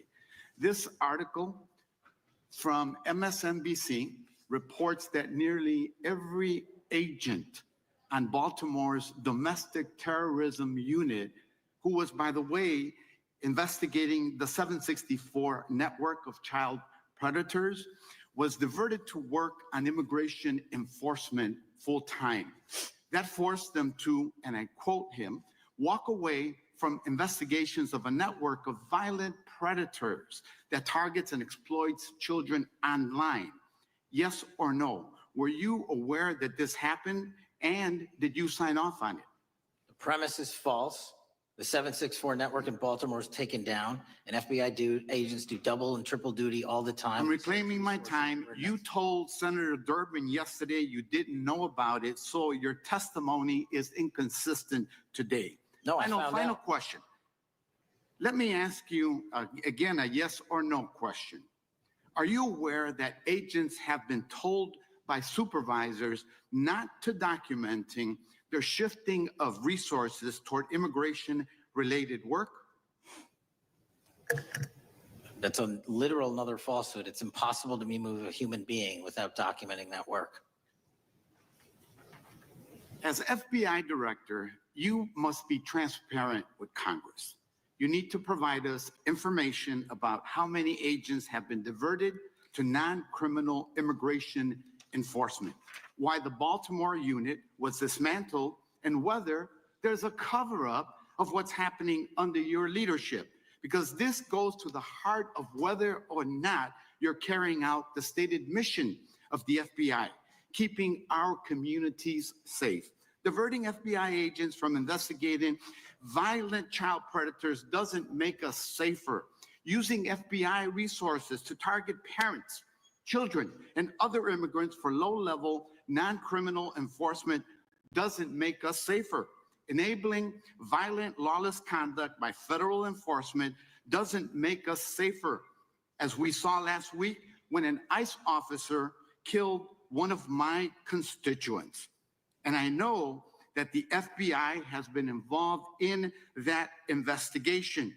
And yesterday, ICE did a raid in the suburb of Elgin where 2 U.S. citizens were arrested, and who accompanied them on that filming of that show? Secretary Nunn. Shameful conduct. And weaponizing the FBI to serve Donald Trump's political agenda instead of the American people does not make us safer. Before I yield back, Mr. Chairman, I request unanimous consent to submit the following documents for the record. A report from the Cato Institute, which I referenced earlier, where ICE has diverted over 2,500 officers from their jobs, and 2, an article from MSNBC titled Trump's Deportations Divert FBI Agents Off Child Predator Cases, and an article from CNN entitled White House Pressure for Increased Immigration Arrests Strains Law Enforcement Agencies. Thank you, and I yield back. Gentleman yields back. Without objection, the gentleman yields back. Gentleman from Wisconsin recognized. Thank you, and thank you, by the way, for coming over here. Sorry you have to put up with all this. I know when you took over, the FBI's reputation in a lot of circles perhaps had never been lower.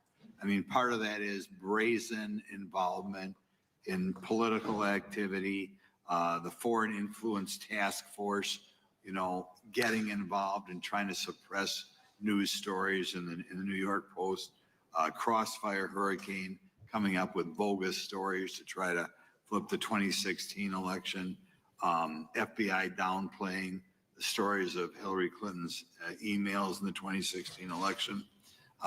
That's their overt involvement in political activity. I think a strong anti-religious bias. We talked about stories of an anti-Catholic bias in there. I know I've talked to people about horrific overreaction at the big Hindu temple in New Jersey, in which, just so people understand, you had a rectory in the temple area. The religious leaders, taken out at gunpoint, big problems. And I think finally the FBI trying to turn America's viewpoint on certain political issues. And when I talk about that, I'm talking about what was done in Mexico with regard to shipping weapons, fast and furious, shipping weapons into Mexico in an effort, I think, to try to turn the Americans against the First Amendment. But in any event, what scares me is, and all these horrible things that were done in the past, there were individual FBI agents who participated in which apparently their supervisors told them this is okay or even admirable.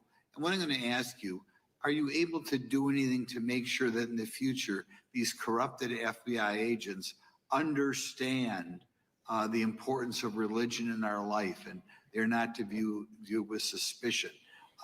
They understand parental rights and the idea that traditionally in America, parents have the ability to object when their young 5 or 6 year old children or year-old or very young children are getting what most people consider highly inappropriate sexual contact. What are we doing there to try to make sure we don't have problems with these FBI agents again, or make sure that in the future administrations, they would object if they are asked to behave in such a immoral fashion? Two things. If you are corrupt, you don't work at the FBI.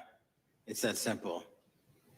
So we don't tolerate any form of corruption or any deviation from our high standards, whether you're an agent, an intel analyst, or whatnot. And just to show the American public the resurrection that the FBI has had in these last 7 months, you don't have to believe me. Our applicant pool has doubled month over month every year from the highest point it has ever been. More people want to work at this FBI than ever before in U.S. history. I'm sure that's because of you, and you're kind of anticipating my next question. I talked to retired FBI agents in my area who sometimes retired in part because they hated the woke, anti-conservative culture at the FBI. And they are concerned, the retiring agents, about new agents, not on your watch, but before this, being corrupted in the universities before they were hired. And they are very worried about what will happen with the new agents. So I think you're answering my question. Do you feel you'll be able to a certain extent solve the problem of inappropriately woke agents filling up the agency in the past, because now you're going to have a larger pool to draw from? Everybody that comes to work at the FBI is allowed to have their own belief system, but they're not allowed to bring that belief system into the workplace. And anyone that does won't work at the FBI. Okay, very good. Now, recently, there's another potential scandal, I guess, a politically motivated thing, Arctic frost. Do you want to comment on that? And it appears one more time as perhaps the FBI was getting involved in what would normally be considered political events. We are not getting involved in political events, except this one. Okay. And final thing, with regard to prejudice against Catholics, what happened in the big Hindu temple there in New Jersey? Do you think, has anybody ever apologized to the Catholic Church or apologized to that temple? I don't know, sir. Okay. Is that something you think would be perhaps a good idea to do in the future? I think leadership should address it. Thank you. Gentlemen, time has expired. Gentleman yields back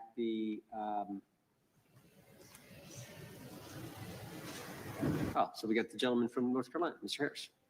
All right. Thank you, Mr. Chairman. And thank you, Director Patel, for your endurance and your perseverance throughout today's hearing, and for all you've shared. First of all, let me start by saying that I was very grateful and glad to see that the FBI has joined the investigation of the tragic and brutal murder of Irina Zarutska in Charlotte, which is just right by my district. This woman, as you know, fled the war in Ukraine only to be killed in cold blood by a man who had no business being on the streets whatsoever. This man, who had been seen stabbing Irina to death on video, had been arrested 14 previous times, served prison time, and was diagnosed with a severe mental illness. In response to the previous offense, the magistrate over his case released him to roam the streets with a $0 bond and a simple written promise to appear in court. Mr. Patel, let me just ask, should judges apply the most lenient bail standards to people with extensive criminal history? Do they apply the most lenient? Yeah, should they apply the most lenient bail standards to people with extensive criminal history? That has not been my experience. That should not happen. Is America a place where young women should fear to ride public transit? No. And was Irina Zarutska's death, would you say, possibly the result of Democrats' pro-crime policies? That investigation and matter is in open trial, so I don't want to stylize the evidence. I understand. Well, Mr. Patel, let me just say, taking over the FBI after the Biden administration's blatant weaponization of the agency is no easy feat, as we've recognized throughout this hearing today. For 4 years, we witnessed the Biden administration targeting regular Americans rather than violent criminals. For example, the Biden administration's FBI spent its time and resources going after churches and Christians. We know that the FBI used an undercover agent to collect information about a parishioner. We know that the FBI investigated and surveilled a Catholic priest. And all of this was in response to First Amendment protected activity. Mr. Patel, I want to ask you, should the FBI use its resources to spy on Catholics? Never. So what does it say about the culture of the Biden FBI that law enforcement resources were used to go after Catholics, and some FBI employees were comfortable with taking such actions? Well, pursuant to my transparency initiative and working with Congress on oversight, those documents, that's it. Those documents are available for the American public to see and read and hold people accountable. And that's what I'm committed to. And so have you been able to hold accountable those at the FBI who went after law-abiding Catholic church members? If they did so improperly, yes. Well, I've been a pastor for 36 years, and I've constantly stood up for life and stood up for family amidst a culture that's increasingly hostile to both of those things. And if the Biden administration targeted Catholics, could I have been targeted by the Ray FBI as well? Well, I don't know, but I'm not going to target you. Well, I know that President Trump respects religious liberty and that his administration is seeking to right the wrongs of the Biden administration. Securing our freedoms and protecting faith leaders and communities requires a multi-pronged approach. What would you say in just the last few moments, what is the FBI under your leadership doing to make sure that our religious liberty and religious leaders can rest comfortable this evening? Zealously protecting our First Amendment rights, but zealously going after those that abuse that right that leads to criminal conduct. You will be investigated, you will be looked at and referred to prosecution every single time the evidence warrants. Thank you, sir. One final area. I do want to draw attention, Mr. Patel, to Waxhaw, North Carolina, a town in my district that just fell victim to a cyber attack on September 12th that interrupted emergency services. Waxhaw is working with state partners, and the FBI has been notified on this attack, and I certainly pray they're able to help out with the ongoing investigation. Could you just speak to what the FBI is doing to bolster our community's cybersecurity to defend against any future cyber attacks? Well, in North Carolina, you're slated to get a plus up of 22 FBI employees, and they're already on the way. And that encompasses cyber, counter intel, counterterrorism, field agents, intel operatives. And what we're doing on a macro level on the counterintelligence and cyber front is going after the people that fund these operations on these online platforms and breaking their banks. Because once we do that successfully across the board, they won't have the ability to attack us. Well, thank you, Director Patel. And let me just add my comments to those of my colleagues that are very grateful for your leadership, grateful for your courage, your consistency, and for being willing to stand in the gap for us. And with that, Mr. Chairman, I yield back. Gentleman yields back. Gentleman from Missouri is recognized. Thank you, Mr. Chairman. And Director Patel, thank you for being here with us today. Over the past few years, we have seen a disturbing increase of attacks on Christians and conservatives. Since the leak of the Dobbs decision, there have been 354 attacks on Catholic churches. In the first year following the leak, there were more than 100 attacks against pro-life pregnancy care centers, and the shadowy pro-abortion group Jane's Revenge claimed responsibility for 24 of these attacks. Meanwhile, the Biden FBI focused resources on attacking Catholics and peaceful pro-life protesters like Mark Houck and Paul Vaughn. Many of these attacks on Christians and conservatives were coordinated or praised by dark leftist cells who lurk on the online chat rooms of Reddit, Discord, and game sites. This is a war room for Antifa and violent transgender activists. There have been essentially no incidents of violence by Catholics, pro-lifers, or parents at school board meetings, but there have unfortunately been multiple shootings motivated by leftist and transgender ideology, including recent attacks in Nashville, Colorado Springs, Denver, and Aberdeen.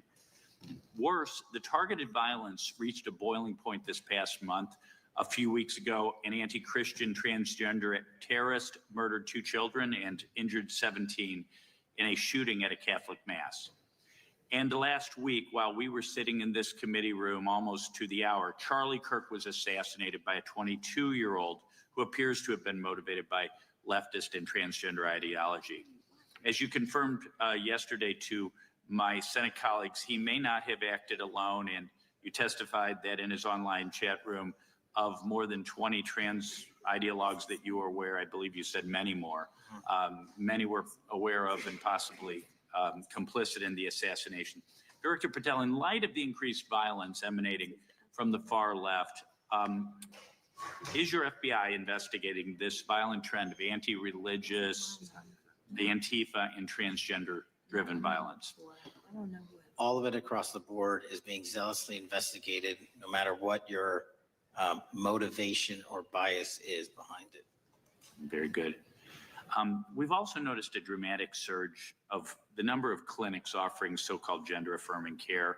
Whistleblowers in a recent NIH study confirmed that these clinics prey on some of the most mentally ill children and young adults in our society. And these clinics are quick to prescribe life-altering puberty blockers, cross-sex hormones, and surgery. And often these patients get worse rather than better. And unfortunately, some have become violent. Some have even committed mass shootings. And the partner of one of them assassinated Charlie Kirk. Director Patel, is the FBI looking into the role that these gender clinics may have in the recent attacks in making these mentally ill individuals violent? We're looking at the entire spider web for any of these attacks, be it Denver or Charlie or where have you. And that's why our investigations are ongoing. We don't have a final product yet. One of my Democrat colleagues, as an aside, mentioned, quote, the federal takeover of our cities. And I don't know whether my Democrat colleagues, for some reason, liked Washington, D.C. better when it was more dangerous and more violent, when there were more robberies and carjackings and murders and rapes. But what has the crime picture in Washington, D.C. looked like since the so-called federal takeover? 2,100 arrests, 37% decrease in violent crime, same time last year, 60% decrease in gun crime, 74% decrease in carjackings, and 53% reduction in homicides in Washington, D.C. in the last month alone. Very good. And I thank you so much for your testimony. I know it's been a long day, so I'll give you a little break and yield back the rest of my time. Gentleman yield? Yes. Director Patel, what's a 302? It's a report, the number of the report, whenever an FBI agent goes out and interviews someone.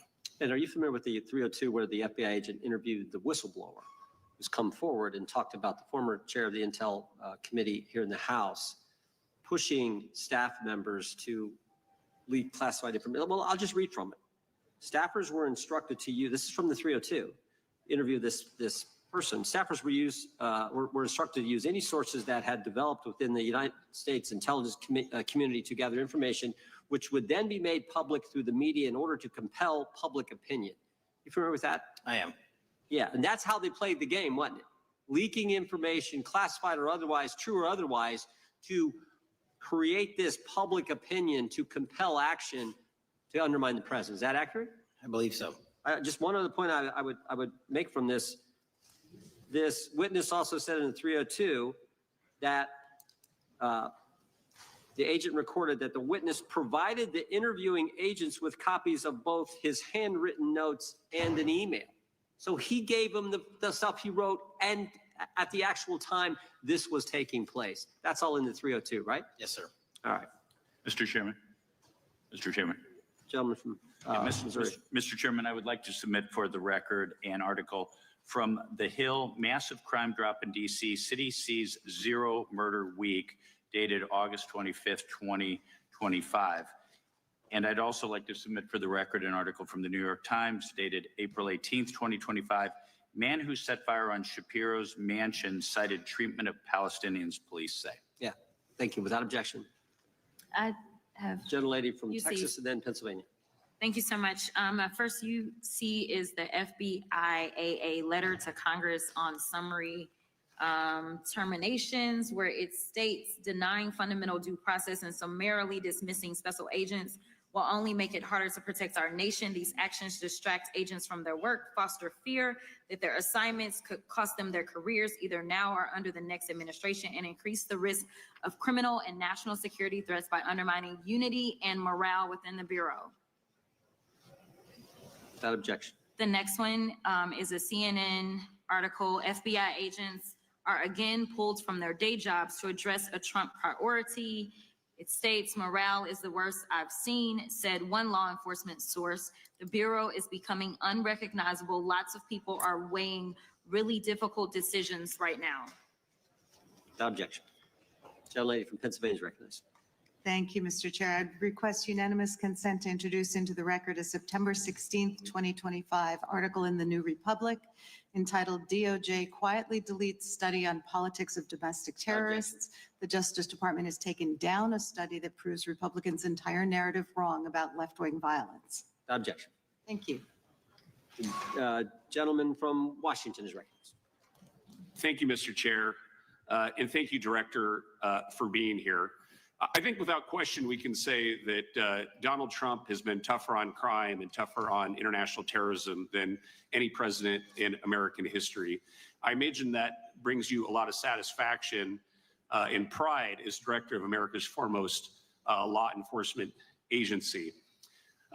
Recently, President Trump conducted very strategic and important strikes on Iran's nuclear apparatus in that country. We also know that there are concerns of significant Iranian sleeper terrorist cells here in the U.S., perhaps exacerbated by the open border during the Biden administration. What can you tell Congress and the American people about what the FBI is doing to safeguard us from potential terrorist attack by Iranian cells? So our counterterrorism division, which is fully stocked up, watches for reflections in the intelligence streams that our intelligence community collects and produces, and works hand in glove with our partners at the CIA and elsewhere to make sure that any threat, even if it's hearsay, double hearsay, triple hearsay, or totally incredible, is not only fully run down, but we also take our duties to notify and give defensive briefings to those who are mentioned in those intelligence reports to make sure that we do both our notification obligation and our investigatory obligation. Thank you. The FBI is also the foremost counterintelligence apparatus here in the U.S. We know the U.S. faces a more complex threat of global, more complex array of global threats than any time perhaps World War II or even superseding that time. As America continues to be under attack from various intelligence agencies globally, what can you tell us about the counterintelligence operations of the FBI as core function? This is why the CI mission is so important to the FBI, because as you said, no one else can do it. No one else has the authorities to do it. And even if they did, they don't have the capabilities to do it. And the CI mission has to be headquartered in Washington, but have far-reaching capabilities because we have to face against our adversaries in the DPRK, in Russia, China, Iran, and elsewhere. And in order to do that, we have to have dedicated intelligence professionals on those target sets. And since I become director, I've demanded not only a dismantling and disruption of networks, but a public display of how we're doing it so the world knows that our adversary is A, attacking us, and B, we're stopping them. And that's why you've seen these dramatic increases in counterintelligence arrest in the PRC by 33%, in Russia 83%, in Iran 60%. We are showing the world that they are trying to engage in espionage activities against us, and we are holding them accountable publicly. And there's been increasing concern about the Maduro regime of Venezuela, both their potential support of terrorist activity, criminal drug networks, and potential espionage entities here within the U.S. What can you tell us about your activities regarding the Maduro regime of Venezuela? Generally speaking, one of the largest shipment points for narcotics out of South America, Colombia, obviously, and also Venezuela, is being utilized heavily by the narco traffickers to send up cocaine, meth, and fentanyl, and excuse me, all the other illegal narcotics through the island chains in the Caribbean Ocean and ultimately for America. So there has to be more work done in the region to stop those navigable waterways from being traversed with drugs bound for America. And finally, Mr. Director, what is the one thing that Congress could most do in terms of passing a law to best support the FBI in making America safer and more secure? Get us more authorities to get online, to get onto gaming, to get onto social media companies, gaming platforms, have legal access, and also have private partnerships with the FBI of those companies and allow them to report into us on a daily basis. There is no human being or AI system on earth that can go out there and cover down on the threat in those theaters. And so we need the assistance, and we need more authorities, and we need the private sector to double down. Well, thank you very much for all you're doing, all the men and women of the FBI are doing to keep us safe. And I yield back. Gentleman yields back. Got a UC request from the gentleman from Arizona. Thank you, Mr. Chairman. I have an article titled FBI Flooded with Record Number of New Agent Applications, Kash Patel's First Month. The FBI saw 5,577 new agent applications in March and more than 10,000 since January. Without objection. The gentleman from Kansas is recognized. Thank you, Mr. Chairman, and Director, thank you for being here. I have listened carefully to all the discussion in this hearing. I've reached two top-line conclusions. First, I am glad I don't have your job. And second, I am glad you do. Thank you for being willing to step up and serve in this role. I'd like to plow a little bit of ground that we've not spent a lot of time on so far and explore. You mentioned, and I'm well aware of your strong commitment to partnering with state and local law enforcement authorities. Obviously one of the missions is in the counter-drug space. Another is in the forensic laboratory space, where both you and a lot of local and state agencies cooperate in terms of evidence analysis.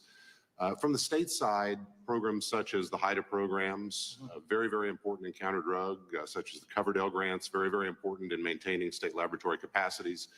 Would I be correct in concluding that if we are able to maintain robust funding for those types of programs, including both Coverdell and HIDA, that would contribute to the safety of the United States and to your mission? Absolutely. Director, you have talked a little bit about some of the counter-drug work that you've been doing. One thing we haven't talked about yet, the president, in one of his first actions upon taking office back in January, designated a number of the cartels as foreign terrorist organizations. That's not just a paper transaction. I believe the list has been expanded since those first actions. In terms of America's military engagement with the cartels abroad, in terms of our intelligence engagement with them abroad, that designation has had real meaning and has affected some of the thinking and approaches of our military and our intelligence community. Can you talk a bit about how that designation might be affecting or should be affecting the FBI's approach to dealing with the domestic activities of the cartels? The simple way to analogize it is after 9/11 and the manhunt for the foreign terrorist organizations overseas in places like Afghanistan and Iraq, the FBI received certain authorities to go out there and dedicate a mission to go after them both lawfully and investigatorially and collect evidence and provide it to our agency partners. Once the foreign terrorist organization designation was labeled over to the Mexican drug cartels, we can now do that here. and in Mexico, and in Colombia, and in Venezuela, and anywhere else they are. And so that's the best analogy I have. What we're able to do is take our counterterrorism platform, traditionally used for global terrorist manhunting, and bring it into this hemisphere against a very real threat, which is the drug traffickers, and they are foreign terrorist organizations. So we just have so many more resources and authorities now directed at them. So for example, Director, in the regions, from the vantage point of local law enforcement, there are structures that have historically handled those partnerships separately. HIDA, for example, is an example on the drug trafficking side. The JTTFs are an example on the terrorism side. How is the thinking evolving in terms of on a regional basis, either merging or not merging those structures now that the targets in many ways are merged? So the JTTFs are kind of our forward operating base across every single state in this country to take on that mission. And anytime you're labeled a foreign terrorist organization, you know, you come right under the authorities of the JTTF, the task force officers, and the state and local level police work that gets done in those JTTFs. And the Homeland Security Task Force layer on top of that, I think 25 or 30 across the country, specifically working with DHS and Secretary Noem to go after the drug trafficking foreign terrorist organizations, because they have unique capabilities and authorities dedicated to that mission. And so that's the beauty of the HSTFs. Let me ask you an adjacent question, Director. I noticed in your written testimony, I don't think we've talked about it yet, you brought to our attention an expiring authority. It's in 6 U.S.C. 124N with respect to counter-UAS drones. You point out that that authority expires in statute at the end of this month, and you impressed upon us your interest in seeing it extended in some manner.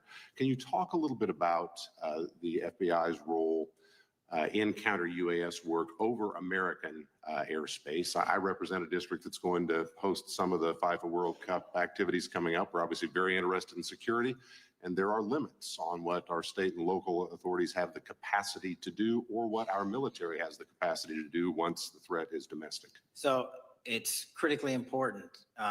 Both the FBI and DHS have those capabilities. I'll speak to the FBI, of course, only.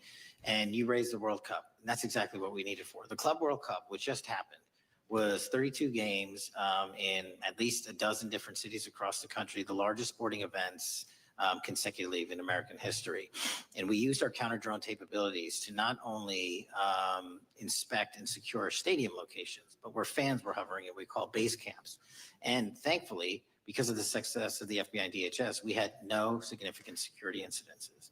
And flipping to the World Cup, which is going to be 3 times as large, and obviously the largest we've ever had, and blending into the LA Olympics in 28, our counter-UAS capabilities are going to be the ones that are able us to have literal bird's eye view of the threat dynamic around so many of these cities, which are going to see literally tens and hundreds of thousands of people flock to them. So we have to have it. And making sure the bad guys don't have the same. Exactly. Very good. I yield back and thank you. Gentleman yields back. Director, you've been amazing. You've been here 4 hours and 41 minutes without a break. We appreciate that. I think we have one more member, a few UC requests, and then you can we'll let you go. But we appreciate that. The gentleman from Texas is recognized. Thank you again for taking the time, Director Patel, and for Chairman Jordan for holding this hearing. Thank you for depoliticizing the FBI and getting it back to its original mission as well. Director Patel, do you agree that we have a problem in the United States with politically motivated violence? Absolutely. And I very much agree. I think we can all agree that political violence is wrong, it's evil, regardless of which side it comes from, and that we can all adamantly and vehemently reject it, or we certainly should. But one of the things that we've noticed recently is that affinity and tolerance for political violence is not equally distributed on both sides of the aisle. In fact, right now, social media is filled with leftists who are cheering on the murder of an iconic conservative political figure, Charlie Kirk. And it's not just random people on Twitter doing this now. There's a YouGov poll released just a few days ago, which stated that 25% of those who identify as very liberal believe that political violence can sometimes be justified. That's far too many, is it not? It is. One is far too many. One is far too many. That's right. Only 3% of very conservatives said the same thing, and we can agree that 3% is far too many. But there's an astounding difference between 25% on the left accepting and tolerating political violence and 3% on the right. I would hope that our colleagues on the other side of the aisle would also recognize that there is a systemic problem on their side of the aisle with tolerance for violence against people with whom they politically disagree, that there is a cultural rot on their side of the aisle that needs to be addressed desperately. Would you agree with that? Yes. One of the more astounding aspects of this is that it's not just people. This comes from the very top, from their political leaders. Just a few days ago, a member of Congress of this body, Ilhan Omar, shared a video on her social media account about Charlie Kirk's murder. And I'll quote what it said. It said, "Charlie Kirk was Dr. Frankenstein, and his monster shot him through the neck." In other words, Charlie had it coming to him. The words that he said naturally led to his assassination. I mean, that is a reprehensible thing for a member of Congress to say, to suggest, to promote in any capacity. And there are people across this country who are losing their jobs for far less than this. And that, by the way, is a just response to acceptance and tolerance of political violence. It's amazing to me that the political left today, who were the originators and the cheerleaders of cancel culture, now have the backbone to attack conservatives for defending their assassinated friend. But there's a key difference here. Democrats want to silence conservatives for speaking obvious, self-evident ontological truths like that men aren't women and men can't get pregnant. That seems pretty basic. That seems like a basic truth that we should all be able to agree on. Republicans, by contrast, are recognizing that a constitutional republic depends on the free and open exchange of ideas that we can debate without violence, and that assassinating a political rival is evil, it's wrong, and it should not be glorified or promoted or justified in any way, including in the way that Congresswoman Ilhan Omar did. So Mr. Patel, thank you again for being here. I'd like to, with the remainder of my time, just get your opinion. Does the FBI recognize the rising threat of political violence in America, and what can you guys do to address it? Yes, we do. And what we can do to address it, Congressman, is we need to get online partnerships with these companies in the public space, on these gaming sites and on these social media sites. As I was saying earlier, there is no way to triage the amount of information generated on these sites by the FBI alone. And we need the public-private partnership. And there's another law that's expiring, I think, at the end of this month, which I believe we need renewed, that allows private sector companies to report into the FBI without liability for criminal investigatory purposes. And that's the kind of stuff we need to keep going. Got it. Thank you, Director Patel. We really appreciate it. Thank you. Gentleman yields back. Mr. Chairman, Gentleman from Arizona. I have some UCs. Gentleman to state his request. Thank you. The first one is a piece entitled "Review of Domestic Terrorism After Kirk's Murder Shows Biden Politicized Issue, the Intel, and Fudged the Data." Without objection. Thank you. Make a motion to table. Hold on, we got to recognize the ranking member for his motion. It's just a UC request.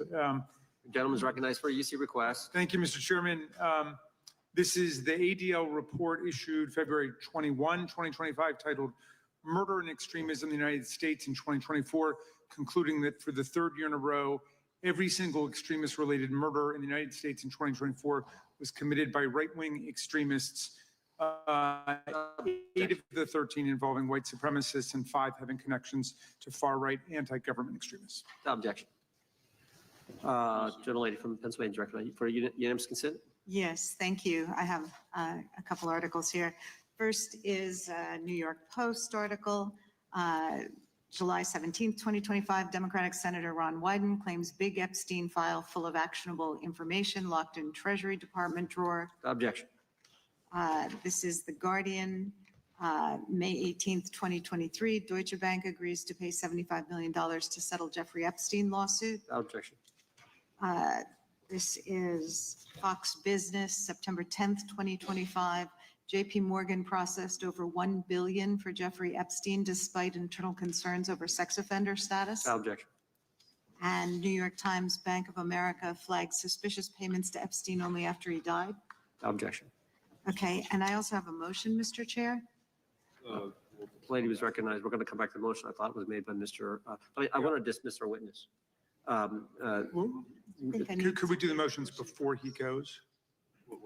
What, I just wanted to press the motion I originally yeah, had. we're going to bring that up. Is that what this is? Four banks. Are you doing that? No, this is another motion. Okay, well, I'm going to recognize first the gentleman because we held that motion in advance. I've got Gentleman from I still do UC, Mr. Chairman. Thank you, Mr. Chairman. So look, there are four banks, JP Morgan, Bank of New York, Bank of America, and Deutsche Bank. Yeah, but the gentleman can state his motion. Yeah, but the motion is to subpoena the CEOs of these four banks to bring in all records relating to their relationship to Jeffrey Epstein and to produce all records reflecting it. These four banks have flagged to the government $1.5 billion in suspicious transactions relating to the Chairman, I move the table. Mr. Diamond just released a statement saying he'd be happy to comply. Chairman, need The motion to table, the motion offered by the gentleman from Maryland. The motion to table is not debatable. The question occurs on the motion to table. Those in favor say aye. Aye. Those opposed, no. No. Opinion of the chair, the ayes have it. The motion is tabled. I'd like a recorded vote if we could. Recorded vote being requested. The clerk will call. Well, we got to get the clerk here. The clerk's right here. Wonderful. Clerk will call the roll. Yes. Yes. Mr. Jordan votes yes. Mr. Isa. Mr. Biggs. Mr. Biggs votes aye. Mr. McClintock. Mr. McClintock votes aye. Mr. Tiffany. Mr. Massey. Mr. Roy. Mr. Roy votes aye.